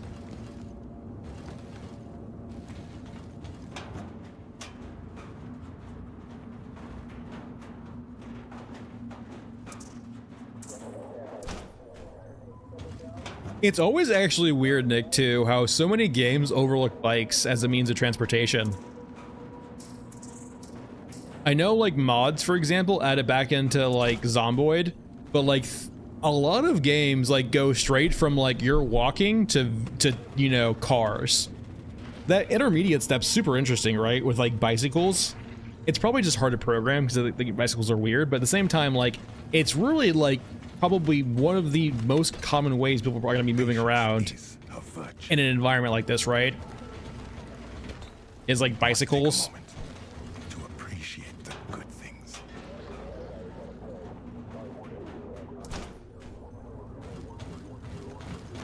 It seems to be something that's like very not thought about by a lot, but like it's really intuitive once you think about it, right? Like in a setting like Zomboid, you don't want to be in a car because it's really fucking loud. And so you use a bike because it's silent and it's much quicker than walking or running. You do not see me.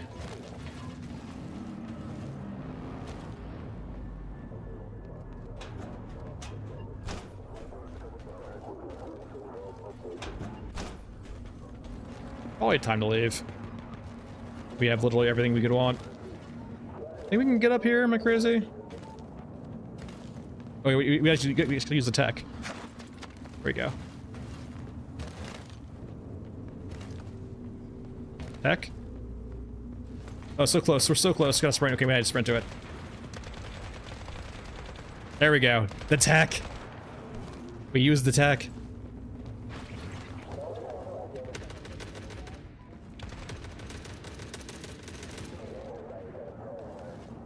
There we go. The Shaman tech works so well. Weirdly enough, too, I feel like Ash and Mesa can have a lot more depth to it also. Like, Ashen Mesa is already the biggest map, but it has a lot of spots on the map that currently aren't in heavy use. Why are you randomly shooting me? What the fuck did I do to you? Did we get HKs I didn't see?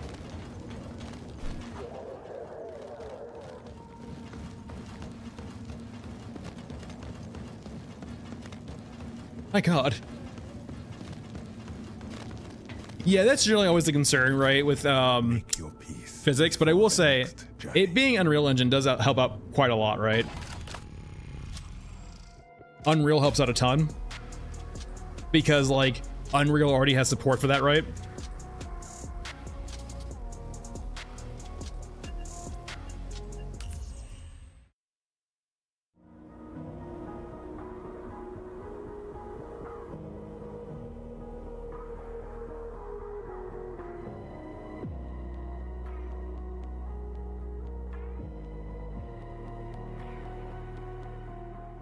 Alright, 3 quests done. How are we on money? We haven't checked in a while.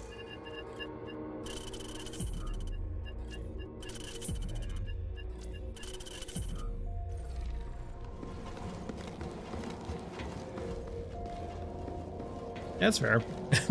they put that, like, what's that Nordic game, right? It's like the build your own car game where you literally have to build your own car and it's like super janky. Just put that in the game too.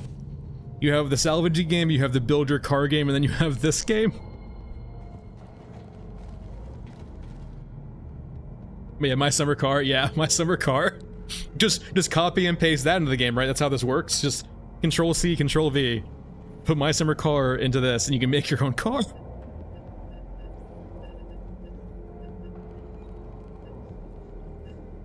All right, so this is, yeah, 1.5 mil, and this is 500K. And what are we at? So yeah, we're 2 mil short, basically. Hard car summer breaker, there we go. Yeah, Nick, and I think too, the biggest thing they can just do is add more depth to the maps also, right?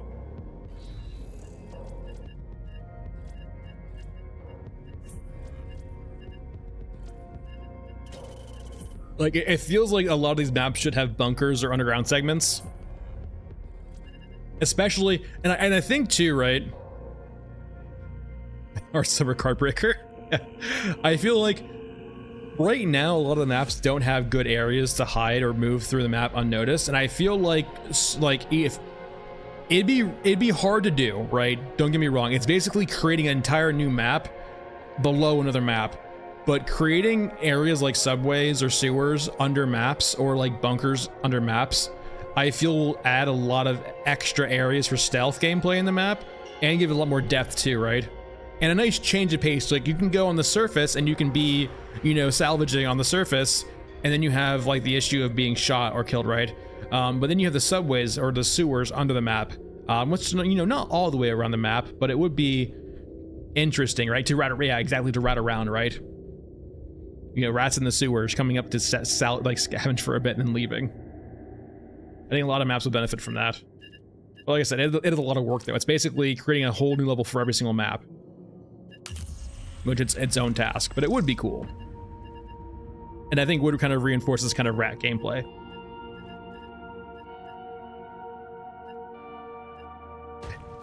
It's interesting to think about it too, right? Like, you know, being a rat in Tarkov usually has a stigma behind it, but like everyone around here is like, yeah, let's be a rat. Rat squad. We are the rats. Rat life. Let the Chads go chat each other out in Tarkov.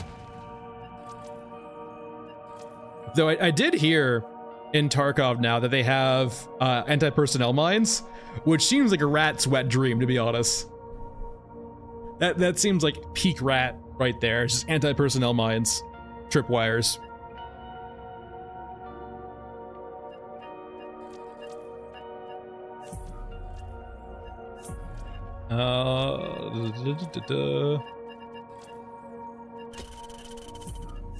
So it definitely kind of feels like for this mech request, we actually really need the alternative spawn point from Eurasia.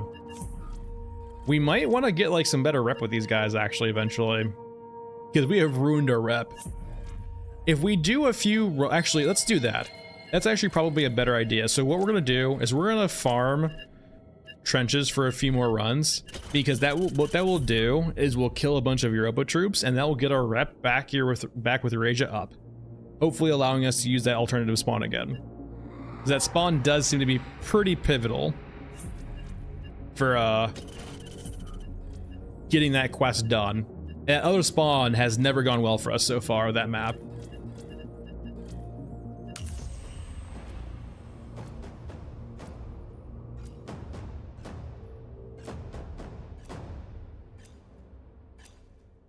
Yeah, melee weapons would be cool. I think with the current melee animations though, like if they were to pursue that, they would have to do a pretty good overhaul or good like expanding of melee. Because right now melee feels pretty awful. Like it's fun to do, but like the animation locks and like the jankiness of the melee makes it really only for like very niche scenarios, right? Like remember, like so when we melee, it locks us in place and we can hit in a small area in front of us. And even then, I miss crawlers all the time in melee, right? So melee needs to probably be reworked a bit if it's ever supposed to be expanded a bit, because it's like very clunky. Very, very clunky. Alright, let's play the corner here. Did you break again? You did not. Close.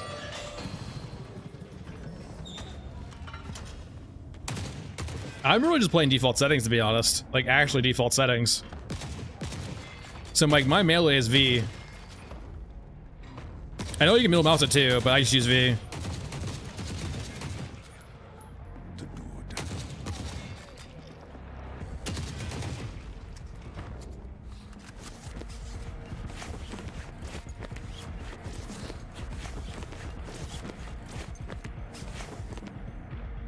Give me your shotgun ammo. So we noticed too on Masked Man earlier that his stealth kills actually have sound. I wonder if that's the case for everyone now or just Masked Man. I don't get me wrong, I would love to see bayonets too and melee weapons, but I would like to see like a melee overhaul too with that, right? I think the animation locks, like slowing down is perfectly fine. I don't think you can really allow for animation locks in this game. Animation locks in a game like this feel fucking awful because it means there can be scenarios where you feel like you have died without being in control of your character, which is always, it feels bad, right?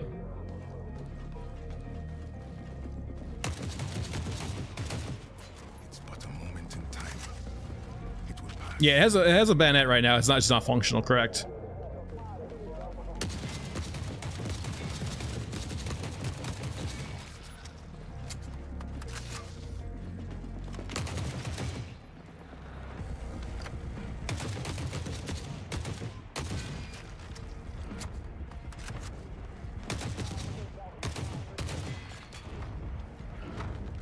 No, no, no, no, no, no, no.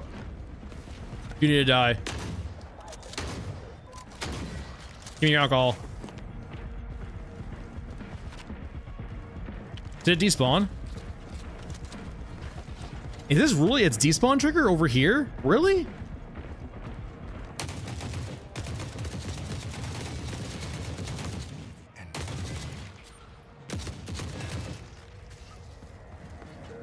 Hold on here. Yeah, holy shit. Okay, that's good to know.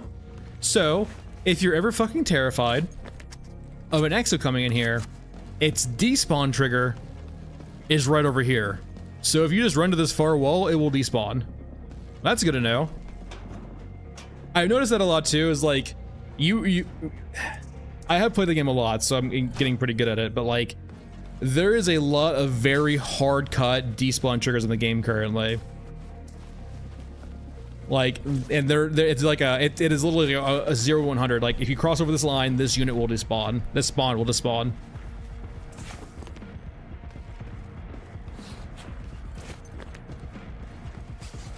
Because, like, that mech has killed me before from coming in here. And knowing I can just run across the room and have it despawn is huge. Are we full? Not yet. Okay.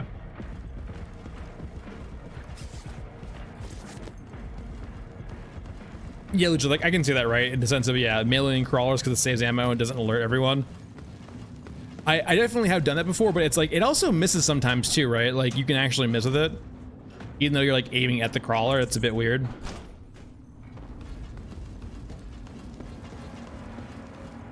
It's kind of the jankiness I'm talking about too, right? With the melee system.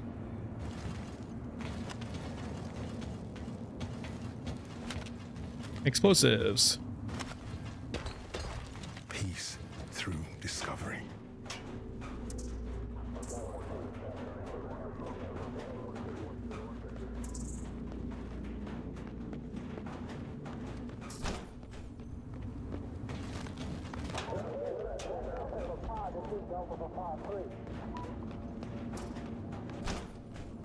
That's fair, Keo. I will say, hold on, let me get over the fucking death room first. Let me try not to fucking die. No, please no, bro. Fuck off.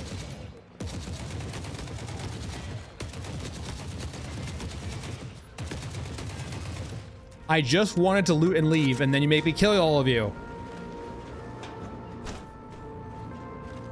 Yeah, so yeah, Keo, that's the biggest thing I was gonna mention too, right? Is that this is all client side, which means your computer is in charge of everything. You can't have any of it offloaded to a server. That will be the general constraint. I do agree with you though, 100%. And the game needs more that makes you feel like you're in a battle zone. And the way to, I think, necessarily do that is a lot of off-map sound effects and visuals that aren't necessarily on the map. The game definitely needs more of that. And I do think they can do better in regards to the actual units on the ground too fighting. They can do better with that and more with that. And I think one of the big aspects too is figuring out some AI system that's low budget. I know it's like, just name the ideal AI. That's fucking hard to make. That both keeps things on the map and persistent while maybe not always being rendered, right? Because right now, you'll get these weird scenarios, right? Where you can despawn and respawn enemies and it'll just be a brand new set of enemies, right? It won't be the ones that were there before. If there can be some persistence with those enemies and their patrol pass, even if they're not rendered, it will do a lot. We're already dead. If they can get to the point where they can just keep off, like even if they're not rendered, right, just keep them in the system somewhere in memory and have them like maybe get updated every like 1 to 20, like every like say, you know, 16 ticks, every 32 ticks of the game, right?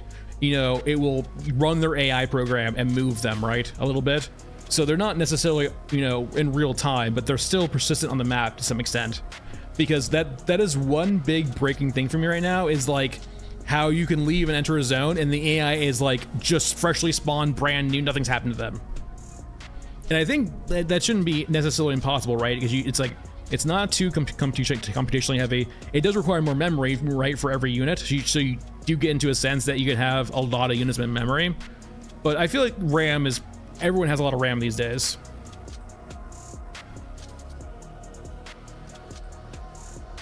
Yeah, the particle effects, like, yeah, particle effects are like the one things I run on low. Like most settings I'm high or medium, and then particle effects low. Shadows are medium because shadows are always intense. But yeah, particle effects definitely low. I will say, the higher res ones or the higher quality ones do look really good, but they are not worth the performance hit. At least currently.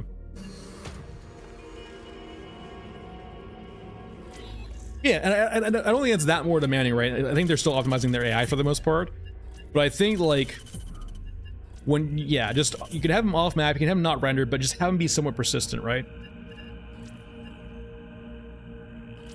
Yeah, music in the game's good. Like the atmosphere good, the models are good. Well, the outside weapons, but the units are cool, the maps are cool, the sound is good.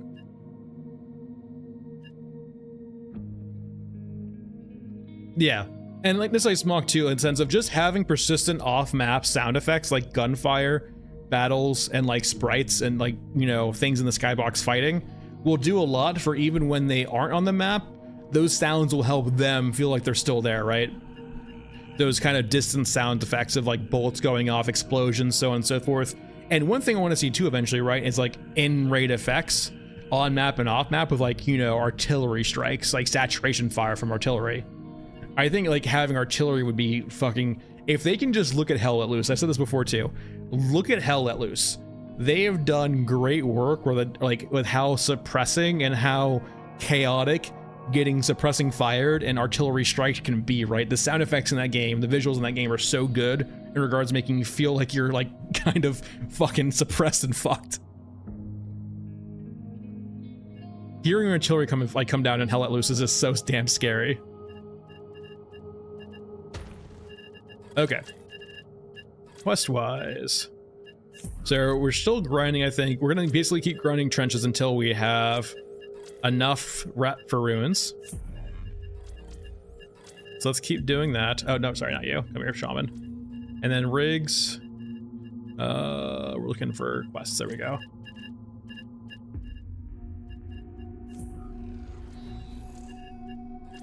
Cargo.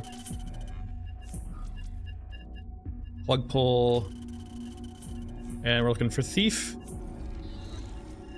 And we're just doing this until we can get the good spawn for trenches, or not trenches, but mausoleum. Ammo wise, we'll bring 20 shots for you just for backup, but mainly 545 again. And like 360 is fine. Meds wise, some nice meds.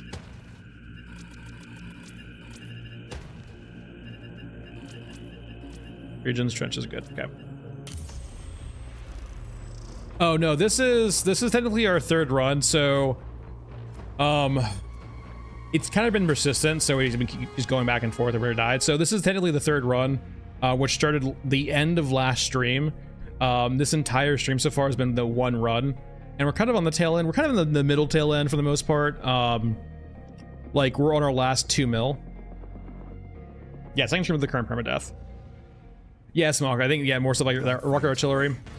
Every Innard's upgrade, retro, is what we're going for, which is why we're on the last 2 mil. Once we get every Innard's upgrade, that's our current criteria for winning.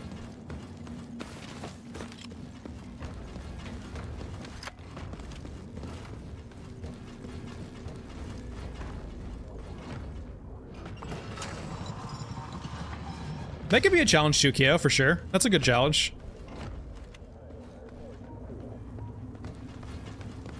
Though I will say, like, it's a good thought. I will maybe, like, I don't know. It might need to be that plus something else. Go away. Because, like, I don't want to just resort to, like, chain farming, like, enemies for experience. So maybe that, like, plus doing quests on certain maps, perhaps? Like, maybe that plus having to do every quest in the game that's currently completable.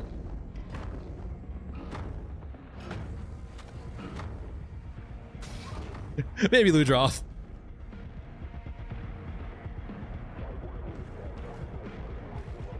I personally enjoy 5 FPS, Ludroth. I'm not unsure about you.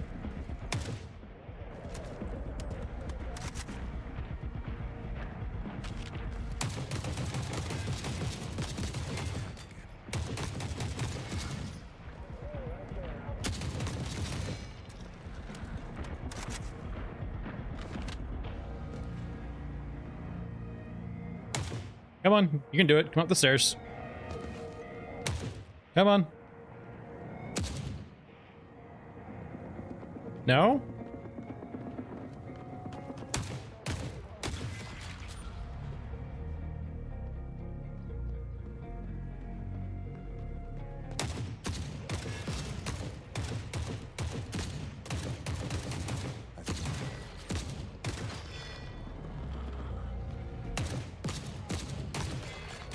Next.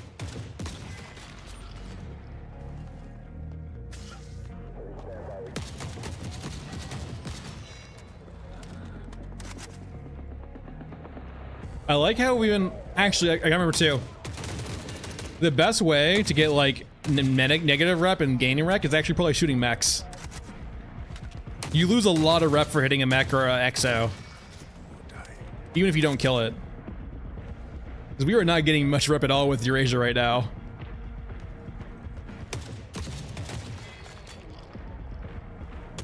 Stay on target.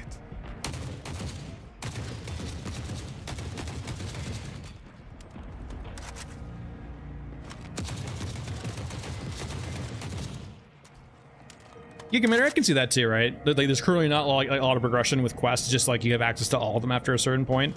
There's a few quests that lock off other quests, but for the most part, like, yeah, there's no rep requirements really, and there's no really quest chains right now. Yes, get. We're very stealthy. I can't help the fact they keep respawning. It's not my fault they keep respawning.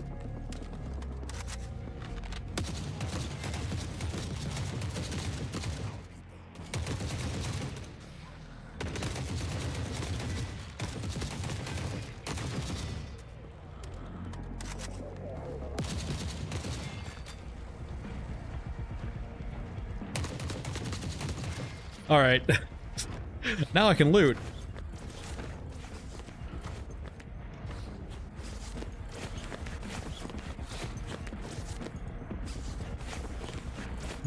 How full are we? Not full yet, actually.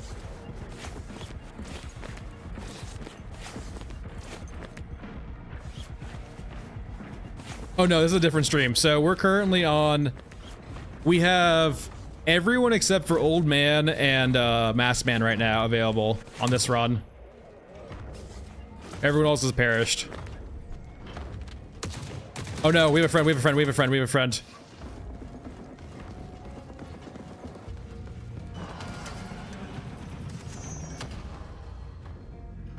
The Exo's inside. I am actually curious if it will despawn if I get to the other side. Is it worth dying though?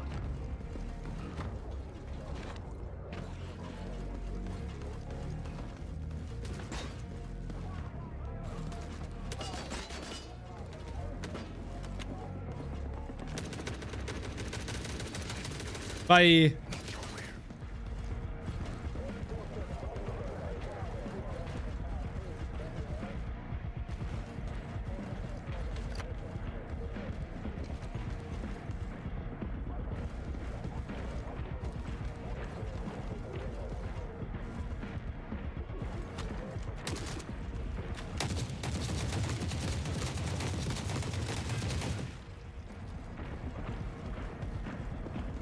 Give me your alcohol.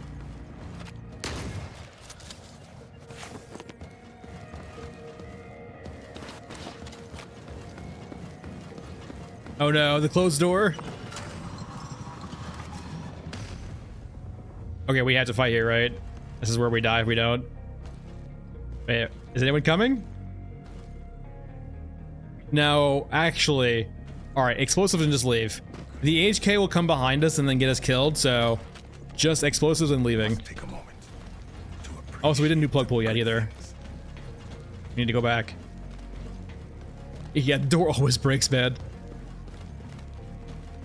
Open door, it breaks. You know, this stuff doesn't work anymore. It does seem like the Exo either... It does seem like the Exo probably despawned.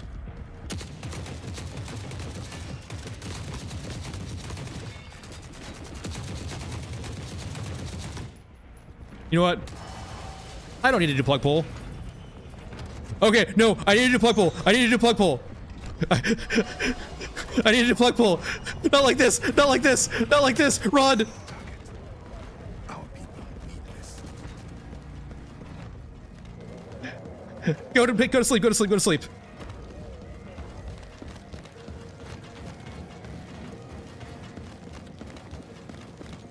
I'll find a new way out.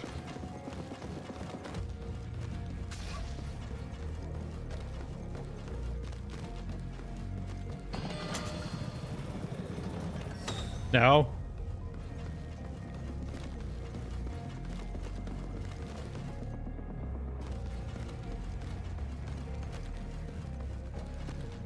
No. Stop spawning whenever I go to. Yeah, they're leaving though. We're good.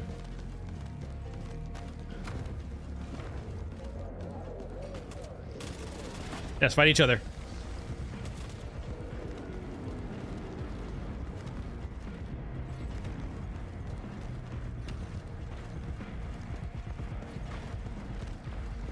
Alright, well that was fun. Got everything done, we're safe. Leaving.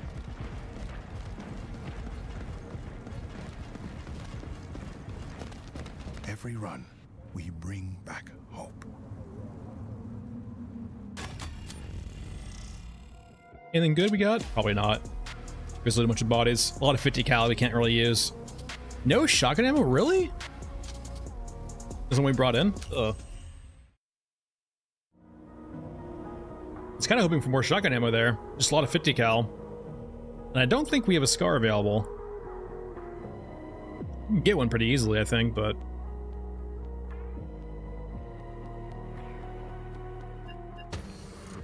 How much 50 cal do we have? Let's see here. Oh, we're getting there, actually. It might be worthwhile to bring a SCAR. We probably have the upgrades for it, too. What quest gives us a SCAR?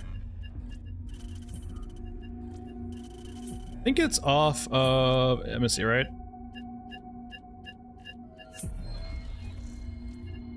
What quest gives us a SCAR?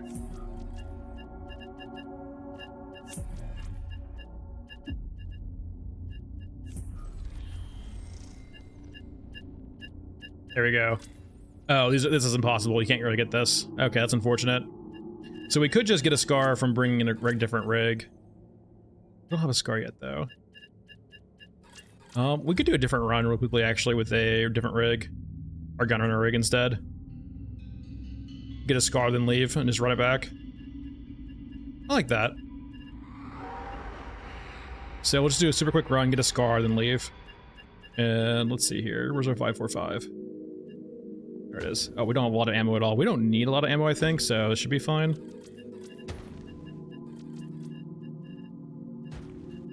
Like, it's gonna be a brief end, kill a few Europans, get a SCAR, then leave. Insane map for right now. Get it out. Yeah, that's exactly what our kind of plan was there, Nick, was to like farm that area just a little bit to get shotgun ammo for our AA-12. Unfortunately, it seems like they all spawn with SCARs though, which is kind of sad. Matteo, so you do lose, yeah, the rig components. You don't lose the rig itself, which is kind of nice. So you don't lose the rig, only the components, the upgraded components inside of the rig. So you spend like, you know, 360k on a rig, you won't lose the entire rig, just the upgraded containers itself. Slightly different story. So it's not too punishing. Which is good, because if you had to spend like 300k on a rig every single time you died, no one would bring a rig.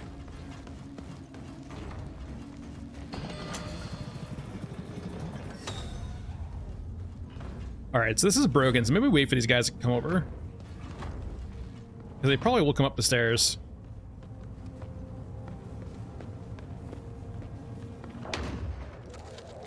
Or I'll make them come up the stairs, either or. Already flanked shit.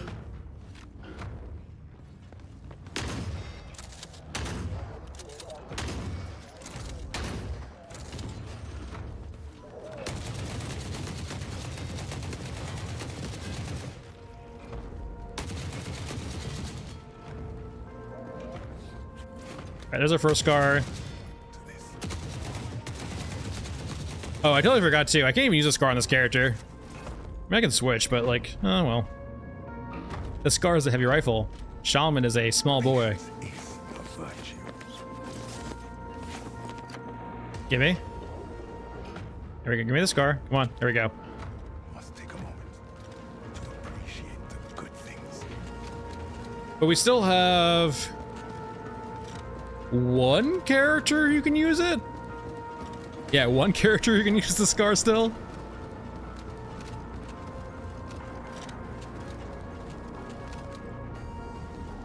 Yeah, I definitely think that Nick, that can really be modded in later, right?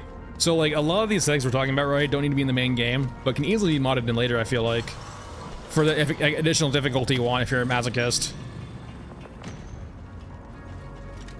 I'm sure you could like easily program something too, right, where if you die in game, you hit a button and it just wipes your account. Oh.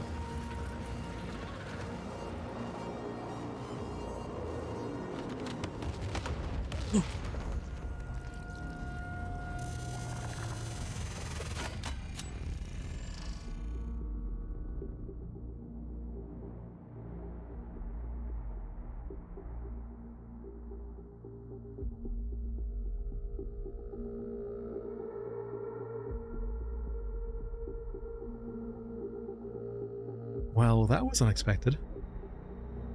I'm pretty sure he wasn't aggroed at all. I think he was trying to shoot the drone. He missed the drone and hit us. I think we were collateral damage. I'm actually pretty sure we were collateral damage. I mean, we were still the guy. It's just that, you know, Medium X missing a drone and killing us. It's very, very sad. Well, alright, Shaman's dead. We have Scav Girl and Bagman. Thankfully, I will say the perk of that, right, is we didn't actually lose a whole lot there. We were just using niche stuff, right? Hold on, let me switch characters. Hey, Scav Girl. We were using, like, just, yeah, off the hand stuff to see if we could get things.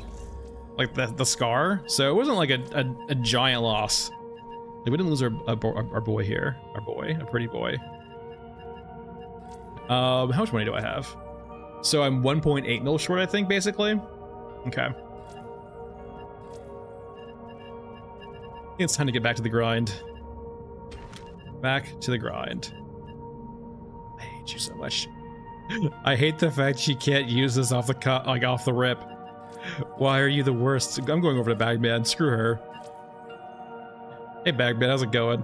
You're slow, but at least you can carry things, unlike Scav Girl.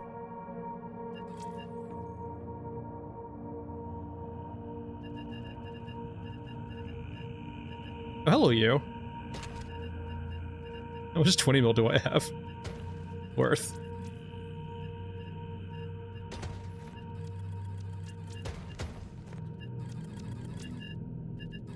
Alright, time to quest. I have to remember too, I cannot crouch as this guy. This guy is very bad at crouching. I don't have the region yet for this, right? Not you.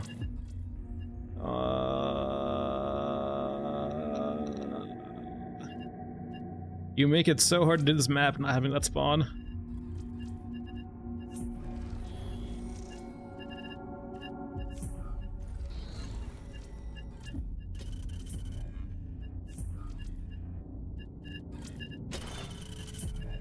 Alright, regions, yep. Yeah, you can have medium mechs there, right? Like I said, the medium mech wasn't aggroed. It was just, I think, like, so, for those unfamiliar, the game's current aggro can be a bit janky. So sometimes when a unit will first get aggroed, or when it's switching targets, it will occasionally jump over to you, take a shot, and then go back to whatever it was shooting. You'll see that a lot on a lot of maps and a lot of units. Like Ash and Mesa, it happens all the time with mechs and other units, right? They'll be shooting something, they'll change targets briefly to you, take a shot at you once or twice, and then go back. I don't know why it does that. I think it maybe has to do with like the AI changing targets or something like that, or going through its script. But it seems for a brief second it shoots you instead. And that's typically okay for most units, except for things that one-shot you, like a giant mech gun. But I also think it's why, for example, snipers are so deadly and annoying, because they will do that quite a lot. They'll occasionally just from like across the map pot shot you. And it's not that they're aggro to you, it's just that they're shooting something else, but decided to shoot you first for a second and then go back, right? So if you ever wonder why you lose like 400 health and get, you know, staggered for a random reason in the middle of nowhere, it's generally just a sniper doing this weird like aggro mechanic for some reason. Yeah, and it seems to be, I'm not sure, it's gotta be a bug, right? But it happens a lot. You just have to, it just happens, right? And for example, like reasons like why we just died are for why we have 5 lives in this scenario, because some deaths are gonna be like that, right? Like you are going to die occasionally just to a little weird things occasionally like that. Yeah, Kyo, just the sniper having a little fun with the civvies around the map.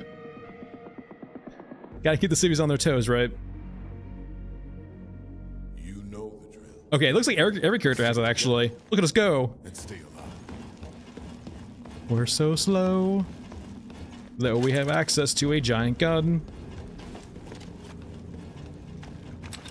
So I think our goal is just like maybe snipe the mech guy, the mech pilot, if we can see them. Wonder what you are actually. These little vines. Are you? Is that blood? It's red vines.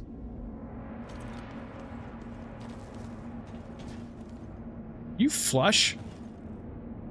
Is it a flush vine? Ugh.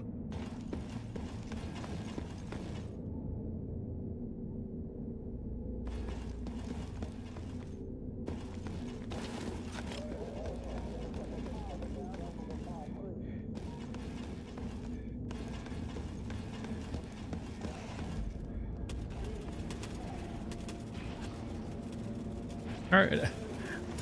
First I'm actually seeing that that signpost there. Interesting.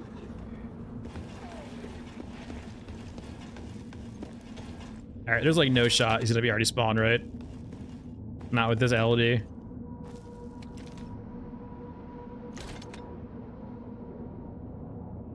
I wonder what the cutoff is actually to when he spawns. So we have some cyborgs over there actually already.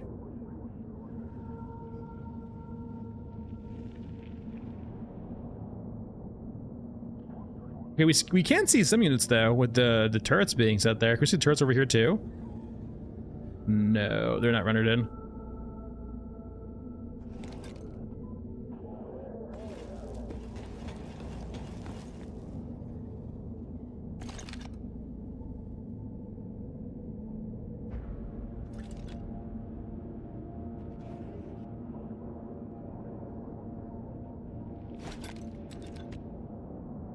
That's the thing too, right? Also, you know how to account for Bagman's like weird fucking aiming system. Like I want to see all these guns, like even if they aren't killable, to be like currently activated, even if they're just shooting off into the distance over here. Like the fact that they're all here just not being used feels kind of sad. It'd be crazy to see them like lighting up this hill. All right, let's get a bit closer. I guess we'll go over here. Ow. I'm not sure when the pop-in actually happens. Yeah, there's a pop-in for a bunch of mechs.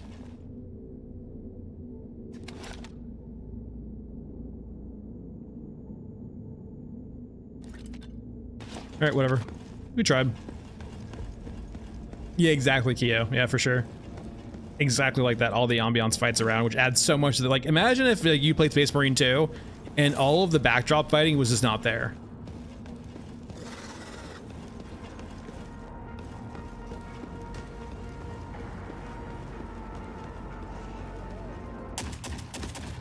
No, kill me, kill me.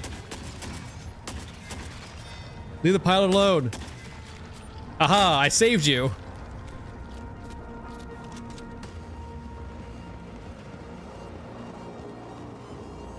All right, let's see if the... I wonder if the thief spawns... Oh.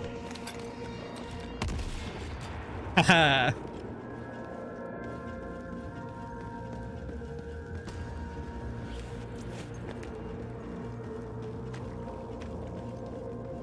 This was profitable. So need to do lost cash now real quick.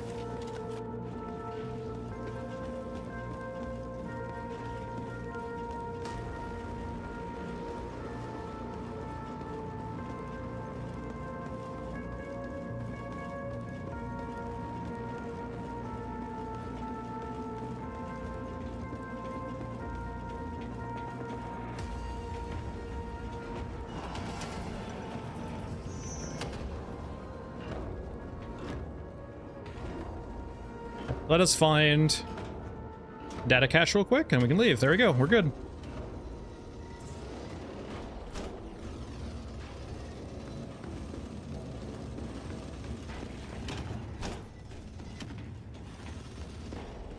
No, it definitely seems like there's more fighting in those videos, right? I know what you're talking about, right? Seems to be a lot more static fighting in those videos. Though I can definitely understand for performance reasons having to cut that out for a while, right? Because it is First things first, get a working game, then worry about the rest later.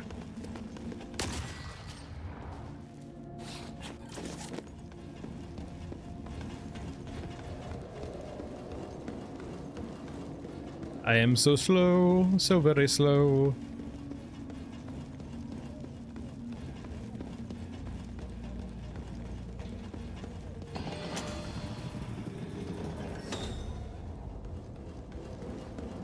Remember, we're already dead.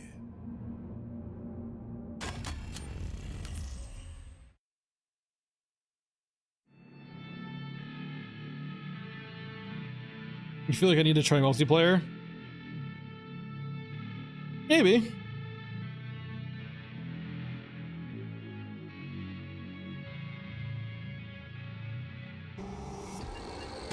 Oh, I believe you.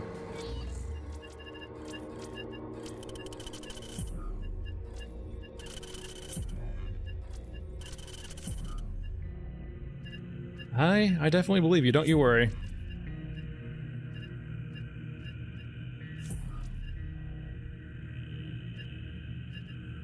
All right, let's run it back. And let's see here. Mech wreck. The big thing too, right, is just the higher density of higher quality enemies too, right? It's not only just the fact of more enemies, it's just like actually the ones that like are better too. Yeah. I mean, I still get 3 occasionally too, right? It depends. It seems like it depends on the conditions too of how you trigger the HKs. If you do stuff that really pisses them off, I will occasionally see like 3 HKs at a time, which is a lot for one player. I think they're killable, but still, 3 is a lot still. It just kind of depends on what you do to piss them off, right? And if you keep pissing them off. I guess we could do this, but not really. Yeah, I guess we're doing that. Mausoleum, pipes, we're good. Yeah. I don't think the elite soldiers are actually an upgrade, right? Because right now they don't have access to the M203.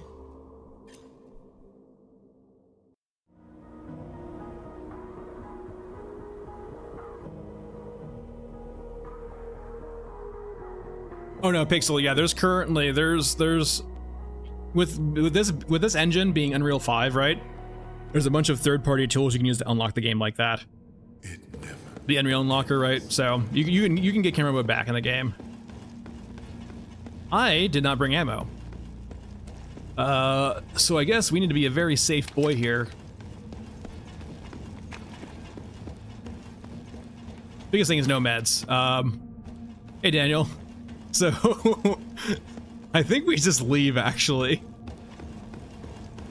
Because it would be tragic to fucking die with no meds.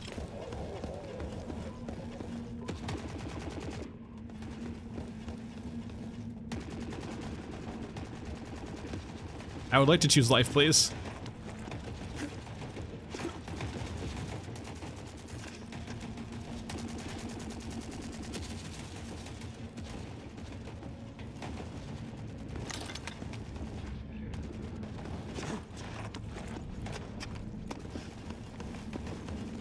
It's a real shame this LD is like not long enough to actually see down here. It would be satisfying to like snipe a few units from up here too. Very sad. Yeah, it works. I think it works on every character. So like you can see that we gain elevation when we crouch in midair. So it seems to work on every character. Yeah, it looks like a good sniping spot, but nothing renders for you to actually shoot. So it's very sad. But I think we're just going straight to the exit because we're kind of cursed right now without ammo and meds. The meds is the big thing. I say as I get potentially swarmed. Fuck it. Okay, they're all crawlers. We can basically just leave them. Whoa, I mean scramblers.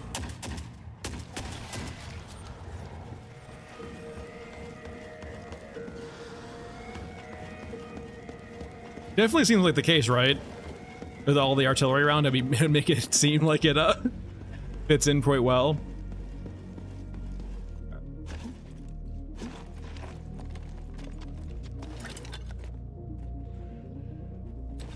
You're the pilot, are you?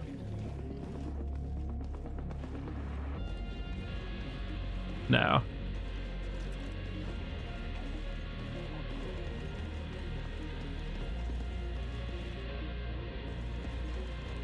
Oh, range side works too.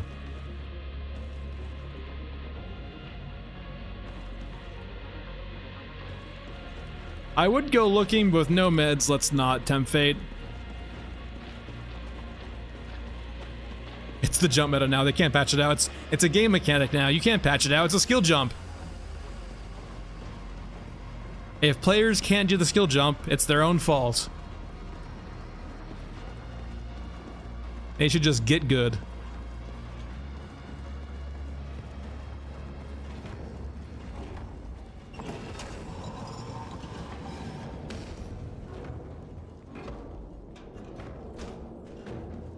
Alright, quick loot and leave. With no meds and no ammo, I'm not gonna tempt fate and just like try to do anything here, really.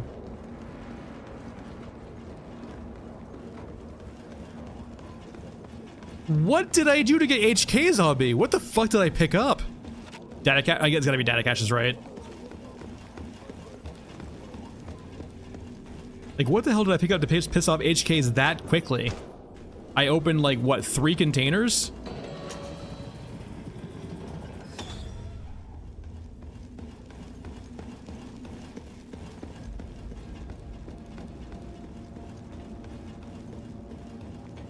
Maybe they should guard their data better. Maybe it shouldn't just be in a random crate around the map. Never enough hours in the day. Yeah. Yeah, 6 of them.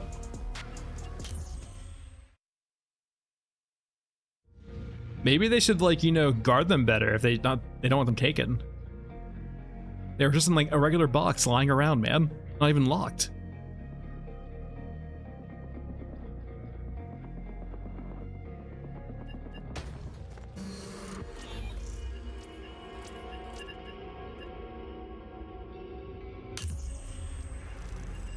Okay, let's actually bring ammo this time. That'd be swell. And meds. Meds would be very nice to have. Meds would be amazing to have, actually.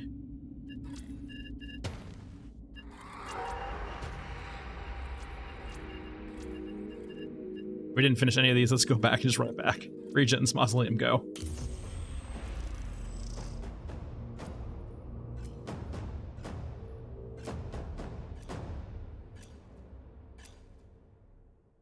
And I think, yeah, with the reworking of Mausoleum too, right?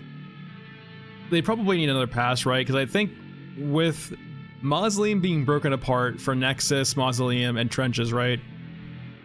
It doesn't feel like a lot of the maps have like a high danger, high loot area. Like Mesa, right? If you look at Mesa, it has clearly different segments of like risk versus reward for loot crates, how many there are.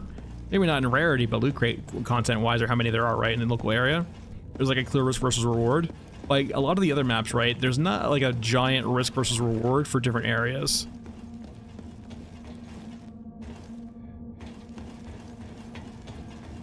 Either it seems like all risk and like the same reward, or like, you know, no risk and all reward.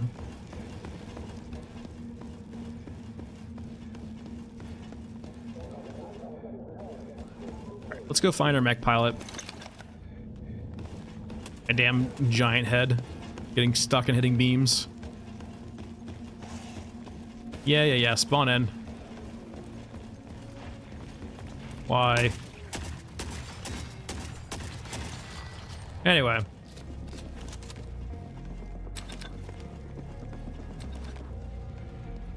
Show me the pilot. He's hopefully alive.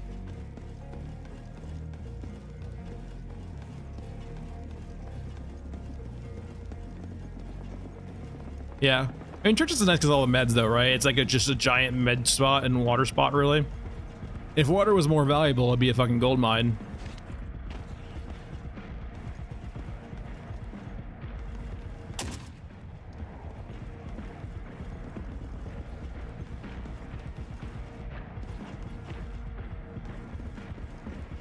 There you are. Hello. Alright, they're dead. Let's go find the pilot. So it seems like if the pilot does spawn over here on the right, he tends to cross right in front of us, it seems like. We can go confirm that real quick, make sure he's not in there. We have seen him in that other spot though, right? So I'm very curious if he'll be in that other spot under the ground still. Water is valuable, but like it's really easy to get.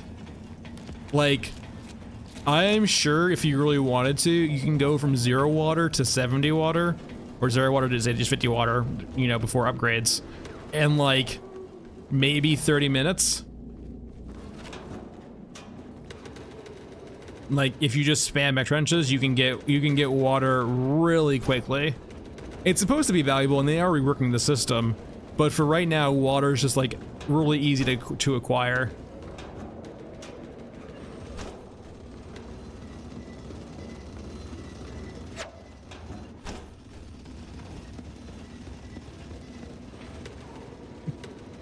Oh, 100%, right? But like, being in easy ways for us to take out the map in small little containers is like kind of a little bit too easy. Also, I'm not sure if every single quest should give you water also, but I don't know. It's like right now, every quest gives you water. That's actually this. So let's hack the door. Then we can leave toward the other side of the trenches and then, you know, find the thief there, see him in the ground, say hello, then leave.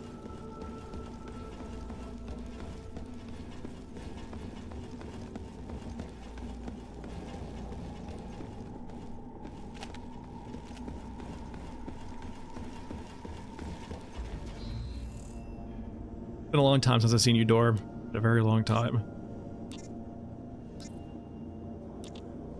I'm blind. Where are you? There you go.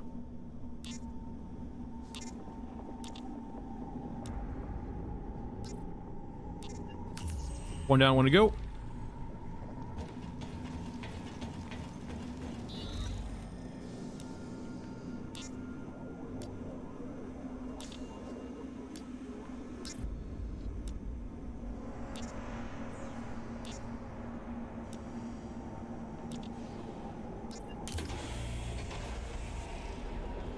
All right, both down.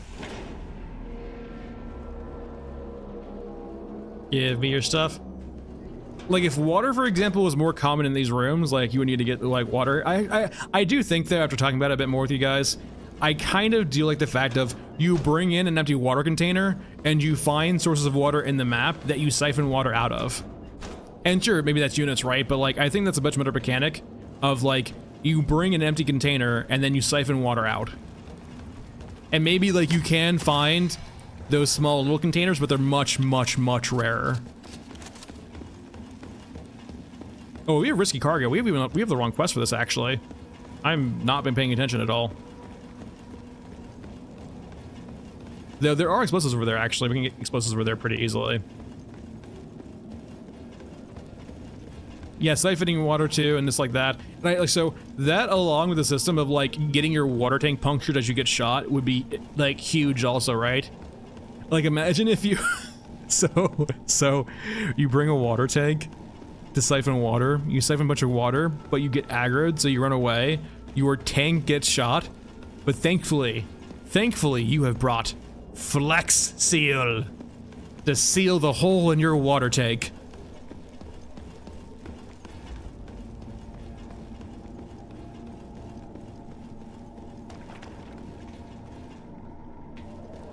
War is temporary. Flex Seal is eternal. I really do not like heading down here, but there should be explosives down here for us to use.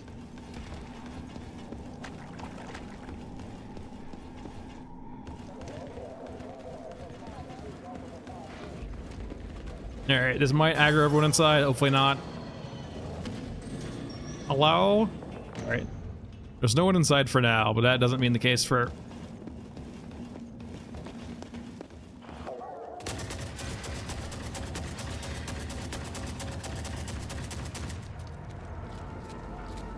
I just want some explosives and I want to leave. You can all live. Alright, next trench line.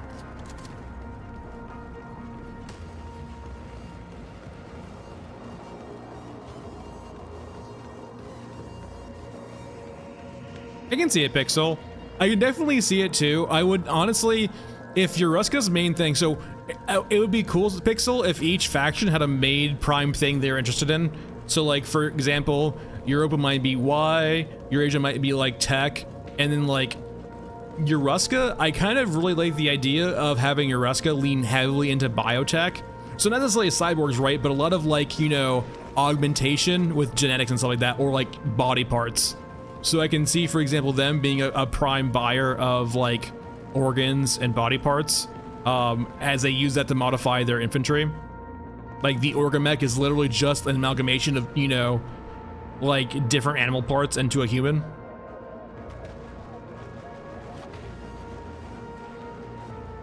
Well, Daniel, right, you may have like the prime currency, like they might really valuable organ parts. They might still value tech, but they'll value like organs a lot more, right? And so you have these different systems, like, you know, different currencies like that. Give me you. Give me the explosives. There we go. But I do like the idea in this kind of, I don't like a generic currency like they currently have. I would like to see, and this is me saying, I do not like PoE's currency system. It's way too in-depth for a currency system. But even with me saying that, I would still like not to have a generic currency in this game.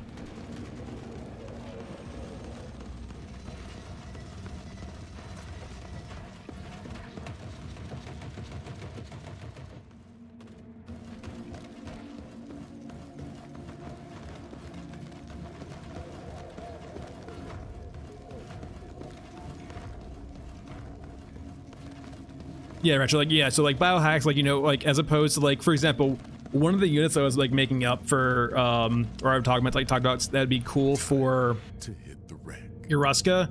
Would imagine like if they, for like a conscript unit for Yoruska, right? They like bio-augment you, to be almost like a very light human. Like they almost like, you know, chop you up, just like spin you down, and they like augment your body to like support kind of like the VTOL propellers. And so you have these like, you know, flying humanoid creatures with these like mechanized like VTOL propellers over their shoulder blades. And so that they're basically a flying swarm unit for Yoruska.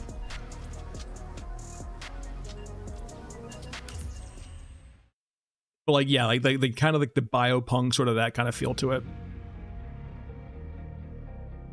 That too, Retro, I can see like that, adrenaline, you know, a lot of stims.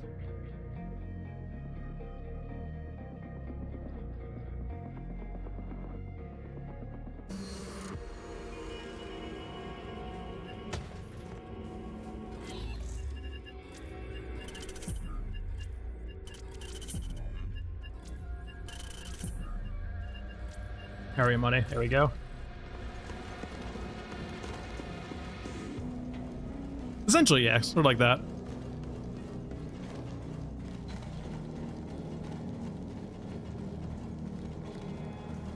All right, let us go ahead and get this.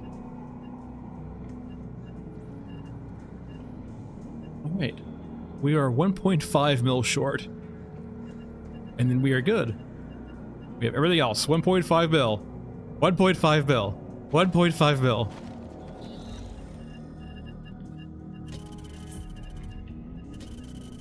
So close. Where are you? Oh, wrong screen. 1.5 bill. 1.5 bill. We're so close.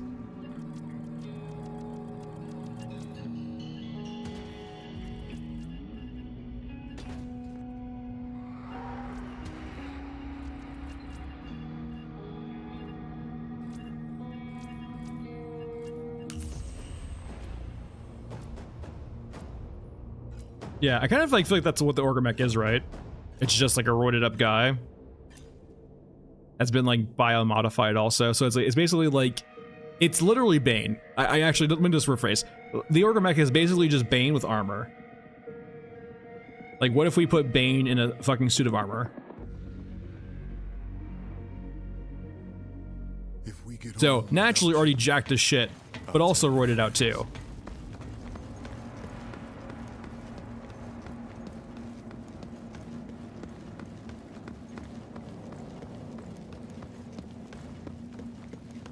I can see that too, Ludroth. I can see like a lot of the weird things like that.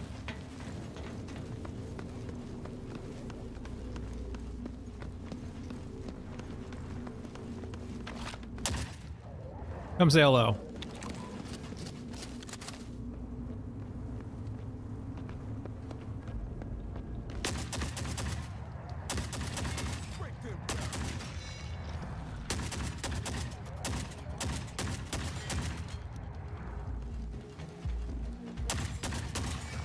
So I have a dream that I can grind out this last 1.5 mil very quickly.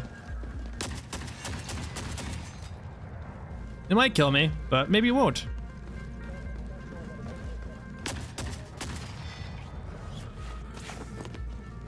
I feel like this can be done now. We got this.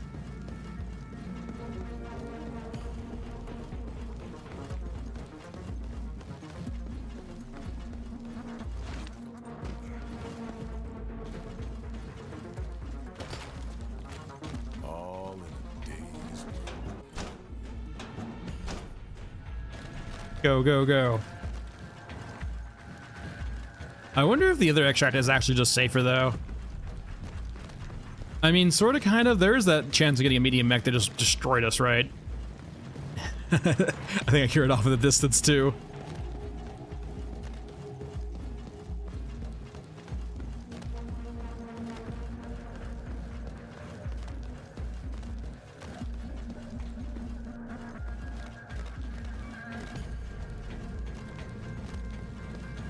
No, we're not doing this today.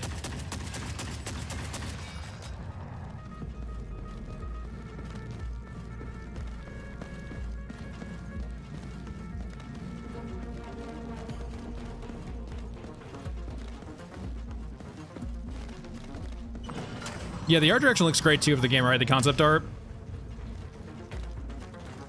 A damn close call on a day of close calls.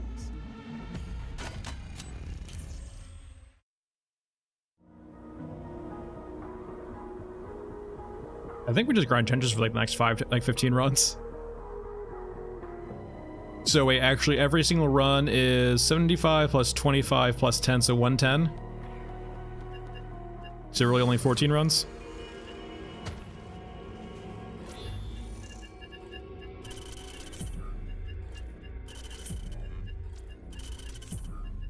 We got this.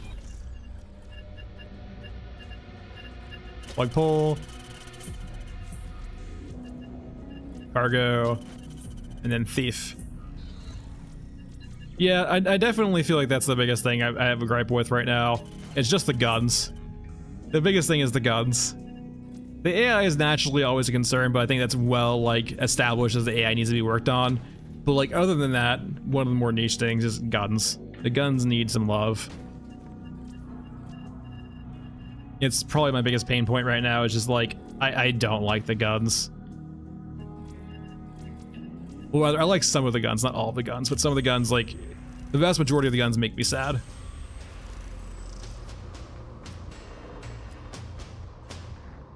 See, that sounds metal as shit, Pixel. But yeah, scav guns, and then just, I don't know. I know there's factories, we've been over this before like 1,000 times, but like, even that, I feel like it could be dystopia-fied.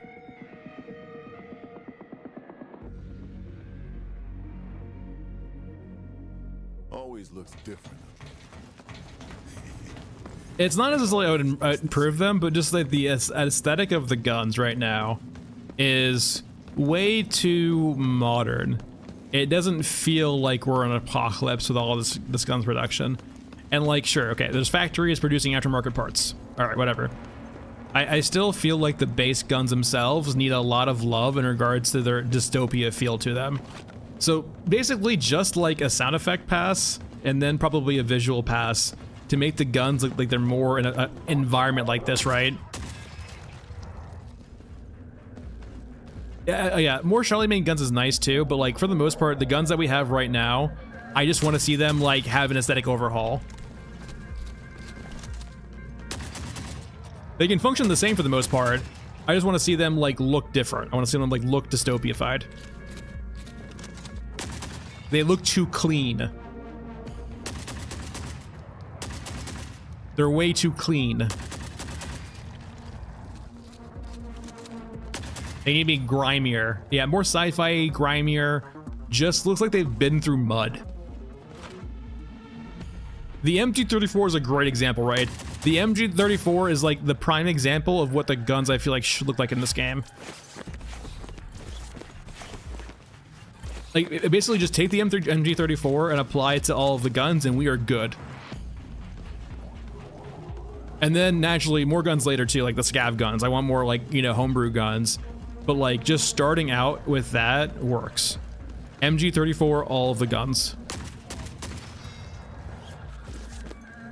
Yeah, Painless looks good too. Painless is great. For a homebrew gun, Painless is amazing. Like, Painless looks like a gun that belongs within this environment, right?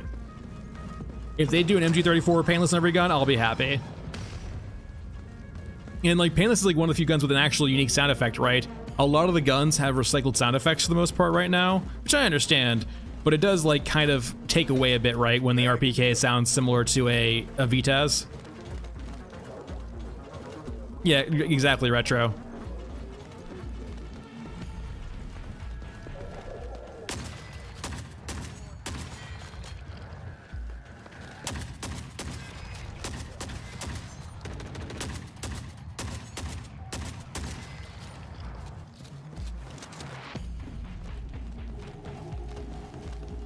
Yeah, pixel for sure. That's a big thing also. The universal silencer sound effect, because it seems like the sound effect for the silencer is tied to the silencer and not to the gun the silencer is on. So when you have a particular silencer on a gun, every gun sounds with that silencer. I'm just gonna not deal with you guys, or not bother with you guys living. So yeah, essentially, right? That's the nice thing. Is like, oh, I have a favorite gun, right? Might as well use that. Though I'll say, like, Painless is probably one of the best guns in the game right now because it feels so unique and cool, but it's also super effective. I'm gonna sleep for a week. Wake me when it's game time.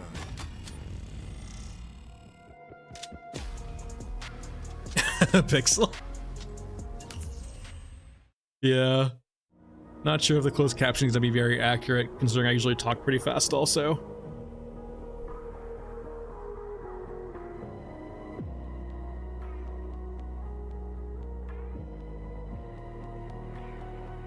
All right, looks like we're good.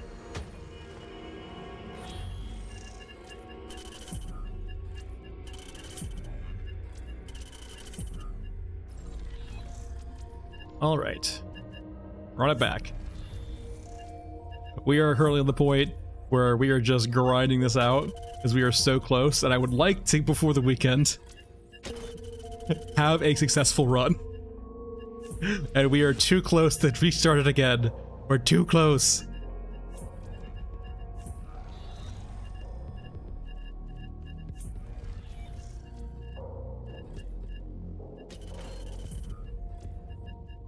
All right.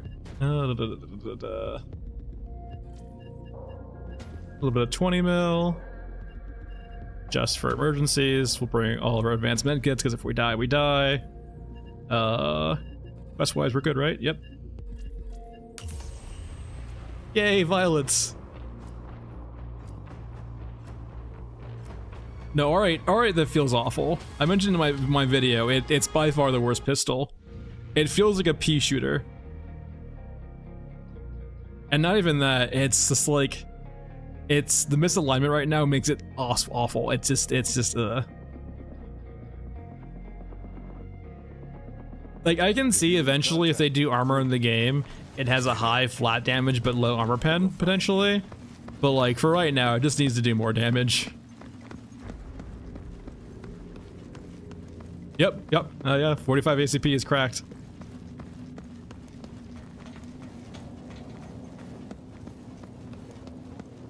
.45 ACP is the king of the SMG pistol rounds right now.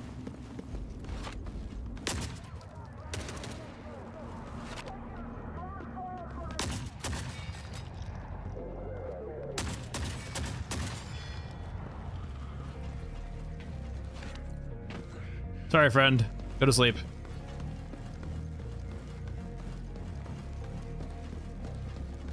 Yeah, God's caliber 45 ACP. When Tommy gun.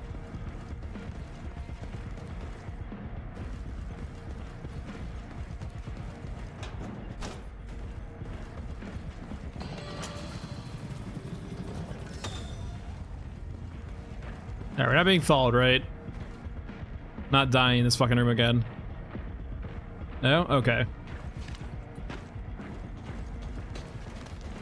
Makes his job worth it. Every time. That will save the day, that's for sure.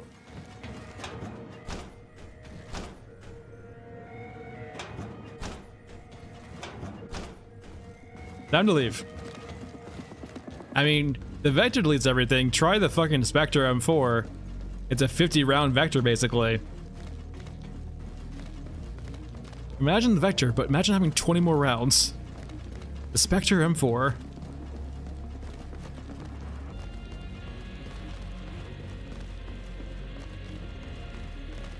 Yeah, 100%. Though I will say, like, that's the reason why I want them to get away from IRL weapons for the most part. Just because when you have IRL weapons in a setting like this, people start expecting IRL things like that, right? Despite the fact they could hurt balance. And so, like, it can be sometimes better just to have makeup weapons because you can actually dictate the charms like those weapons are designed on, what they have access to, right? Because then you'll have, imagine if, like, you know, some guy will reference, like, you know, the M4 has a 100 round magazine. Why doesn't it have a 100 round magazine? It's got that giant double stack. Exit is an exit. Clean, otherwise.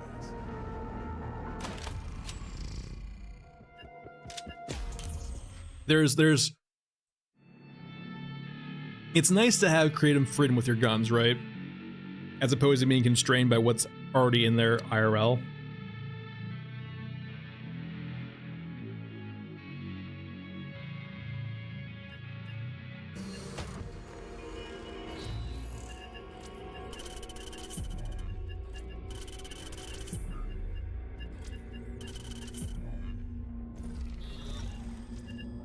Brought it back.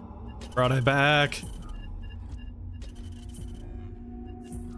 Need to pull more plugs. Pull all the plugs. I've killed this guy like 100 times by now.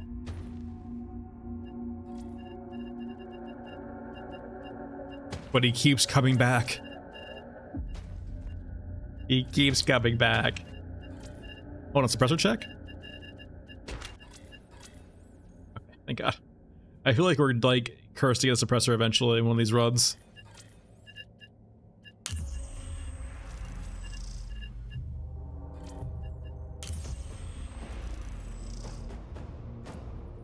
Yeah, loot drops. Like that's one of the things that is like I hate the most. I mean, shotguns kind of have it in this game.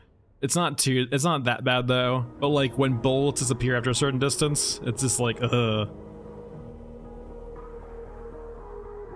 Little Hayden whiskey.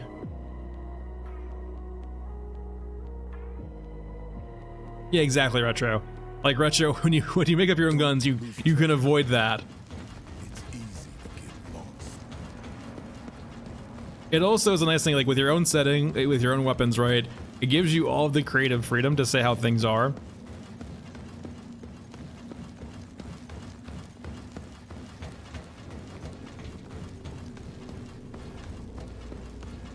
Yeah, shotguns do feel good in this game. Like, with the only problem basically being, like, the lack of mitigation probably being, like, the shotguns doing this much damage is perfectly fine, I feel like. I don't have a problem with them doing this much damage, but, like, they probably need to have some mechanic in the game for armor, really. Yeah, I'm not sure how I feel exactly about Stagger right now. Stagger makes the game easy and hard at the same time.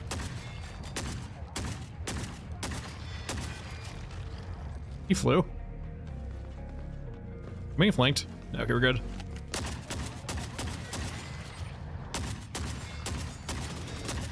Easy day. Bring the weapon.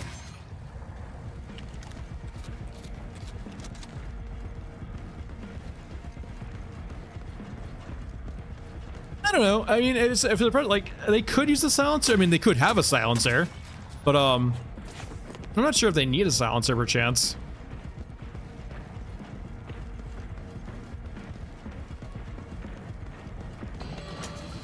I'm not even sure if I like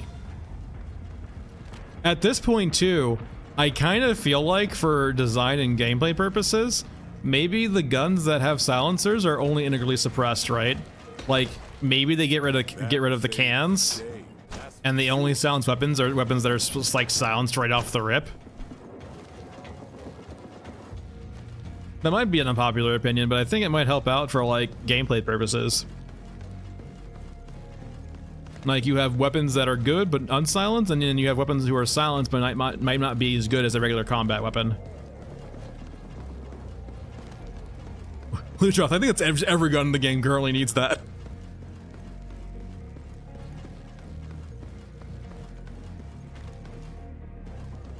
Every gun in the game currently needs muzzle flash reduction.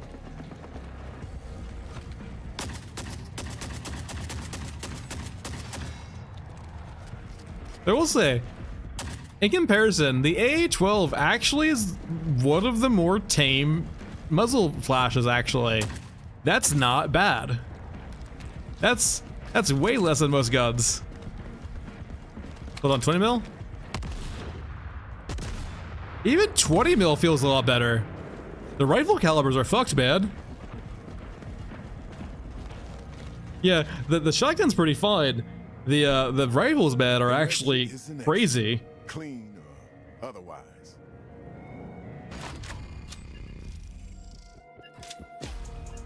Oh, I forgot to pull the plug.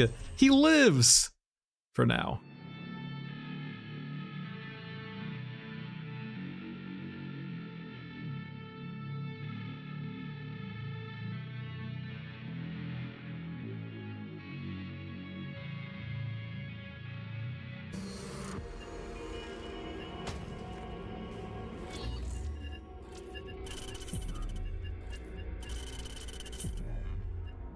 All right.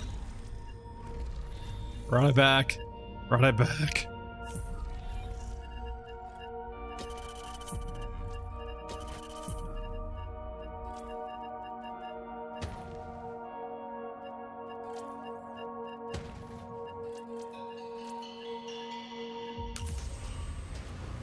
Wait, hold on. Meds. Don't forget meds.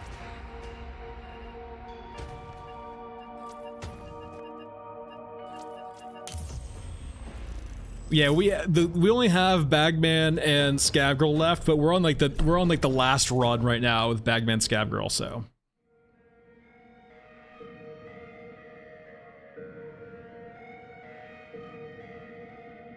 Yeah, Blackwater for sure. And it seems to like the current AI conditions for aggroing is a bit weird. Like you can shoot around them and they'll take a while to aggro, but like Stick together.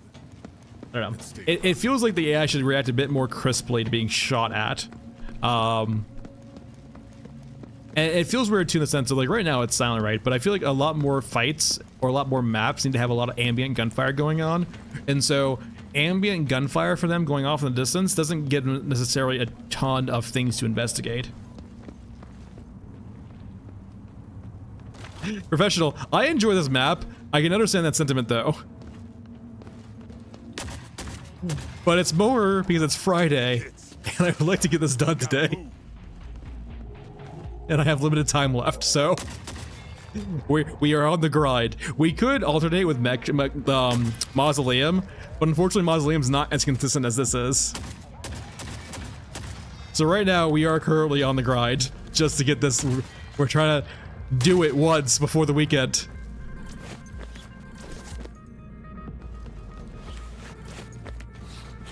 We need to say we did it at least once. Alright, go to sleep.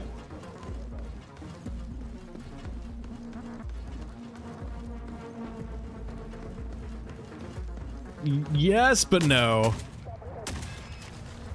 They technically have HP pools, but they technically can't be killed really because you can't bring enough ammo in to kill them.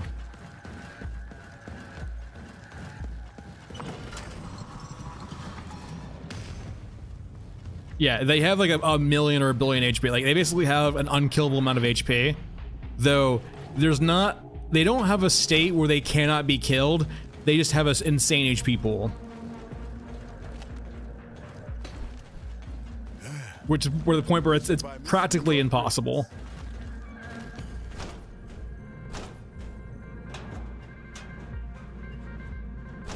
No, yeah, Blackwater, that's true for sure too. Like a flashlight also. There's a lot of things like walking in front of them and like walking, like with faster characters, you can sprint right past them and they don't care. Like there's a lot of things that feel a bit weird sometimes. Now the AI reacts. Yeah, don't fight the grabber, especially by, yeah, this does not work. Kyo, I'm pretty sure that's how they figured out it was like mostly unkillable, or they were actually killable. Is that like if you just sit on a map with against like corpse tank and moms, the moms will eventually die. There's nothing happens to them.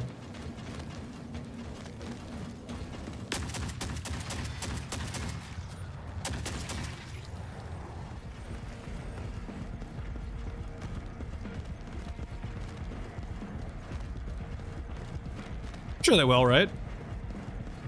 From the early access page, right? They said like they want to release the game in a year. So like if they said they basically want to release the game in the year, that means they have a year's worth of runway, worst case scenario, before having to like release the game. So like with early access being successful, right? They might have a few more years of progress or content to go, or you know, development to go. Yeah, we'll have to see, right? Like, it depends on if they start announcing rework for systems. If they are actually, like, very, what's the right word for this?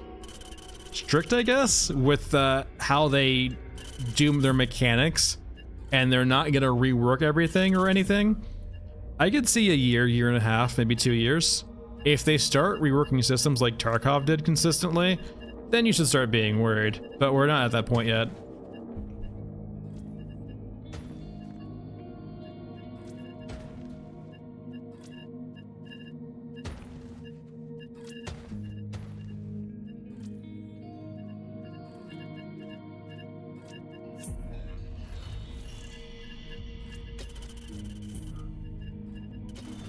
Go, go, go.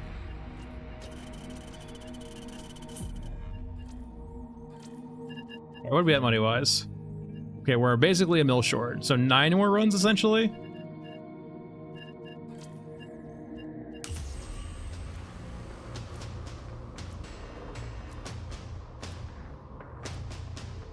Yeah, Professional, that's true also. They did, like, they released this early access before they wanted to, really. Due to like pressure from the, I guess, the community that was waiting for it. Yeah, big, so that's perfectly fine too, right? Like that could be their incentive, right? Is give you like a good sandbox game that's a base, and then like, you know, the best thing they can do is like whenever they decide that they're done with the game, unlocking the mod tools or unlocking the game to make it even easier to mod for, it would be huge. It's pretty easy to do right now, don't get me wrong, but like giving actual proper mod tools to the game when they're done with it would be huge.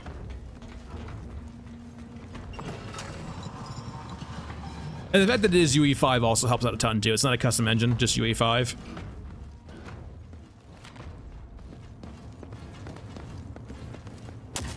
Just go ahead and aggro you guys. Can I turn you? Can you actually close this? This is break again. Did you break? You did not. You can go away.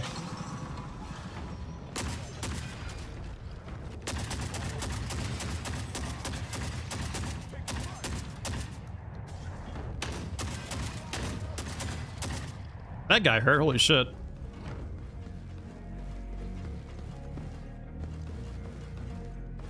I don't think they would ever like actually do that, right? It doesn't seem to be like their MO, right? They might do like, I think the only thing that said that they would do cosmetics for characters, right? And that's really about it for additional income.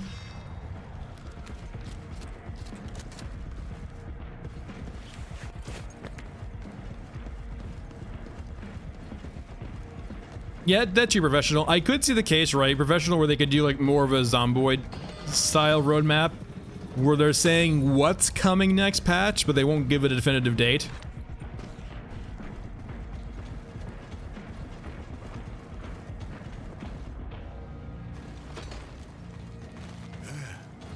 Well, I know Lujoth, but I think that's like the only thing they've actually stated right that they're interested in doing for persistent income for this game, outside of you just buying it, right?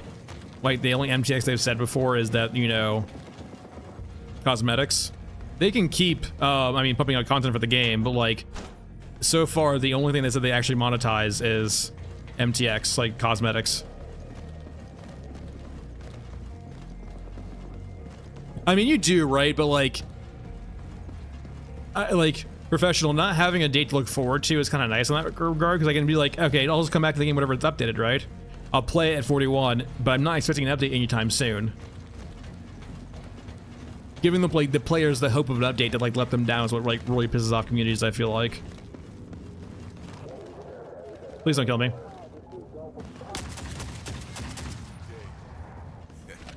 Bring the rain. Gotta protect the explosives on her back.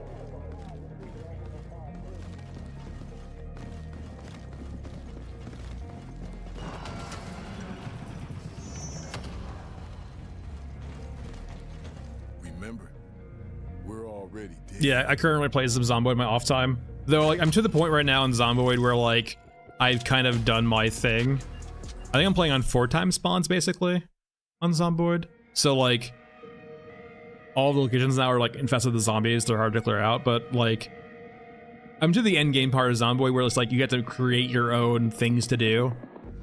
Like, I have a base, it's safe, it's fully stocked, it's got everything, it's got plumbing, it's got the freezer, it's got everything, right? So, like, I could live there forever. So now it's just about exploring and doing things I want to do. Like, I haven't really explored Louisville at all. So I'm kind of like slowly exploring Louisville in these different runs.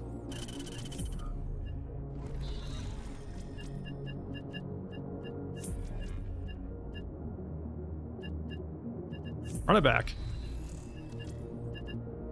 Yeah, it is. Like, I'll be like, maybe like an hour or two a day at most, if that. But like, it's nice to just jump in and play like a day or two in game. Like, do a small, like, have a small little goal, right?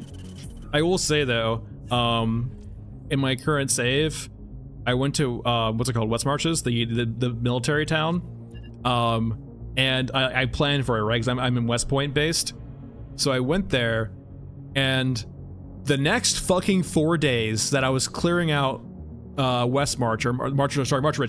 There we go, March Ridge. The next fucking 4 days, I went to March Ridge to loot the dorms, right? On March Ridge, fog for 4 fucking days in a row, fog. It hadn't been foggy for days, or like basically the entire month, and then when I go to March Ridge, every day is fog. Cursed. Actually cursed.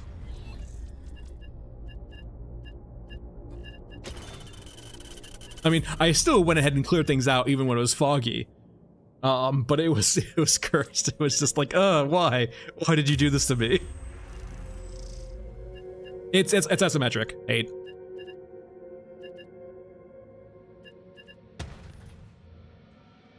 Alright, we are actually running out of shotgun ammo, which is kind of scary.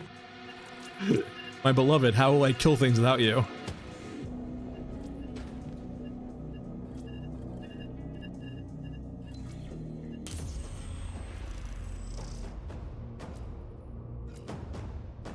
It's essentially infinite Blackwater for all it's technically infinite, but you can like technically kill it with infinite ammo.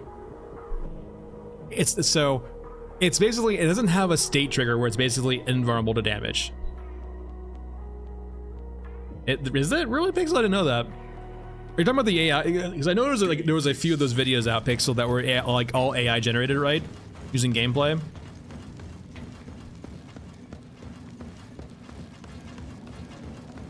Yeah, I think it's a billion, right? It's a billion, 100 million, something like that. It's essentially literally unkillable outside of just like cheesing it or like basically hacking it.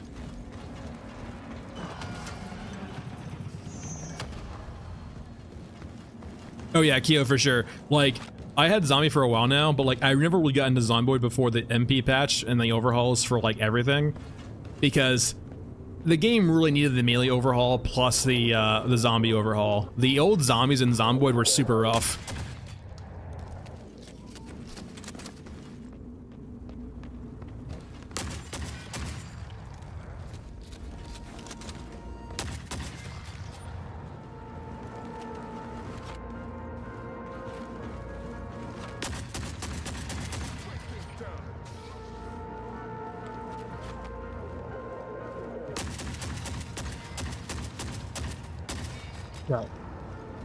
Time to loot. All right, you go off.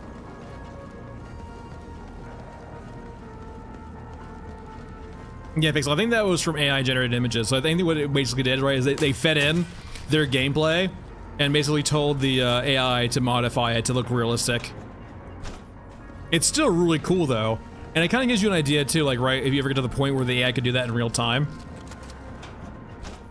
Like if the AI could actually, like, if you could have, like, imagine being able to create a game that's like almost just a wire mesh, and having the AI actually being able to like generate the graphics for you. Granted, we're very far from that, doing that in real time, but it is a cool concept.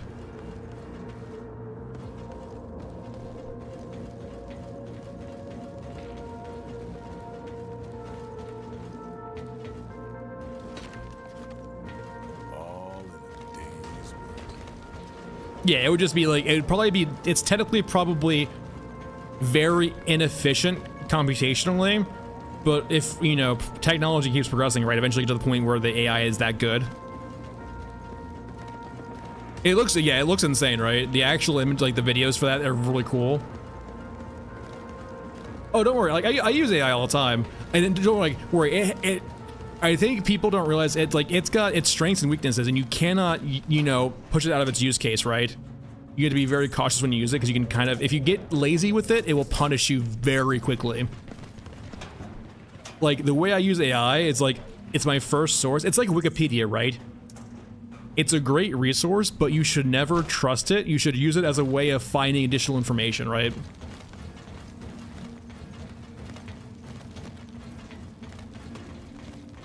It's essentially like, I would say, early Wikipedia, right? When it wasn't as, like... Yeah, we're good. Where are you? Run! I don't get them that often, I just keep seeing them ever so often. But no, I use AI all the time. Like, one of my actual use cases for AI is in my D&D game. I will just have it on another screen, and as opposed to like rolling tables, I'll generally just ask the AI something. Like, I could roll tables, or I could just let my poor party members, or my poor players be at the whims of the AI occasionally.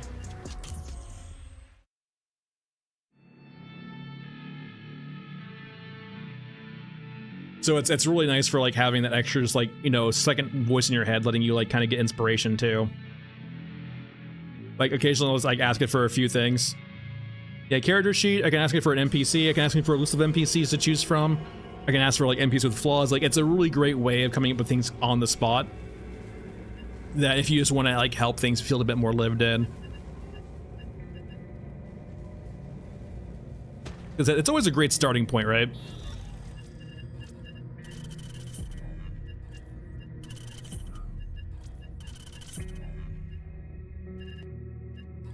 Yeah, I can see that. When you're getting into things that are commercial, I think AI is the thing you need to be very careful about, right? When you start selling stuff, AI can be very disruptive, and you need to be careful about it, right? The last thing you want to do is start displacing people's jobs with AI. You want to like, and that's the big thing, right? Is like, tooling should help people, it shouldn't replace people. When you start getting to the point where tooling replaces people, you start getting into dangerous territory. Because something's usually lost along the way. We're running out of shotgun ammo. Can we finish this without running out of shotgun ammo purely?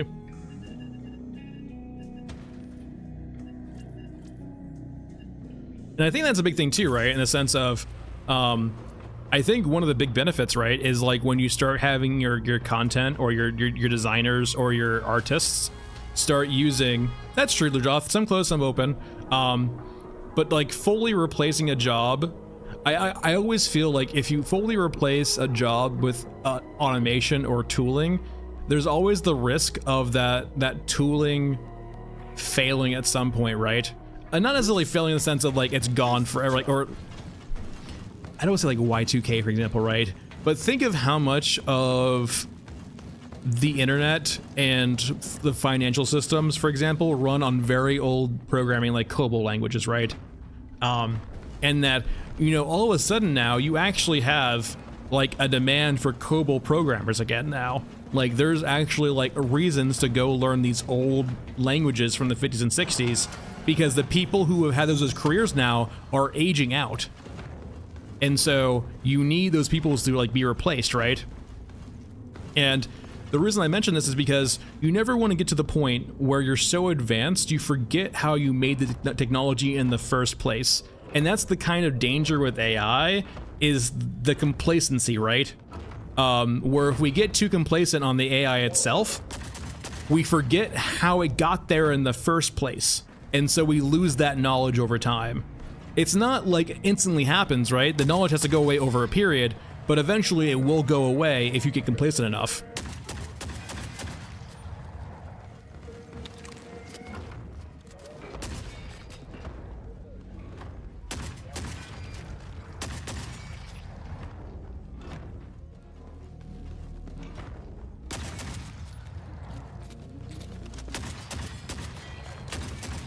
All right. But let's keep going. We're so close.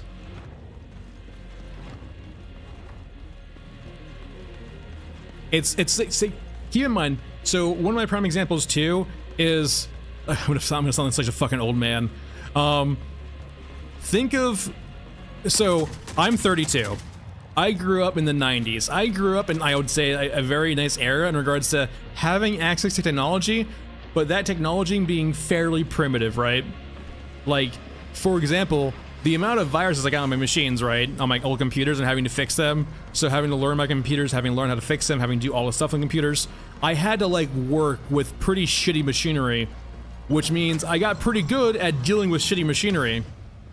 But like, kids these days, fucking boomer, me the boomer, they don't really necessarily have to deal with that, right? They get an iPhone, they get a smartphone right off the bat that, you know, works, right? They don't have to delve into how it works, it just works. And so you'll get to this point, right, where people aren't going to understand how the technology they operate works anymore. It just works, and that's how it is, right?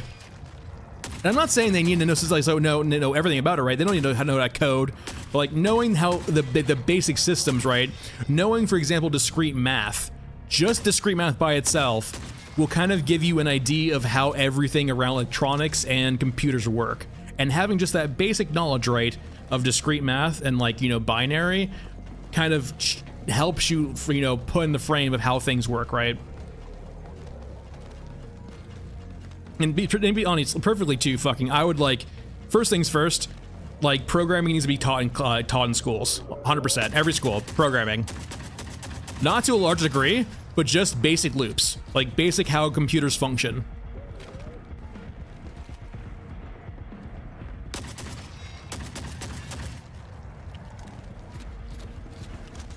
Yeah, Hidden Whiskey, no, don't worry. Hey, I am very well aware that's how I sound right now. I have acknowledged that 100%. I sound like the old fucking man saying, back in my day. I perfectly embrace that. I understand.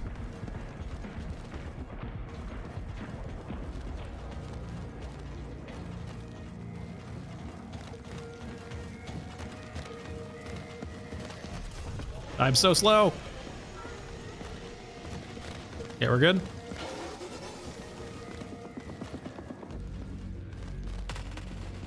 Yeah, kill each other, thank God. For those unaware, we're back strafing because I'm scared of getting my explosives blown up.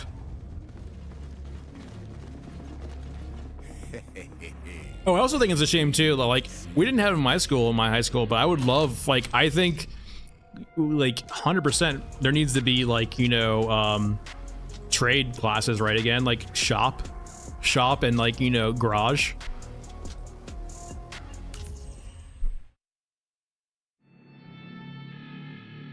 Like I definitely think I would have taken a shop class, or like rather like a garage class, like mechanics class, if I had one in high school, for sure. I would love to know how a car works, or be able to do basic functions with a car.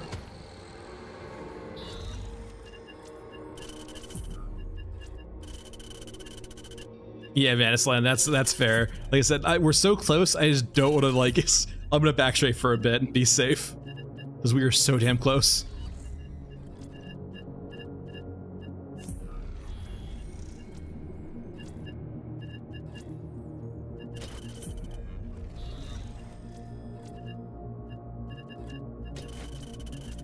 Just a few more plug pulls and we'll be good. Putting the poor guy to sleep.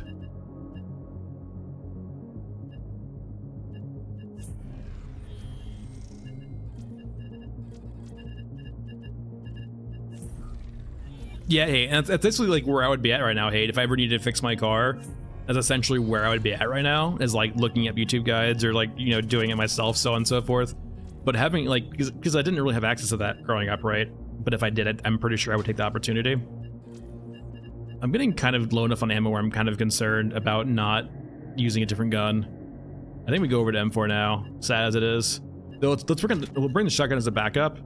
But M4 first, just because I have a lot of ammo for it, and I'm scared of crutching on the AA-12 and running out of ammo.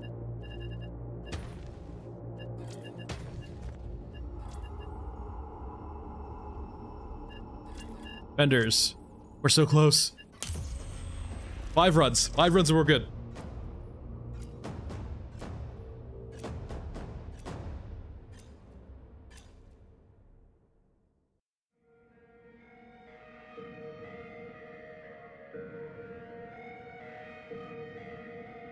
It would actually be funny, right, if like each class had a unique perk for like each consumable. Like old man has a benefit for smoking. Who would have what? What would be Bagman's consumable upgrade, right? What would he want to consume?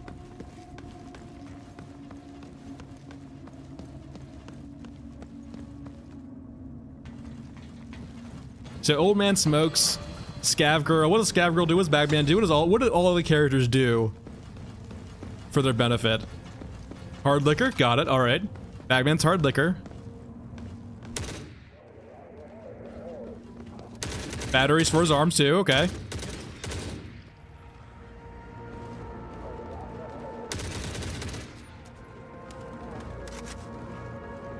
Cookies? Cookies from Ass Man? Got it. Hair gel, what the hell? Not even sure there's hair gel in the game. Though I could see it with Bagman right now, right? With Bagman's hair. Look at that hair. It's beautiful. Though it looks like a bunch of like Hershey's combined together. Like if you took like 100 Hershey's, like the what's it called? The little Hershey, like the small ones, right? You get for candies, and like they were all melted together into one amalgamation.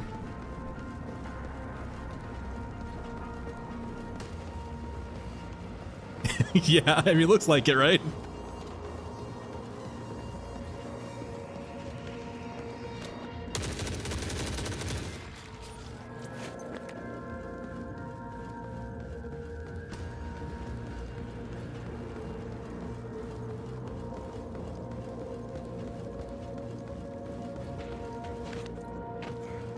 All right, explosives, please. Bagging it up. Let me leave.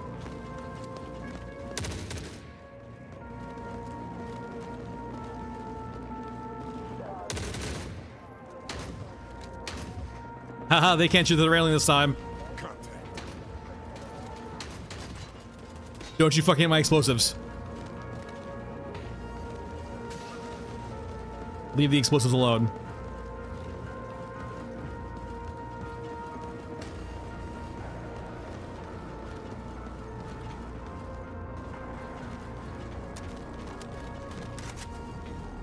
Yeah, I don't think they're aggroed anymore. Okay, I think we're safe. Please, drones, no. Drones, no. Think we're good. All right, sick.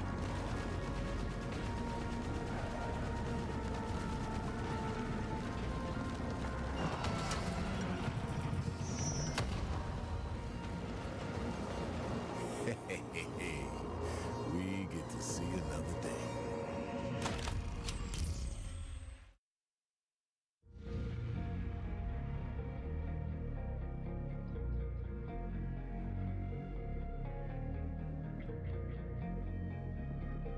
I would actually say like Bagman looks like deserter, right? With all Bagman's augments. It feels like Bagman's definitely like I mean something, right? Like how else would you get augments in this setting, right?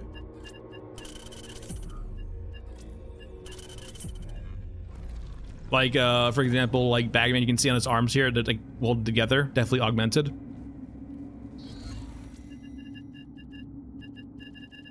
All right, 556. Sure. Shotgun ammo, just an extra to be careful. Meds. 13. Quests. Plug pull.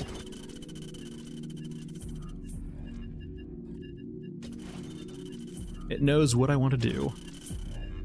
Right? Oh my god, we're so close.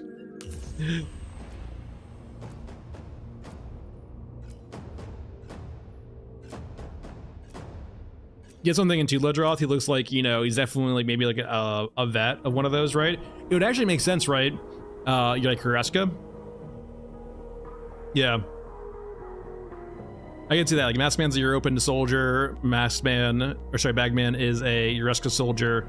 Scav Girl and Old Man, I guess, are survivors. I'm not sure. Scav Girl has like, anyway, isn't Scav Girl like pretty cyborgified though? Could she be Eurasia? Like, isn't Scav Girl like look pretty cyborgified? Yeah, and Hureska falls under that actually, Hayden Whiskey. Weirdly enough, like all of Hureska is like Africa plus Russia, basically Eastern Europe.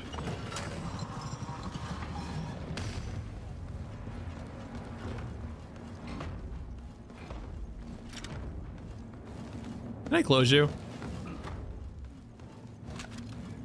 Oh, you broke. That's sad.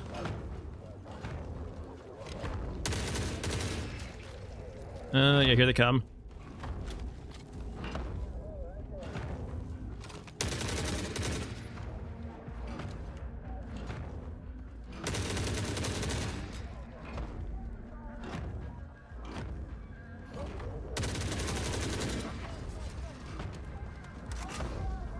I hate this so much.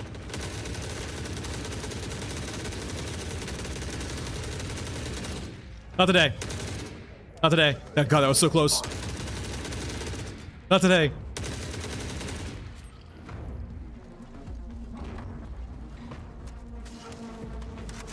Thank God for Bagman, dude. Thank God for his HP. I think we were sub like 100 right there.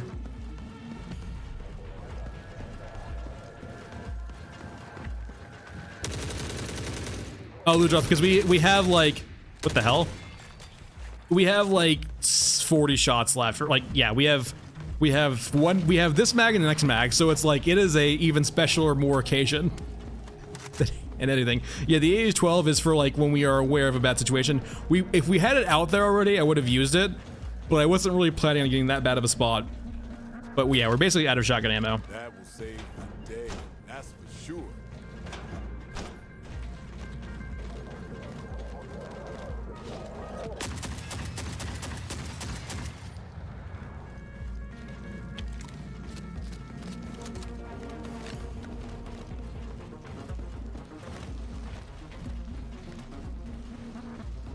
Go, go, go.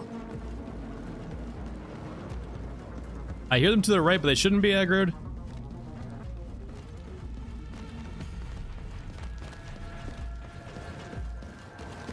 Yeah, Mech Trenches is really quick. Yeah, you can get a lot of loot on this map pretty quickly. If you want to loot bodies though, Enclave is pretty nice because there's a lot of bodies on Enclave. Though Enclave is pretty dangerous, but there's a lot of bodies on Enclave. But it does mean you're limited to like the rounds that they can drop.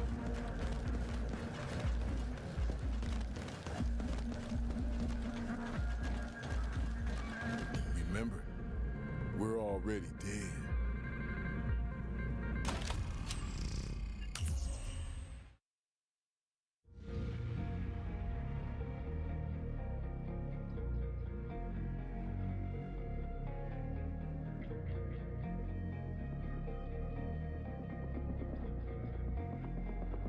It really is. Like, it's so night and day. Like, to do any serious fighting, you basically need to have advanced medkits. You can get by with mediums, but you have to be very conservative with your fights. Like with like right there, we need to be Bagman plus advanced medkits or we die.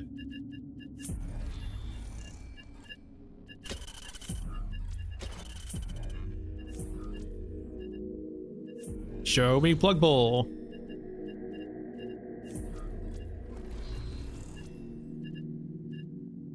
Actually, are we good? Are we over that crit? We need one more plug pull. Yeah, one more plug pull and we're good. There we go.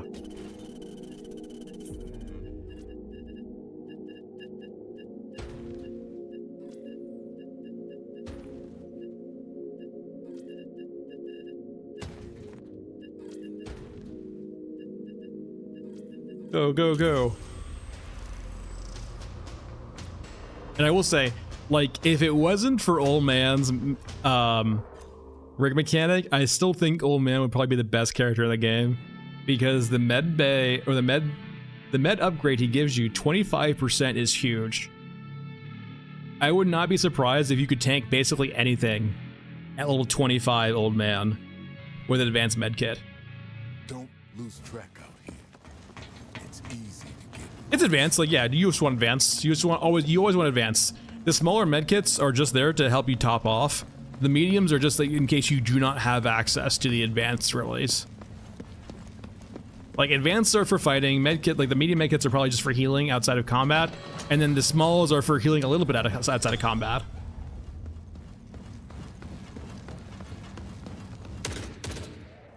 Come say hello. Can I close you? I want to be safe. I can, thank God.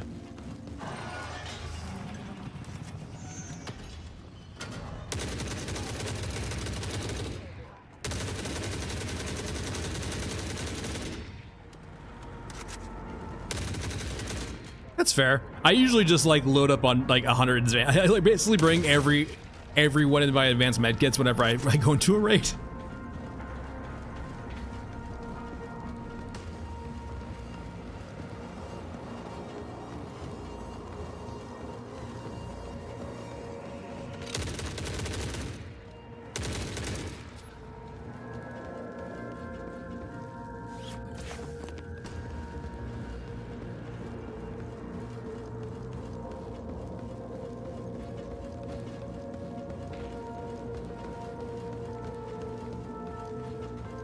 Yeah, it's just nice too, because it's like, here's the thing: if you die, I mean, well, rather, if you live, or like, rather, the reason why I bring infinite medkits is because you rather have them and not need them than need them and not have them, right?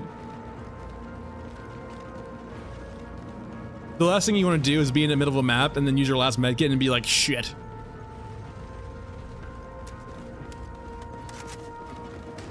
The guy curious, nice.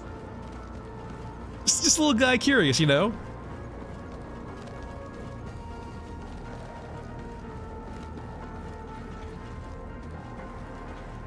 A teeny tiny bit guy curious.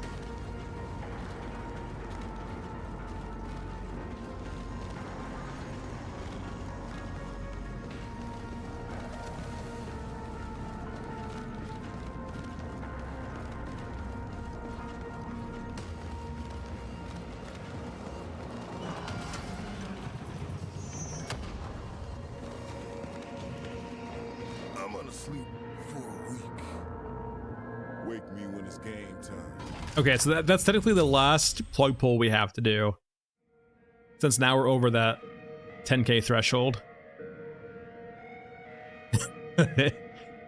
Yeah, yes, personal experience.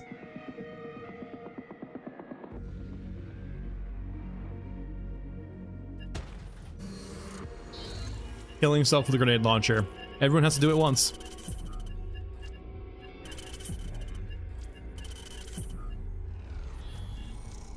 Two more, we're so close. And not actually doing plug pull 2 will mean this is actually going to be easier also, because those guys will not spawn without plug pull being there.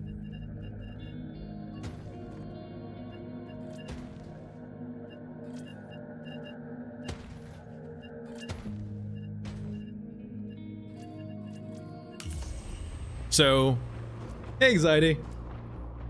It is. We're almost done.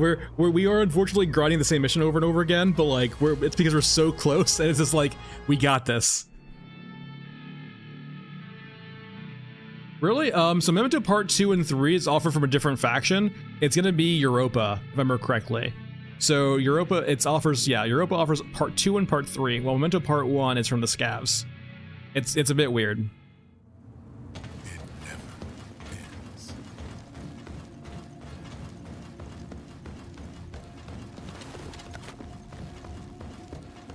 So yeah, when we have plug pull, it will spawn 3 additional troops here who come up the stairs. It makes them a bit more problematic. You can't usually get by them without fighting them to do plug pull. But since we don't have plug pull anymore, it does mean we can just like basically sprint by these guys. You can just refresh, by the way. Yeah, so if you don't get a quest you want, you can just do what we're doing, by the way, and just back out of the quest log. In the bottom left corner, hit back twice, and then you can reopen it back up, and you can find the quest. Interesting. He's not here. So if he's not here right now, we'll come back in a second. We'll go get our explosives, come back, and he should be here after that.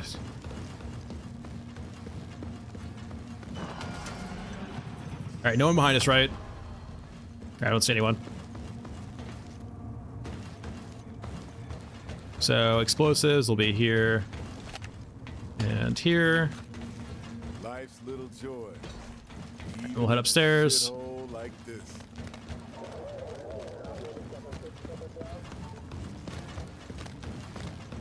No, I thought that too at first, but then you can just actually just back out of it and it'll do it too. All right, there's the thief. As you probably been seeing us doing right now, that's what we've been doing to refresh these quests, right? Just backing out, going back in to force these quests to respawn.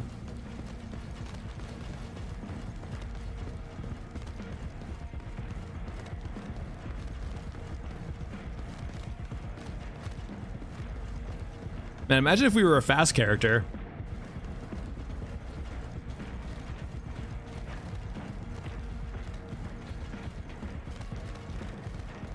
Oh, really?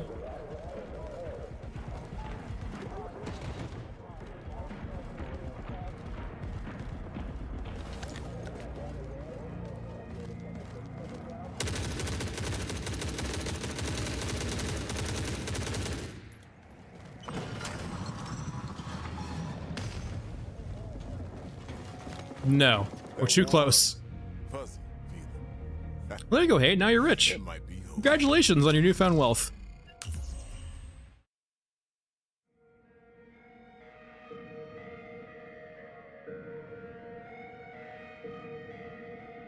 Yeah, I think there's like, what, 3 quests are bug? 8 tech extraction? Well, there's some, I think there's more than 3 for sure. Some aren't like necessarily bugged per se, but they're not completable because they don't drop the thing, which I guess is bugged.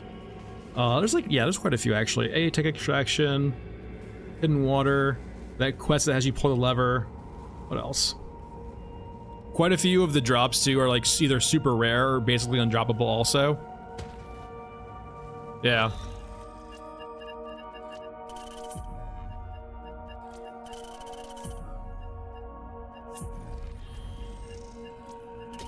Yeah, there's quite a few bug quests actually. Let's go.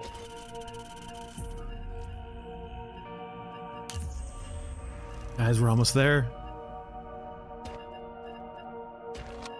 One more run. I have 2 characters and 1 more run. Surely we can't fail, right? Surely.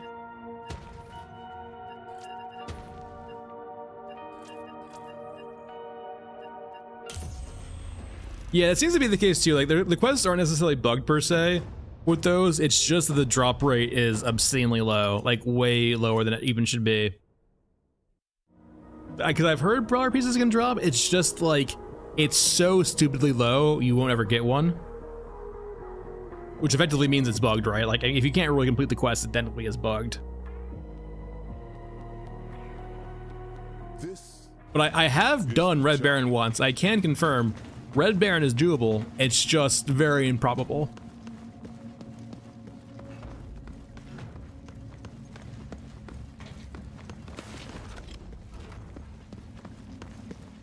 Yeah.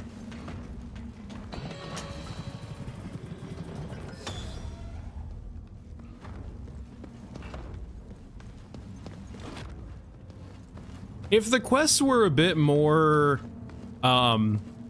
intensive, I would say. I think the reason, or one of the reasons they have only 3 quests is that it seems that having a lot of the quests will change what happens on the map and conditions of the map, which means they probably might do it for the, like, for not having too many things happen on the map at the same time. Like, for example, right, those 3 guys only spawn here when we have plug pull.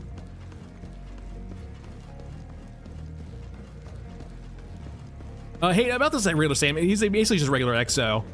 So like around 4 or 5, maybe like a little bit more depending on how close you get to him. Bagging it up. Yeah, I think the problem with the corpse thing I've had, right, is the corpse thing gets bounced away when you shoot him with a grenade launcher. So like, anytime you shoot him, he gets knocked further and further away.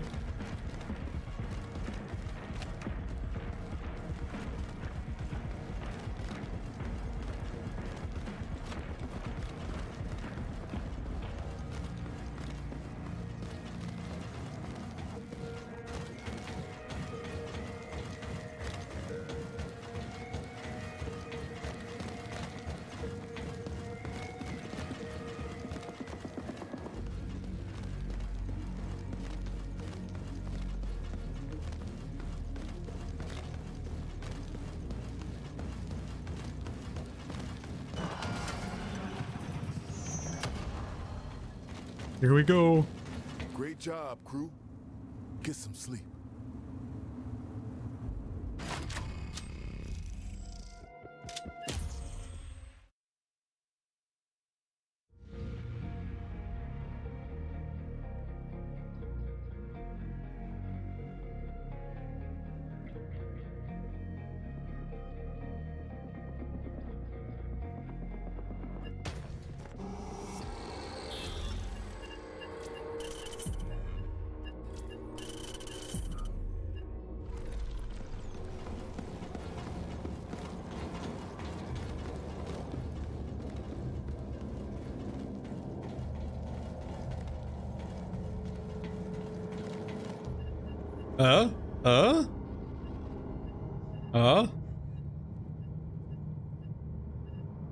Hey, we did it! Every Innard's upgrade, technically complete, and we only lost 3 people. Look at all this water. Look at all this water. We can live forever. Look at all this water. And we only lost Old Man, Masked Man, Shaman. Scav Girl and Bagman. Hey, there we go. They're both alive. We didn't just have to screw Scav Girl at all. Alright, well, thanks for watching, everyone. That's it for now. We did the run, woohoo. Next week, we'll figure out something else, or we'll see if the expansion comes out, or the patch, I guess. No stream this weekend, so next stream, it's probably going to be Monday. Thank you for watching. It's a Monday. I'm busy this weekend, unfortunately, so nothing this weekend. So have a good weekend. See you guys hopefully on Monday. Have a good weekend. And yeah, thanks for watching. Bye all.